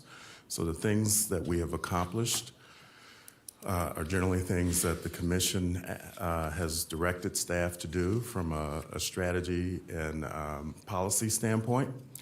And if it were not for the guidance of the Board of County Commissioners, these things would not have been accomplished. Secondly, I have a wonderful team, both at the leadership level, my assistant county managers, CIO, CFO. So and the department heads continue to be very supportive of me and the Office of the County Manager. And I want to thank all of them for their cooperation, and because none of this would be possible if that collective group of individuals weren't on board. So last year, I shared with you a list of objectives that I would try to accomplish in the year ahead. And I'm going to do that again today. We augment the list when we have the strategic plan session in January, because generally there's guidance from the board about priorities. But let's just quickly go through the things. We were in the process a year ago of renewing our employee association agreements. That was successfully completed on time, and we're now operating under the first year of a 2-year extension. We completed the transition of housing and homeless services from Reno to and our interlocal agreement with Reno and the City of Sparks. And we are now the lead agency and in control of not only the shelters but homeless services. We said we would strengthen and expand the commissioner support program. We have done that, and I'll come back to that in a minute. And we were also in the throes of trying to get redistricting done, which was also completed in the past year without incident. Moving on, ARPA administration. This morning, You heard from some of the community reinvestment grant recipients.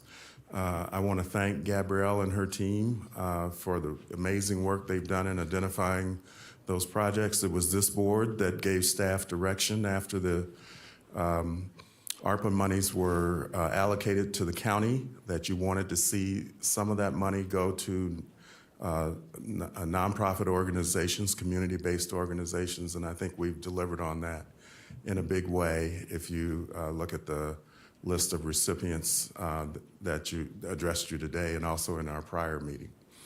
We continue to work on improving staff responsiveness to constituent and commissioner requests.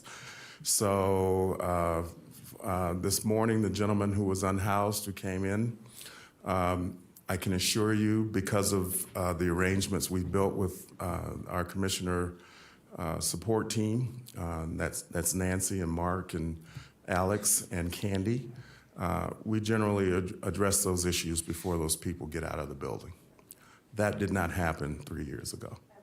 And beyond that, you'll see some statistics in a minute that bear out other things that that group is doing to help us be more responsive to the needs of constituents when there are inquiries either through 311 or directly to commissioners.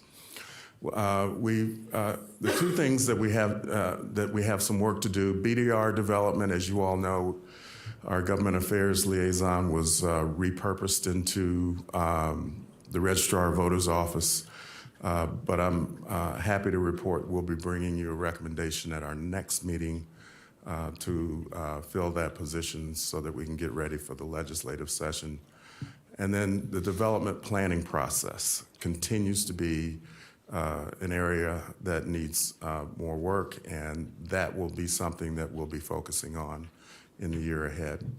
Going back to the Commissioner Support Program, we did increase our staffing levels for program effectiveness. As you all know, we increased the discretionary fund level to give you, the commissioners, more latitude, more flexibility in determining how those funds should be spent, since you're closest to the constituents and the communities in each of your districts. We also spent a lot of resources revamping the Citizens Advisory Board, the CABs, and we broadened the community discussion topics. We now have 8 CABs that meet regularly. I try to visit each of those CABs on a regular basis to understand what the issues are and how the CABs themselves can work more closely with the county. We know we have some work to do on the development side of how the development calendar works with CABs to make sure people are informed on a timely basis about projects that are coming to their communities. And we do have some definite thoughts that you're going to hear more about next month to improve that process. And we've launched an online hub for improved transparency of our development activities. So any constituent, any member of the community can go to the online resource and see where we are from a development standpoint on any project in the county. We launched Washoe County Leadership Academy, if you recall. Our first Leadership Academy, we received 178 applications for 30 spots. Outstanding. We actually increased the size of the class for that reason due to the overwhelming demand to 35 participants.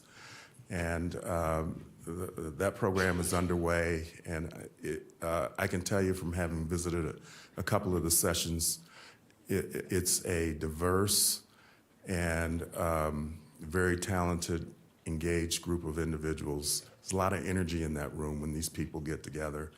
And I believe they're working on a class project that you'll hear more about in the next 6 months. I mentioned that the Commissioner Support Program does things beyond these meetings. We've conducted 99 public meetings, including the CABs. In addition to the CAB meetings, we're now meeting with homeowner associations and other community groups. And we've resolved over 250 escalated constituent requests. And 158 of those coming directly from commissioners. So we actually have a list of constituent inquiries that as a group, my team gets together at least once a month. We go through it. Where are we? How do we get this resolved? What are we waiting for? So that's what I mean by stepped up commissioner support. All right, we closed out our COVID-19 incident command. So it's about time, right? After 2 years, we've done that with the city of Reno and the city of Sparks. I want to thank Mr. Dave Solaro, who served as our incident commander and did a fantastic job, particularly towards the latter stages of the pandemic. We conducted regional emergency operations. We attended, the FEMA training for regional operations. We're actually recognized for our efforts in doing so. In Incline Village, the property tax refund payments continue on schedule. I believe if the payments, people have until March of next year, if I'm not mistaken, to apply for their refunds if they haven't already. So we're in the home stretch in terms of completing that obligation. We've also, as you all know, developed and implemented a short-term rental ordinance, and we continue to monitor that to see how it can be improved or refined. As you've heard this morning, we've opened and funded the Affordable Housing Trust Fund. And we are actively engaged in identifying viable methods to fund it on a more consistent basis. You'll be hearing more about that early next year also. And we've improved relationships with our local media outlets. If you think about our relationships with the RGJ and This Is Reno and the Independent, and as well as our local broadcasters, I think Nancy Lewinhagen and Bethany Drysdale and the team have done a fantastic job making sure that the stories are told accurately and that there's transparency. And one near and dear to my heart, we've completed transition of the Wild Creek Golf Course to the first tee of Northern Nevada so that they can begin fundraising to create an after-school presence for youth in our community. We restored EMS and fire services to Gerlach and Empire for the first time in, I don't know, Commissioner Herman, over a decade. And I want to thank the Pyramid Lake Paiute Tribe folks for assisting with that. We also secured funding for, and we have begun construction of broadband service to Gerlach and Empire. And it is actually ahead of schedule. We thought we would encounter supply chain issues and staffing issues. The vendor has been ahead of the benchmarks that we've established. That project happened as a result of our collaboration with the State Office of Science, Innovation, and Technology. And we are in the process of planning additional broadband service to unserved areas of Washoe County, North Valleys, Warm Springs, Palomino Valley, places like that, as well as places in the Tahoe Basin. We've distributed over $10.3 million in emergency rental assistance in unincorporated areas of Washoe County. That has helped over 1,500 households stay in their homes. So we talk about the homelessness challenge and the challenge of affordable housing. This commission, I will remind you, at the outset of the pandemic, when we were awarded the $91 million, said to us, what can we do to help prevent people from being kicked out of their homes? And I think this is a pretty good indication of how we've used available funding to do that. And then we've conducted successful primary and general elections here in Washoe County. A couple of organizational accomplishments specifically. We've launched the Washoe County Comprehensive Employee Support Program. If you remember, this was approved by this commission prior to the primary, and it was to deal with the unfair attacks that might occur on Washoe County employees from outside parties who would say things that are untrue or slanderous. And we put that in place with a policy that allows that to be escalated through the Workplace Violence Committee.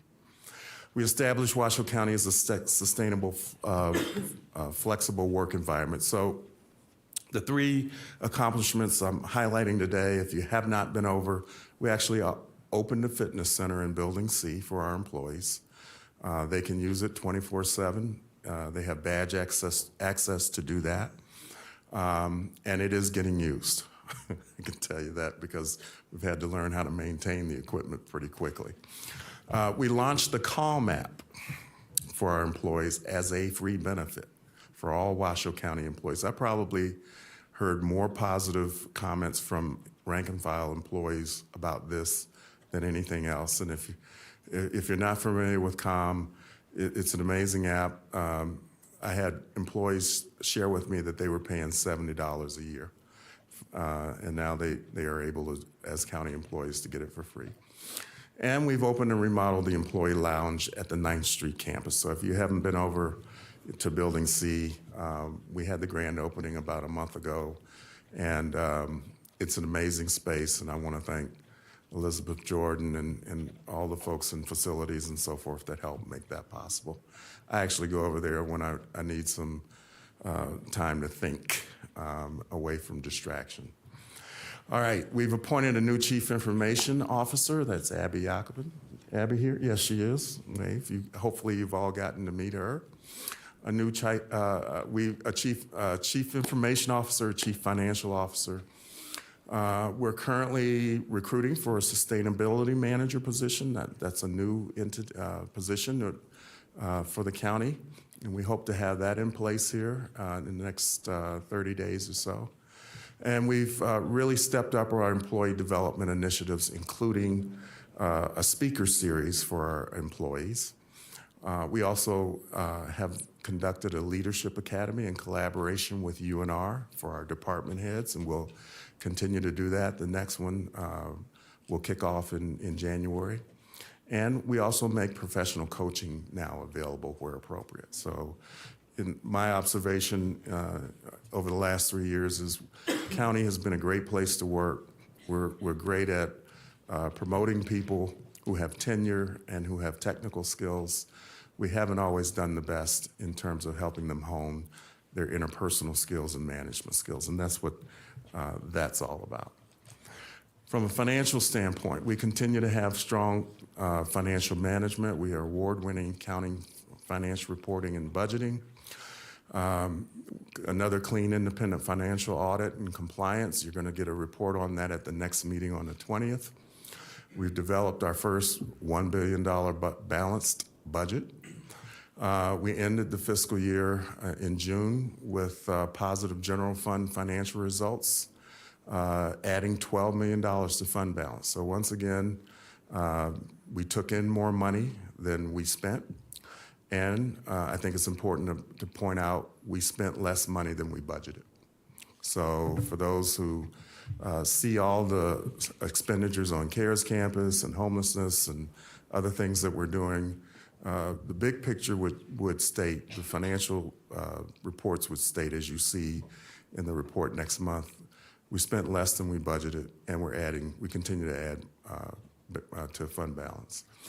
Moody's gave us a stable, and Standard & Poor's a AA rating, affirmed positive bond ratings, and they also noted, this is important, strong management team and strong financial management.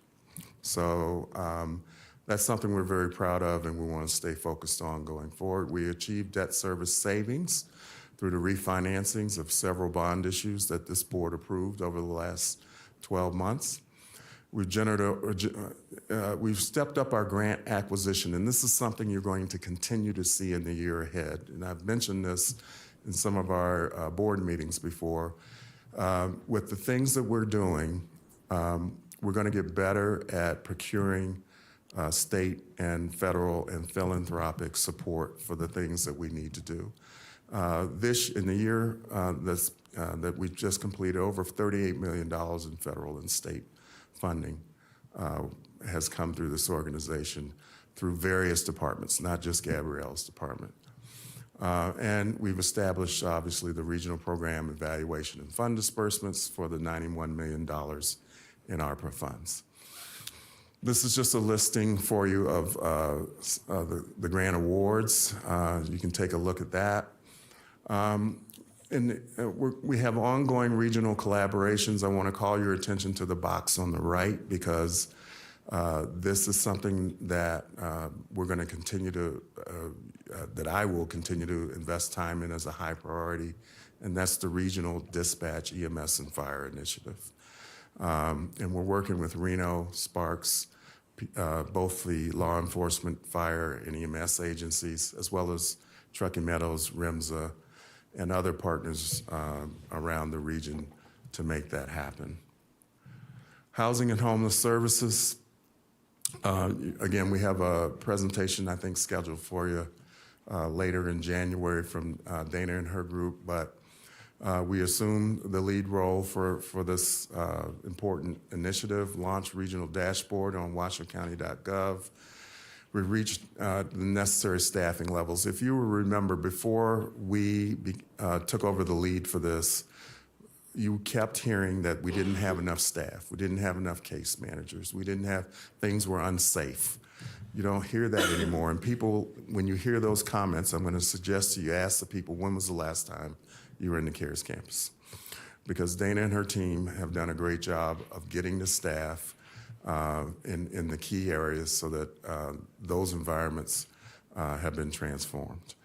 I want to point out, it's often overlooked, Grant Denton and the Safe Camp was actually initiated as a pilot. We didn't know if it was going to work when we first put it in. In fact, many of us had our doubts that it would work.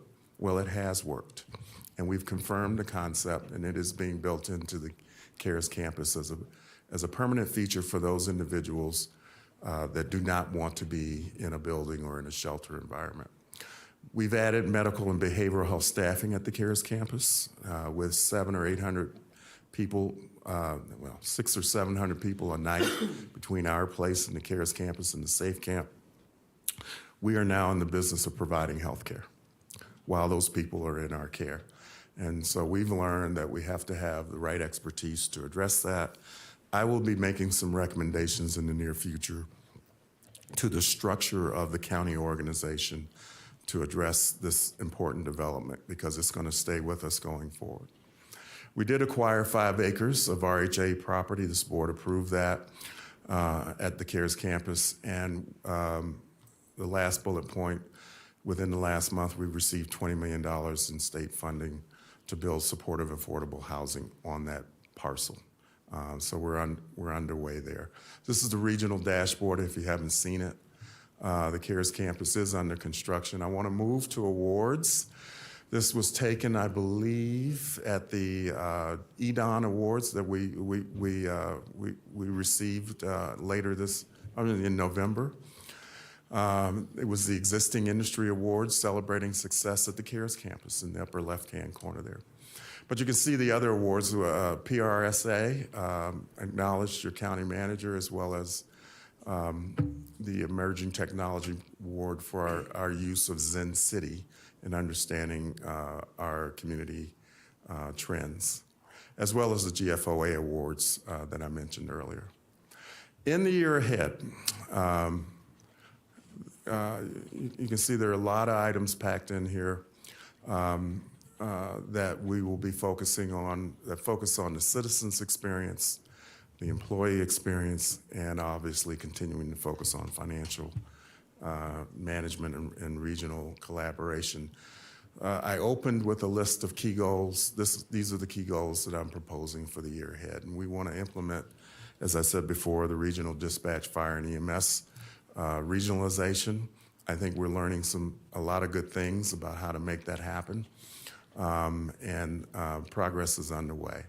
We'll begin to upgrade our election infrastructure. And I'll speak more about this in the next presentation. We know that the Registrar of Voters Office, the election process, the staffing models that we use to conduct our elections, all of it needs to be overhauled. And the process has already begun of evaluating what's gone bad, what's gone wrong in the past, so that we can better understand where do we need to go in the future.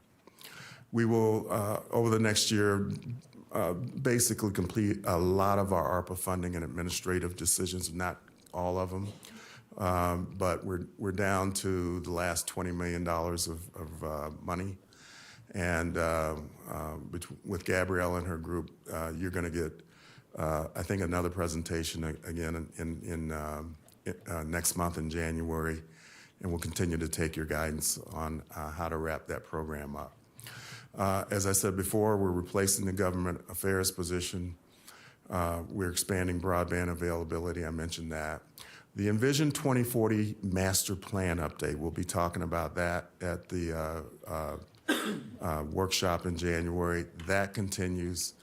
And again, continuing to focus on CAB, community development, oversight monitoring. How do we do a better job of keeping our communities updated on what's going on with development projects? So that wraps up my comments around accomplishments. I'm happy to take any questions or comments. Okay, thank you, Mr. Manager.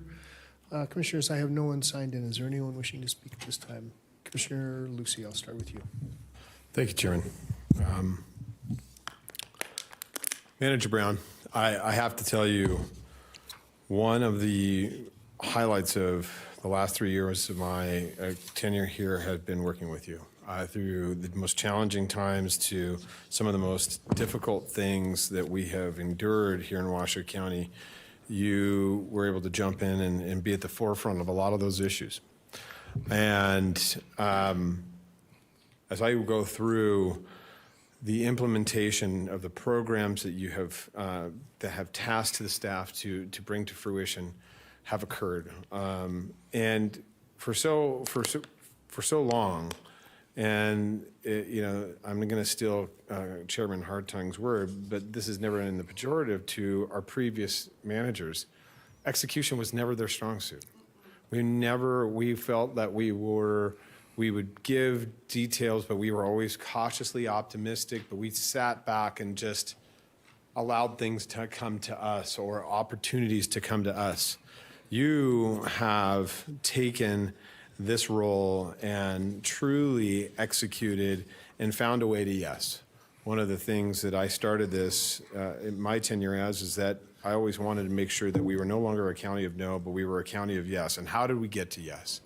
And you have embodied that in everything that you have done, from the Leadership Academy to the CARES campus to working with the judiciary, working with our fire and public safety, to addressing issues throughout our region, working with your colleagues at the City of Reno and City of Sparks to address issues across a county of 6,600 square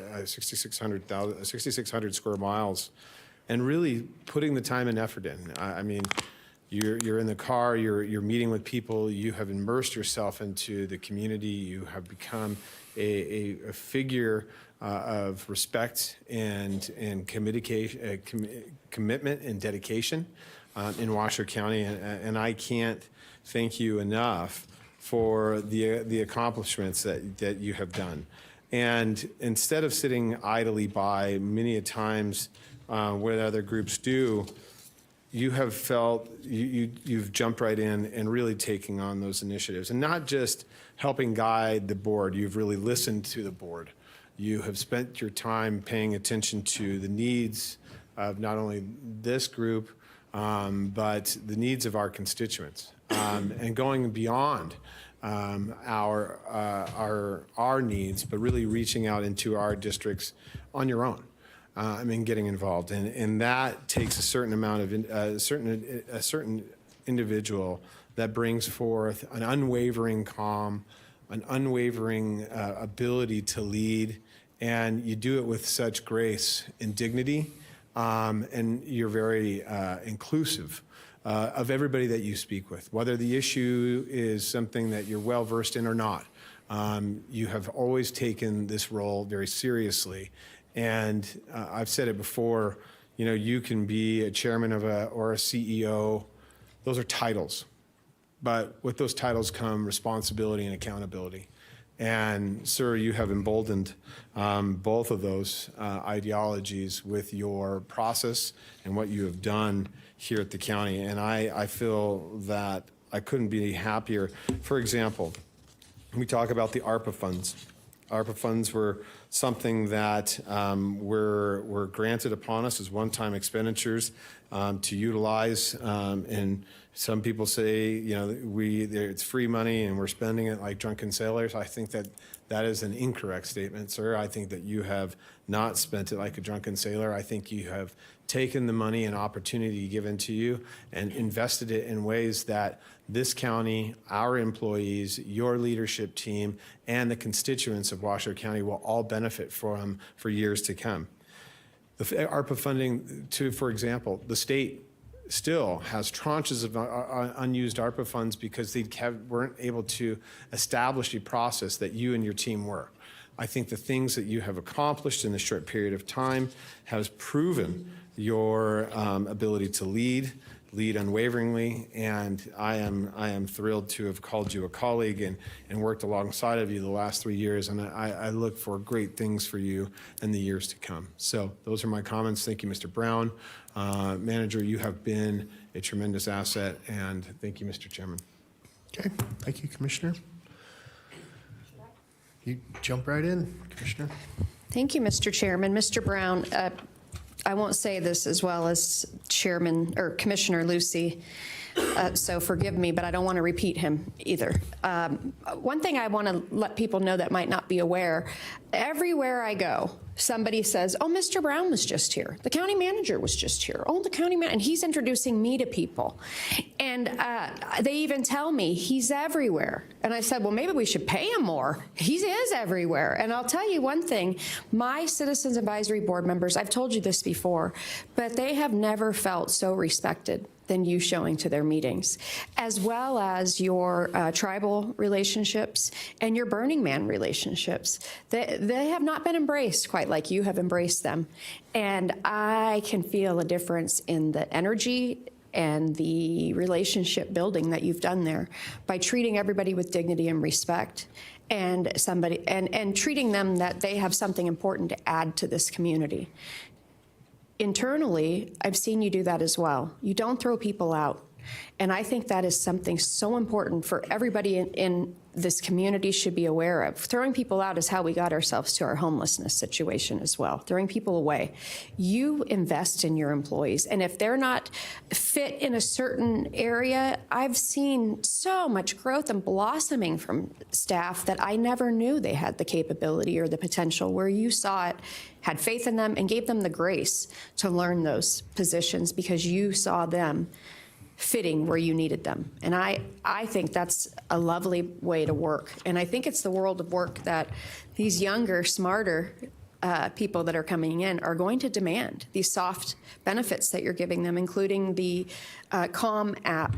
It doesn't cost much money, but in terms of the return on what the employees' morale does, there's so much data to support that. So I'm proud of you for doing that. Commissioner Lucy is too modest, but the community engagement, community relations, commissioner support program, Washoe County Leadership Academy, I mean, many of these are the brainchilds of Commissioner Lucy, and he was the one that kept the pedal to the metal to get this done, too. And so I want to thank him, but also thank the staff to make our dreams come true. That's what staff do. We dream up here with policy and ideas, and staff go out there and do the work. And we can't ever forget that, but I do want to give the credit to Commissioner Lucy, because he came in with lots of great ideas, pushed lots of teams. And then, Mr. Brown, I have to say, you have created a community, and as a leader of the 4th largest employer in all of Northern Nevada, you make me so proud. Because of the teams you've developed, your executive team, your appointing authority. You do it differently, and I happen to love it. And I love that you came from private industry and seamlessly fit right in here. But what we often forget, he came from the private sector, but he had to work with all local governments because he was with either cable or with health care. So he wasn't as new to the table as, what? Don't know. Oh, I don't know anything about that. He wasn't as untested as what I think a lot of people assumed. And I'll tell you, you're my favorite appointment I've ever made. And that's over 15 years of making appointments. And I'm so proud of you. And I think you've transformed this community. And I would say also, you've made other people feel welcome to even run for office, even the person that's replacing me in office, because she is of a minority. And I believe representation matters, and I will fight for it till the day I die. And I'm happy that we ushered this out here. And I think we're lucky you want to stay, frankly. And I can't promise you this, but I think it's going to be smoother sailing now that we've got over a pandemic. We did labor negotiations. You have 2 years till another election. And that's the other thing. This whole board should be proud of that. There's 2 people new coming on. They don't have to deal with labor negotiations for 2 years. Do you know what a gift that is? You've been around here a while. You're welcome. To whoever who's coming in, you're very welcome. So I've never heard you say can't be done. Oh, we've never done it that way. Oh, you know how much money that's cost. And you staff that's been here a while, you've heard me pop off in a budget meeting saying, don't tell me how I can't do it. You figure out how I get it done. I've never had to say that to Mr. Brown or his team. So I wholeheartedly would give you whatever you want to keep you here, because this is a competitive business and a hard thing to recruit. Because don't you better believe, we made national news and we made statewide news. Very hard to find somebody to come work under those circumstances. So I would implore this board to make sure that Mr. Brown is protected at all times. Thank you. Thank you, Commissioner. There we go. Vice Chair. Thank you, Mr. Chairman. I really think that slide about the CARES campus should be a big highlight of your time here on the board. When I started, it was something that I wanted us to tackle, and you already were there. And you were not willing to do the regional infighting that I think has been done, not just on this issue, but other issues, because there's a lot of egos in the room. And I've heard from the city of Sparks and the city of Reno how it's great to work with you because you can step up and be that regional leader as part of the conversations, which I really appreciate, because we don't want the constituents certainly don't, and your commissioners don't want that fighting, especially because as a region, I think because of the pandemic, we have come together in such a really great way, and you could have kind of hung more things over our jurisdictional partners in order to take over the campus. I know that someone today said, Reno and Sparks are supposed to deal with housing. Well, we're dealing with it, because where are we going to put the folks who are living in our campus? We're not going to keep them there forever. And that is a policy of this board, and certainly leadership from you, Mr. Brown, to ensure that we take care of the people that are in the campus. And my dream one day is that the CARES campus is turned into a regional park, because we don't need it. We'll be functional zero.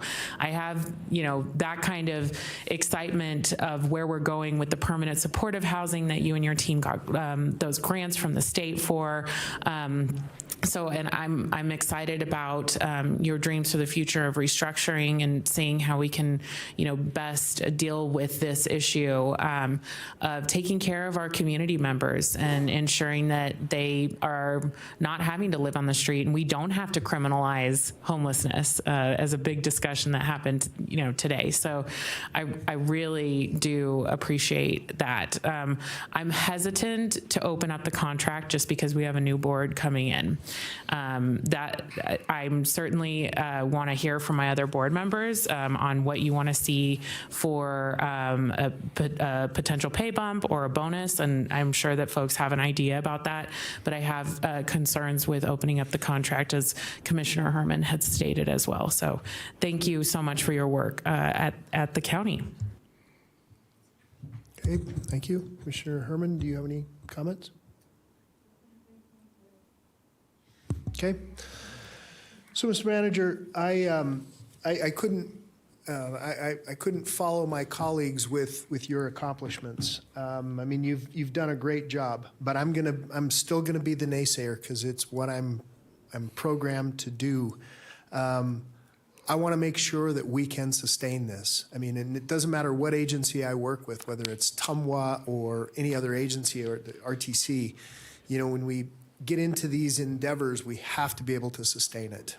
And so that's something that I'm concerned with, and maybe other people's crystal balls, our CFO may have a better idea, or other folks financially out there. I don't know where our economy is going, and I'm still fearful.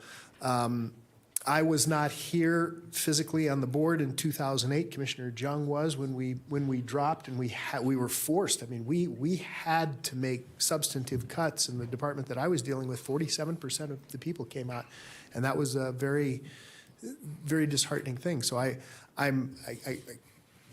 I know you're aware of this, but I constantly want to be vigilant as to, you know, what happens when and if things turn down. How do we deal with that? But your accomplishments certainly speak for themselves. I'm hopeful that we can address some of the issues that have been brought up earlier today with respect to how do we deal with still the growing population of homeless, and how do we work backwards in our system to ensure that we're moving more people out than are coming in. And that's a you know, I mean, there's been some suggestions that we can look at other communities. I would also say that while you can look at other communities, there's substantive differences, and everybody's unique, and so I look forward to that guidance from you. With that said, commissioners, would you like me to take public comment? We only have one person signed in, and then we'll bring it back to the board. Okay. Okay, Madam Clerk, would you please, do you have any other, hold on, Mr. Manager, do you have any other comments for us? I do not, Mr. Okay, Chair. thank you. Madam Clerk, would you please call public comment? In chambers, we have Darla Lee.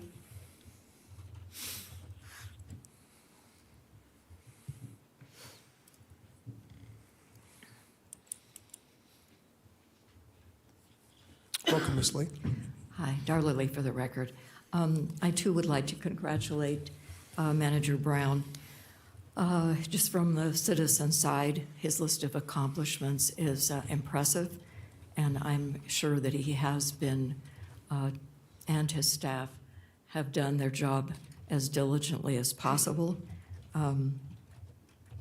However, I do have a question about on this new contract for the extension of his severance from 6 months to 12 months, and I'm just do not really understand that is appropriate. As you mentioned, Commissioner Hartung, that we don't have a crystal ball for the future, and considering how much inflation is rising, I just think that might be unwise to go ahead, at least with that particular portion. I know we senior citizens are just simply overjoyed with the 8% we're getting, that now that I would say inflation realistically is more like in the teens. But that being said, I think that Manager Brown has a very substantial salary, and I think 6 months severance is completely appropriate. Thank you. There's nobody else signed in chambers, but I do have 2 emails that were submitted that'll be placed on the record. Okay. All right, very good. Thank you so much. All right, we'll bring it back to the board and close public comment. Commissioners, what's the appetite? Commissioner Lucy. I think if you don't mind, if we take this and kind of and parse this out, I think that there is a willingness to compensate Manager Brown for his successes I think that's something that I would like to address with the board. I believe that a 5 to 10% increase over his salary based upon his successes would be just. In this current economy, would bring him to a parity scale of individuals. He does currently, when you look at what has been driven to us, he is making just about the same as the county manager of Clark County. And the Clark County manager is is brand new to that organization and oversees a $10 million budget. But with Mr. Brown's guidance, we've actually hit that $1 billion budget now. And I think that it's commensurate with his 3 years of service of what he should be getting.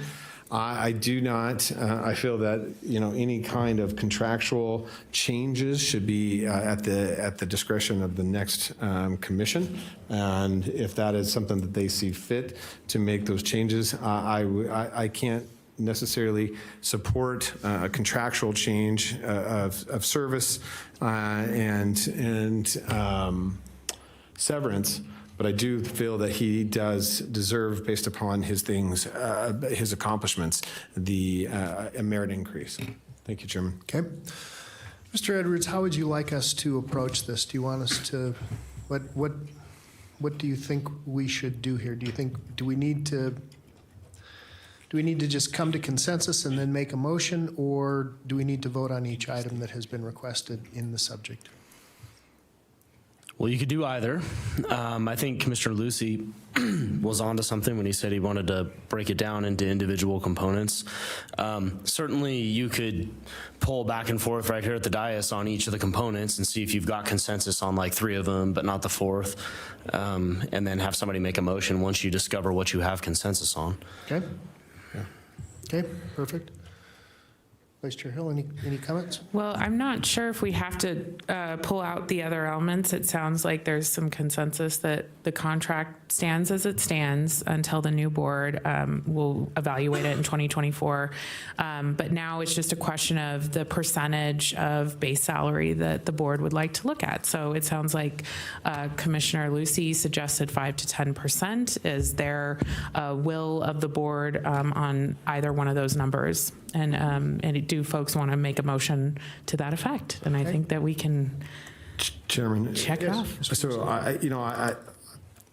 I think Vice Chair is actually spot on. I would make the recommendation that we go for a 10% increase to his salary. For retention, Commissioner Jung makes a strong point. We did go through this 3 years ago. Retention is everything in this, and execution is 100% behind that. I think that it is just to bring him into parity with that. If 10% is not, remember, in the grand scheme of things, we are not when we talk about a $1 billion budget, and a gentleman who oversees 24 different departments, 25, the 4th largest employer, and has then continued to create the accomplishments and is not shying away from opportunities. I think 10% is a just, and that he moves forward without any adjustments with his agreement and allow the next commission to do those at the term or the renewal term of his, and I would make that in a form of a motion. Okay, so I have a motion by Commissioner Lucy, second by Commissioner Jung. Under discussion. Under discussion, I just would like to add that I agree with the feedback survey and the priorities and expectations for next year. And I just would like to add anything that to those priorities, anything that is discussed and adopted at the strategic planning session in January. So that if Commissioner Lucy is okay with that amendment. Okay. I think that is fine, and I think that should be at the direction of the new board, and I think that you should absolutely create those priorities with the new board and the new members. Okay. Ms. Hurley, I see that you're coming to the podium. Yeah, Patricia Hurley, HR, for the record. I also wanted to just make sure that I'm understanding what you're giving Manager Brown. You're looking at a 10% salary adjustment. Is there any discussion regarding a lump sum bonus? Not at this time. I think what we're talking is a 10% salary adjustment over the duration. Merit increases, right now have been a challenge to do, so I think we'll just stick with the 10% at this I just time. wanted to make sure I was understanding. Thank you. Thank you. Thank you, Ms. Shirley. Okay.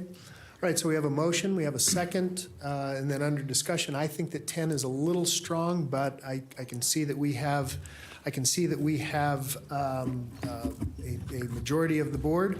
So all those in favor, please signify by saying aye. Aye. Opposed?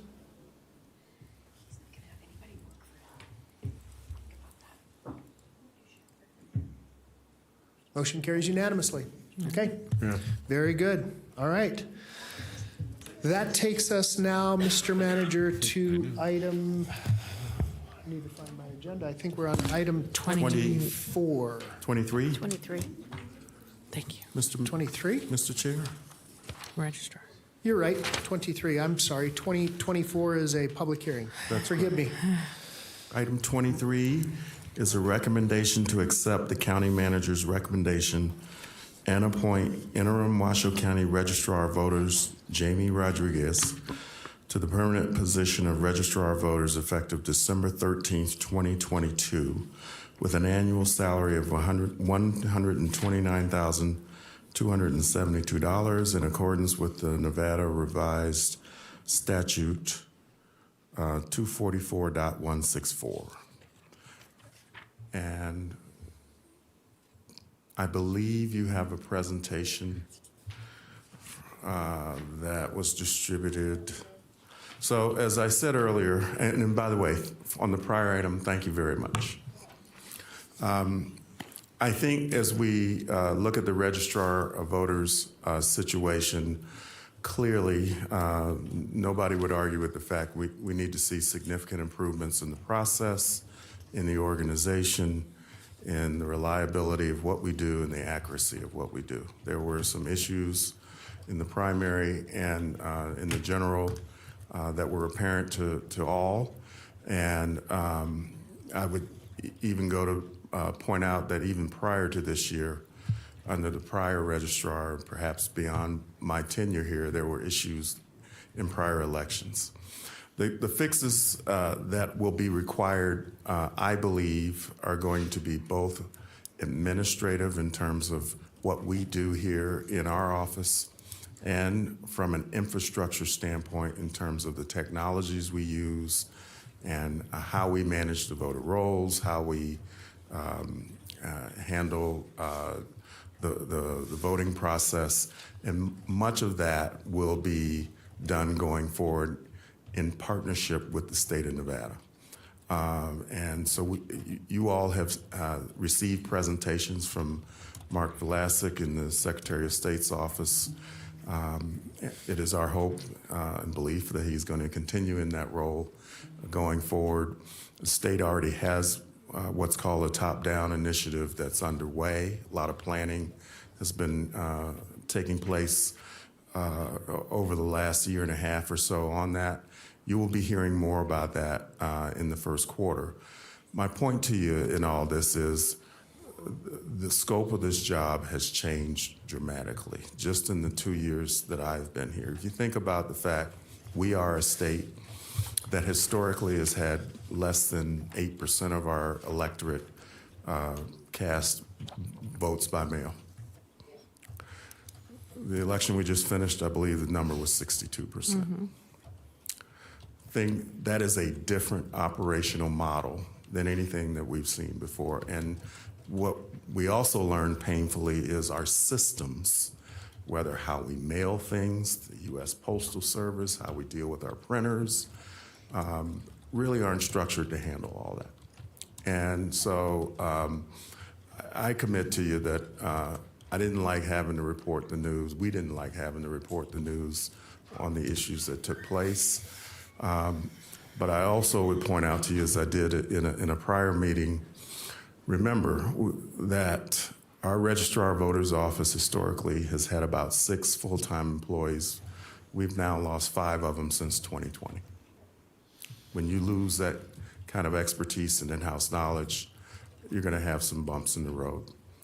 we need to start to rebuild that department, but we need to do it with a full view of a different set of expertise than what we've seen in the past. I have never seen a profession where experience as a clerk or a registrar of voters as someone who was conducting elections is probably less relevant today in this profession than any other I've seen, because everything's changed. And we've seen it with some of the defections, people who have left our organization. They struggled because it's not the way they saw it in the previous 10 or 15 years of their career.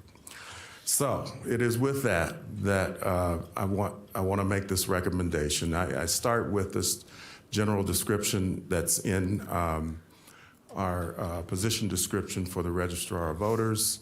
All this is available through the HR website.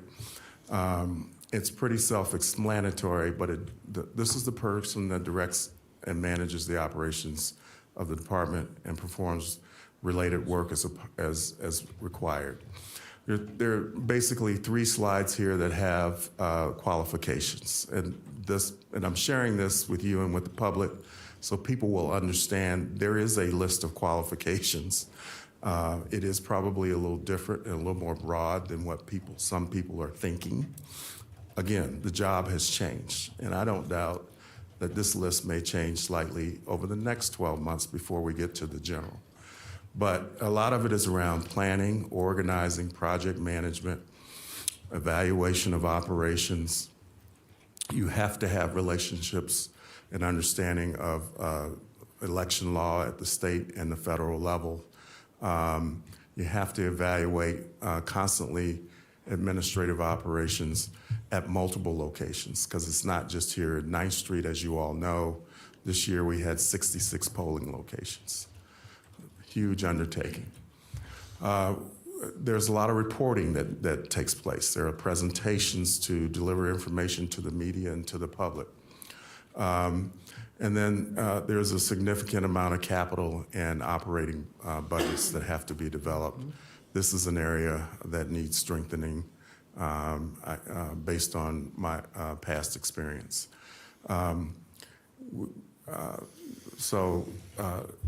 Supervision of personnel. This is a cyclical staffing model, as you all know. Although I think that might change over time also, because keep in mind, we now have a presidential primary that's going to be coming in January of 2024. So the Secretary of State's office has informed us that filings for that will begin in October of next year. We don't have any time to waste. We got to get busy, and the skill sets required of this registrar are going to be more around coordinating with the state, frankly, with other department heads, whether it's IT, finance, human resources, training, than ever before. And it's going to be a very different environment than what we've seen before. The selection process. We use a selection process for key leadership positions in the Office of the County Manager, and it has not failed us yet. We've used this process to hire the Chief Information Officer, the Chief Financial Officer, and it starts with a real focus on the position description that you saw before and all the qualifications. The HR department develops it.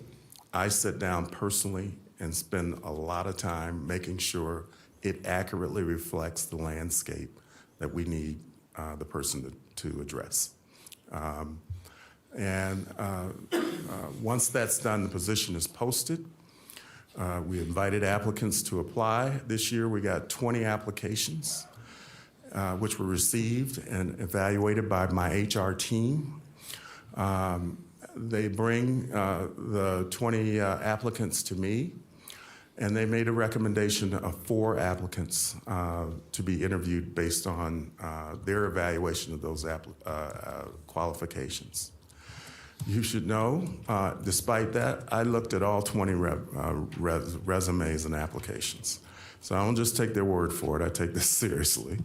But as is usually the case, I agreed with the 4 recommended applicants that they came forward with. Unfortunately, only 2 of the applicants agreed to actually come to an interview. Let me stop here. Once we learned that Ms. Spicula was going to resign,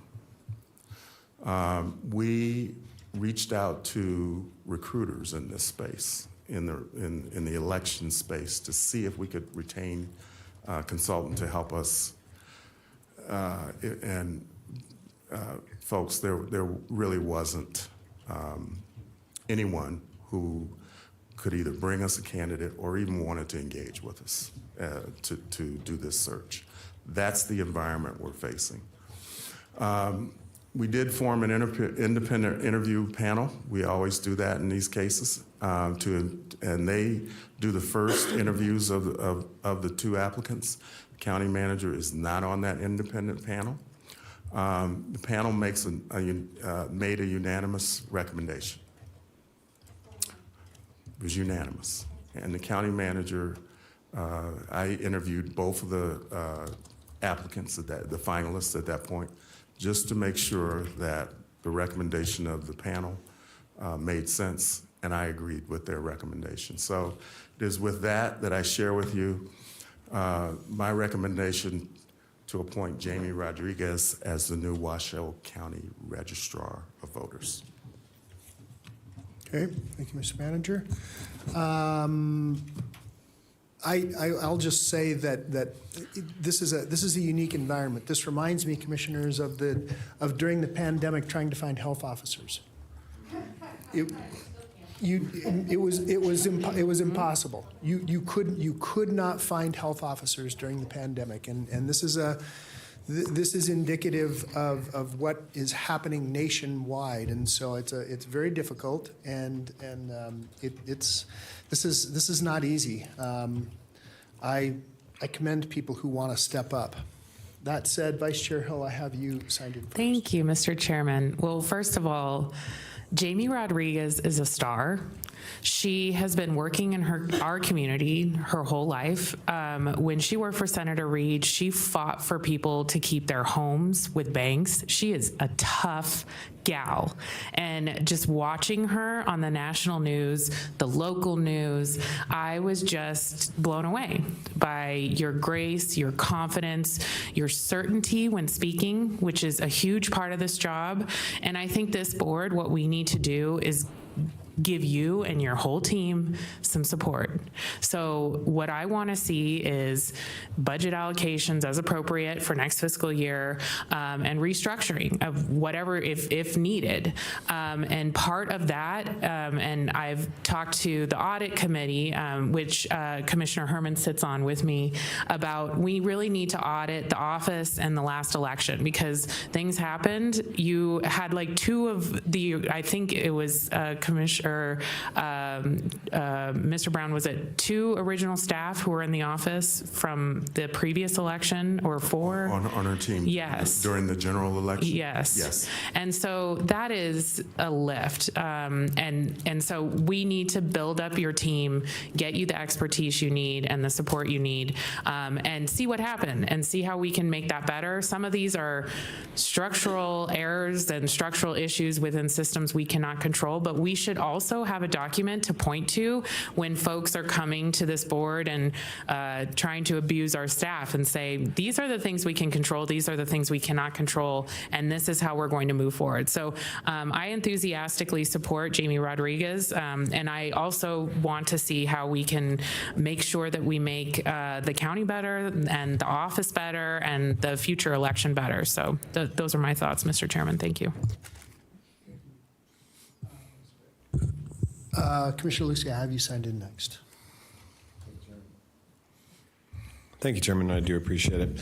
You know, as I sit back and acknowledge the challenges that we've had in the Registrar of Voters of Office, People like to, or constituents and residents like to point blame at somebody. Everybody wants to point blame that it's the registrar of voters, or it's the county, or the staff, or the elections have been challenged.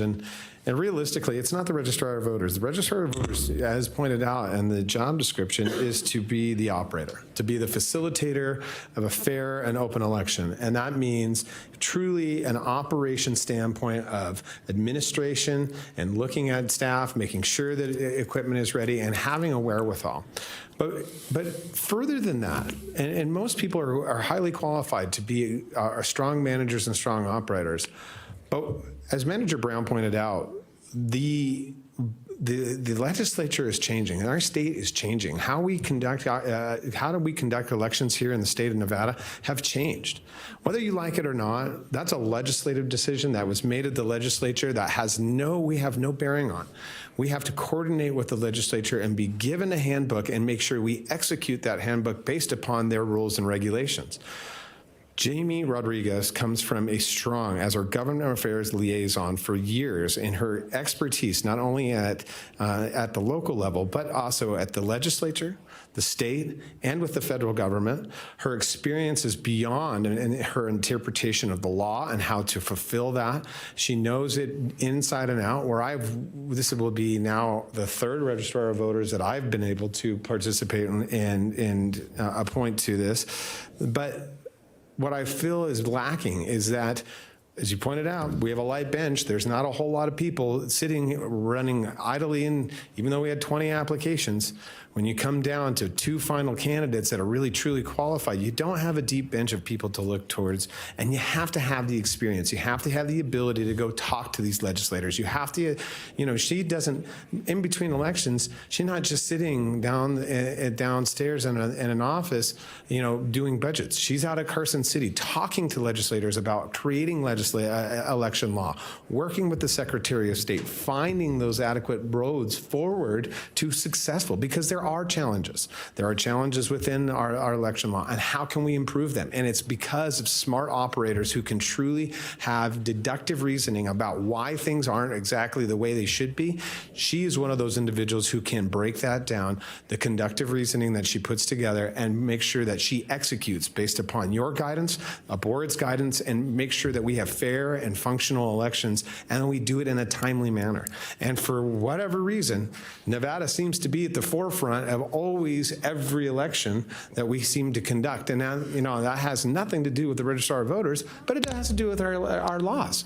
And so you're still going to need effective people to do that. And I am thrilled to put my support behind Jamie Rodriguez for her movement into this registrar of voters position. Thank you, Chairman.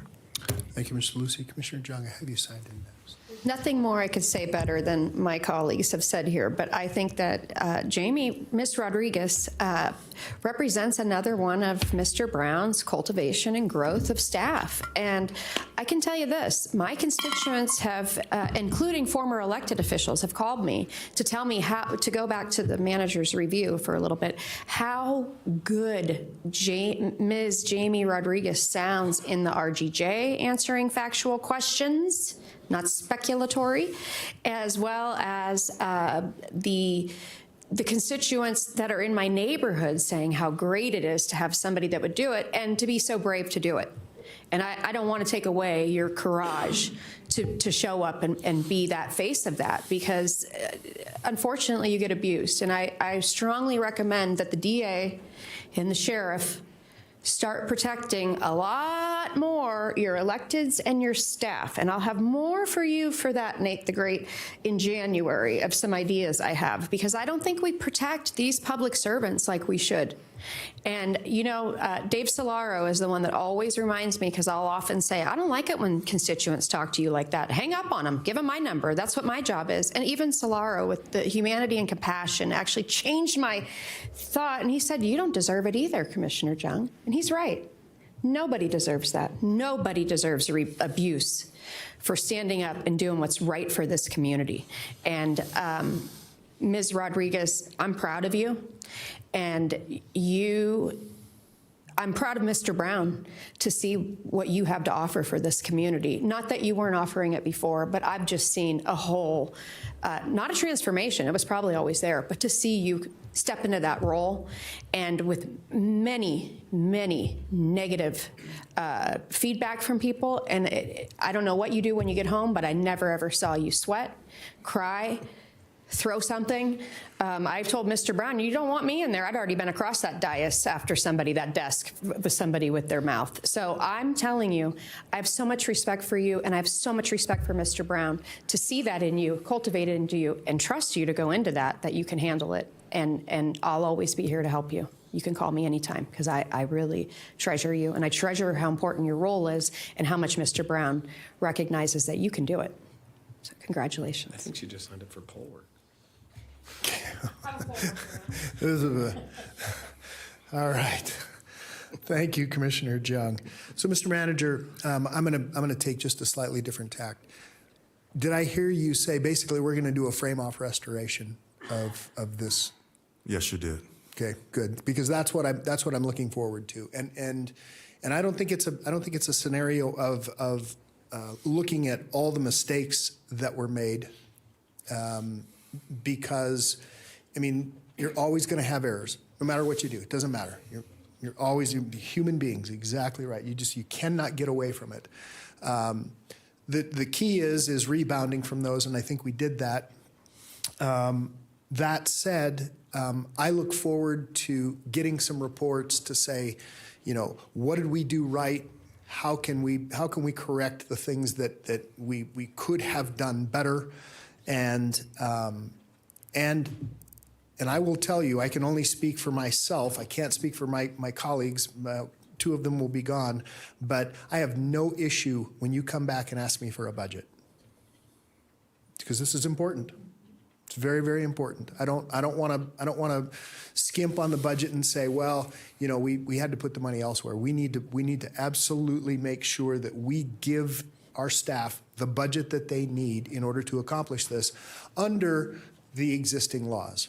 That's the pivotal point for me, is under the existing laws. Doesn't matter whether we like them, doesn't matter whether we agree with them, and there's a million laws on the books that we could all sit down and say, well, I don't like that one and I do like this one. Doesn't matter.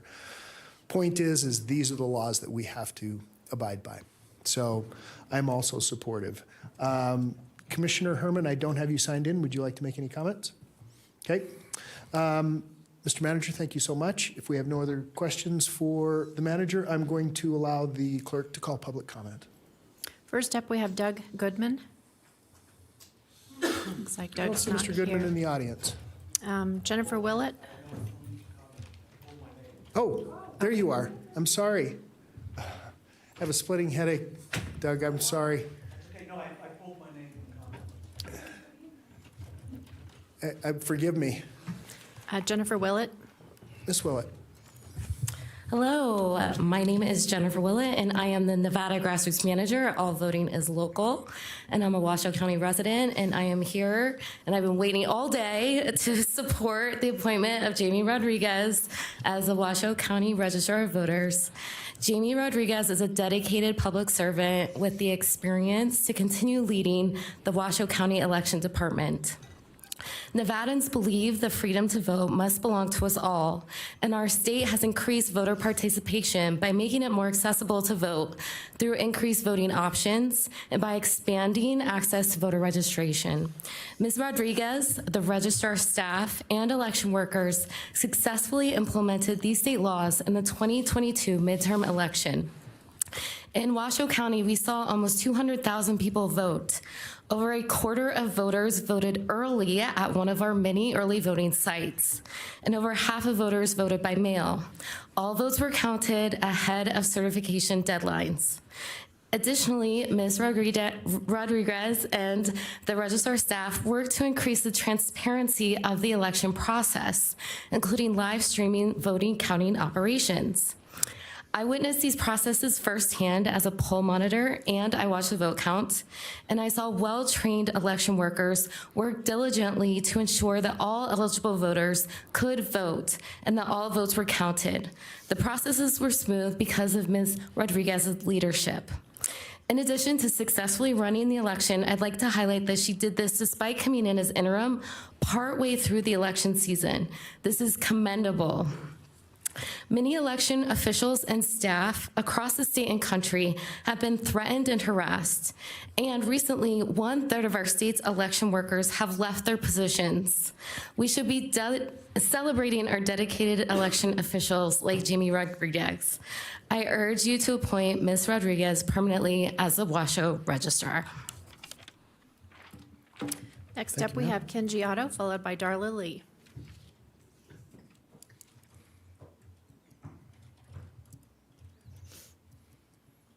Welcome, Mr. Otto. Thank you. Congratulations, Manager Brown. And I'd like to point out that NRS 244.125, subparagraph 2, county manager shall hold office at the pleasure of the Board of County Commissioners. As Washoe County Ordinance 5.451, subparagraph 2, the person appointed to such office, meaning the Registrar of Voters, shall serve in such office solely at the pleasure of the Board of County Commissioners, not at the pleasure of the county manager.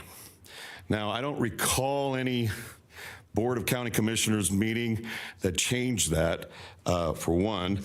And so everything that, and I admire County Manager Brown, but in this case, I believe him to be wrong. I believe the county commissioners to be incorrect. You mentioned existing laws, but you're not following existing laws. The existing laws say that the ROV reports to the county commissioners, not the county manager. And in the process that we've just witnessed, this has been an entire bogus violation of state law and county law, because it's not his job.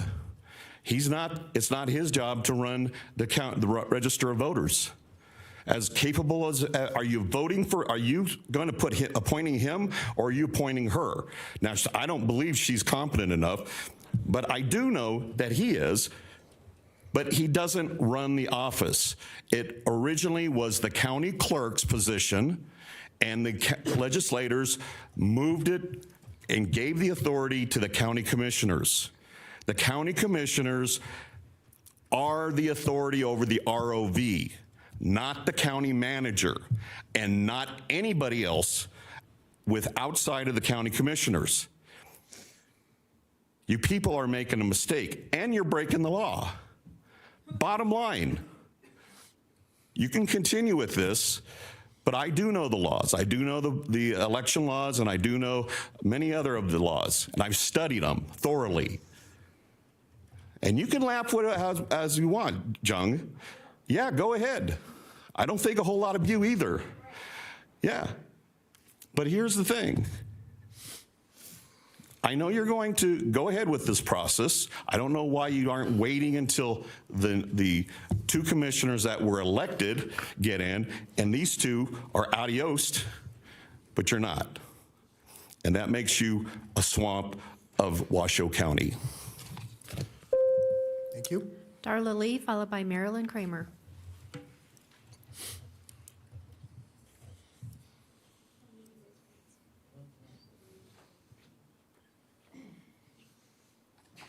Welcome, Ms. Lee. Hello again. Darla Lee for the record. Certain things have come to light just sitting here listening. And I worked as a specialist, intake specialist for the primary and the general election this year. And I have to say that I think the team that I worked with did a sufficient job. And especially under the circumstances at the general, where we, instead of having 3 intake specialists that should have been at our location, we only had 2.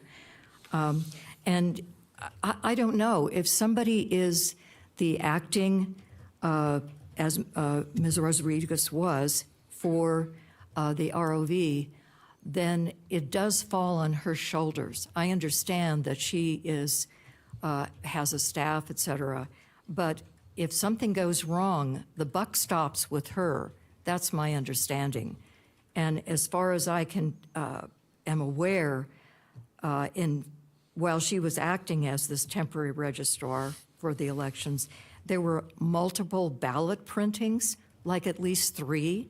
So those are errors that should have been, if somebody was competent in this job, should not have happened, in my opinion.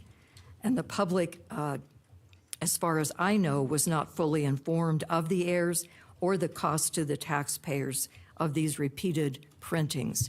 Now, I don't read our local paper, so maybe I missed some of this, but under her watch, as far as I know, issues concerning chain of custody were raised and apparently ignored. And I'm wondering why there were paper ballots not tabulated for 2 days after the election.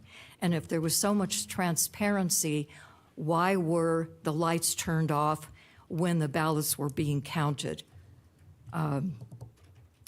So supposedly that's a courtesy, but if somebody really wants transparency when the ballots are being counted, I don't think that the lights should be turned off in the building so that you can't see that process. I think Ms. Rodriguez had the opportunity to prove herself worthy of this position, and I do realize what a heavy responsibility it involves. But if this election, this past general, was a test run for her, I'm sorry, in my opinion, she failed. I understand that there were at least 20 candidates, as Mr. Brown pointed out, who applied for the position. I believe that at least I know of one candidate that had 20 years of experience with the ROV. Thank you, Ms. Lee. Thank you. Marilyn Kramer.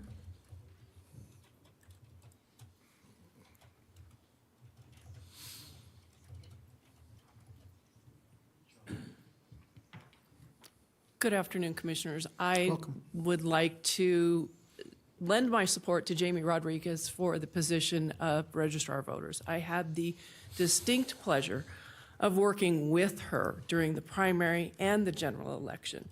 And if you don't know how hard either one of those were, you should have been in our office. Jamie is a consummate professional. She is a walking billboard for the values that the county encompasses: integrity, communication, and public service. I can't say enough about Jamie and how she works and the person that she is deep down inside. She made sure that every person that was eligible to vote got the opportunity to vote. She had, by the end of the day, working 3 weeks without a break, 14, 16, 18 hours a day that we worked to make sure that it was a fair, transparent, above-board election. And as you all know, the landscape of elections is changing, and it is going to change every single election. Nothing is going to stay the same. It will all be different. It doesn't matter which state you're in, which county you're in, which municipality you live in. It always is going to change, because that's the way it's, that going forward, those are the new things and the new realities of elections. Jamie led the department through these 2 elections with honor and grace. And I can't say enough about her. Thank you so much for your time. Thank you, ma'am. Mr. Chairman, there's nobody else in chambers signed in, but I do have 20 emails that were submitted for the record. Thank you. Bring it back to the board. Commissioners, looking for a motion. Chairman, it'd be my honor to appoint or accept the Manager Brown's recommendation of Jamie Rodriguez as the next permanent placement for the Registrar of Voters for Washoe County. Have a motion. Second. Okay, so I have a motion by Lucy, second by Hill. We have asked for and taken public comment. Is there any other discussion? Seeing none, all those in favor, please signify by saying aye. Aye. Opposed? Motion carries 4-1. Okay, thank you so much. That takes us now, Commissioners, to our final public hearing. Madam Clerk, would you give us a number for a second reading? This will be ordinance number 1695, an ordinance amending the Washoe County Code at Chapter 5, Administration and Personnel, by repealing sections 5.025 through 5.343, commonly known as the Merit Personnel Ordinance, and adding two sections, 5.345 and 5.347. Section 5.345 establishes the Department of Human Resources and its duties and authorizes the promulgation of regulations for the administration of the merit personnel system. Section 5.347 provides protections for Washoe County officers and employees against reprisal from retaliation for disclosure of improper governmental action as required by NRS 281.635. It was formerly Bill number 1886. Thank you, Madam Clerk. Ms. Canderas. Mr. Chair and members of the commission and Mr. Manager, thank you. Can I say good evening yet? Yeah, you can. Sadly. This is the culmination, hopefully, of a long process for Human Resources trying to take the Merit Personnel Ordinance, which is required by NRS, and moving it into a handbook. We had a working group that put all the amendments together, and basically all we did is took the code, put it into a handbook. You will see it approximately every 4 years. It will allow them to be nimble with recruitment. The most important thing is the collective bargaining agreements of our associations take precedent over the Merit Personnel Ordinance. And finally, what I wanted to say is I sat here all day with you, and it was very interesting. I'm going to miss Commissioner Young and Commissioner Lucy, and so thank you so much for all your attention to everyone today. There was a lot of interesting issues, and I'll take any questions. Commissioners, any questions for council? No. Okay. Madam Clerk, do we have any public comment on this item? We do not. We'll close public comment, bring it back to the board. Looking for an adoption. Mr. Chairman, move to adopt ordinance 1695. Okay. Have a motion. Could you have done it any faster, Commissioner Young? She's trying. Have a motion by Commissioner Hill, second by Commissioner Jung. We have asked for public comment. Is there any other discussion? Seeing none, all those in favor, please signify by saying aye. Aye. Any opposed?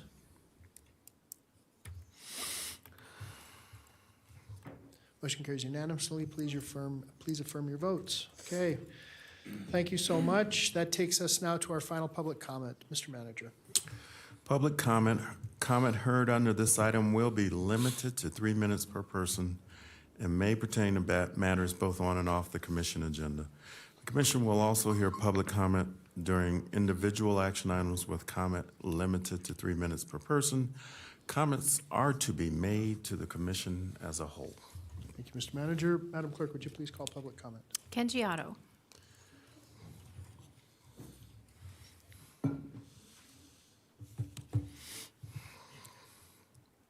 Welcome back, Mr. Otto. Thank you. My understanding is that there may be a possible swearing in prior to January 1st in violation of NRS 244.030, which term of office of county commissioners shall enter upon their duties on the first Monday of January succeeding their election, and except for two-year terms established pursuant to NRS 244.018 shall hold their office for 4 years as provided in this chapter, and the term of the office shall expire at 12 p.m. at the day preceding the first Monday in January following a general election. Now, hopefully this isn't true, but I understand that the county manager passed the buck to the county clerk, saying it was the county clerk's fault that if this is going to happen, that this would happen. So now that I've read this off, if this does happen, then the county commissioners would be in violation of state law. Thank you. Thank you, Mr. Otto. Anyone else? There's nobody else signed in. We'll close public comment, bring it back to the board. Mr. Manager, that takes us now to item number 26. 26, commissioners and county managers' announcements, reports, and updates to include boards and commissions update, requests for information, or topics for future agendas. Mr. Manager, do you have any such items? I do not, Mr. Chair.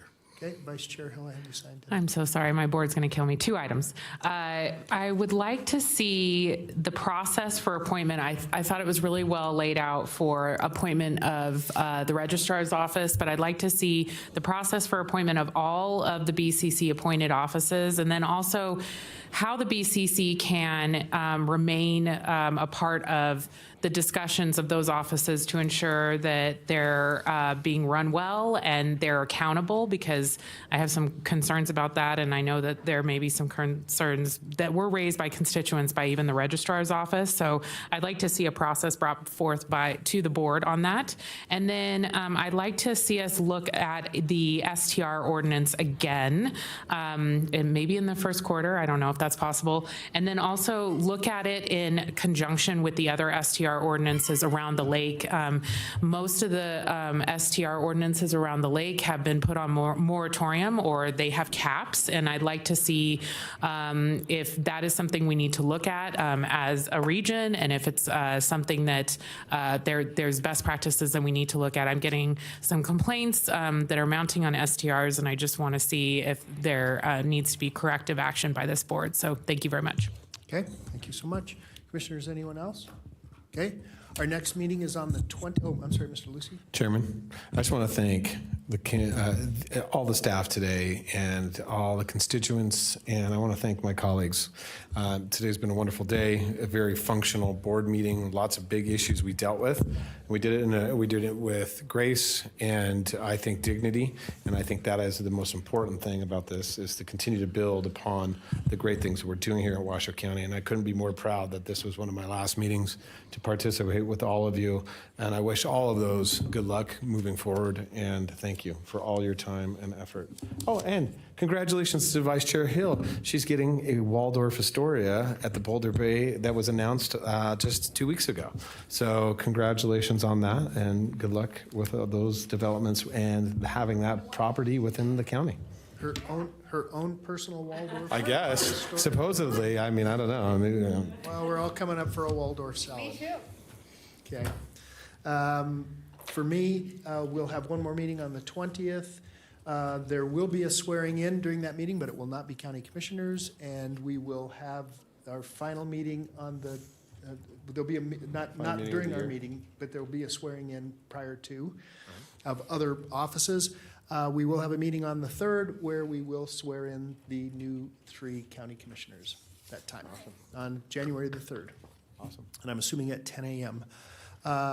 Commissioners, is there anything else? That's it. If not, we thank you so much for indulging me today. I know I've been good for not feeling well. Yeah, it's been a struggle for me, so thank you so much. We're adjourned.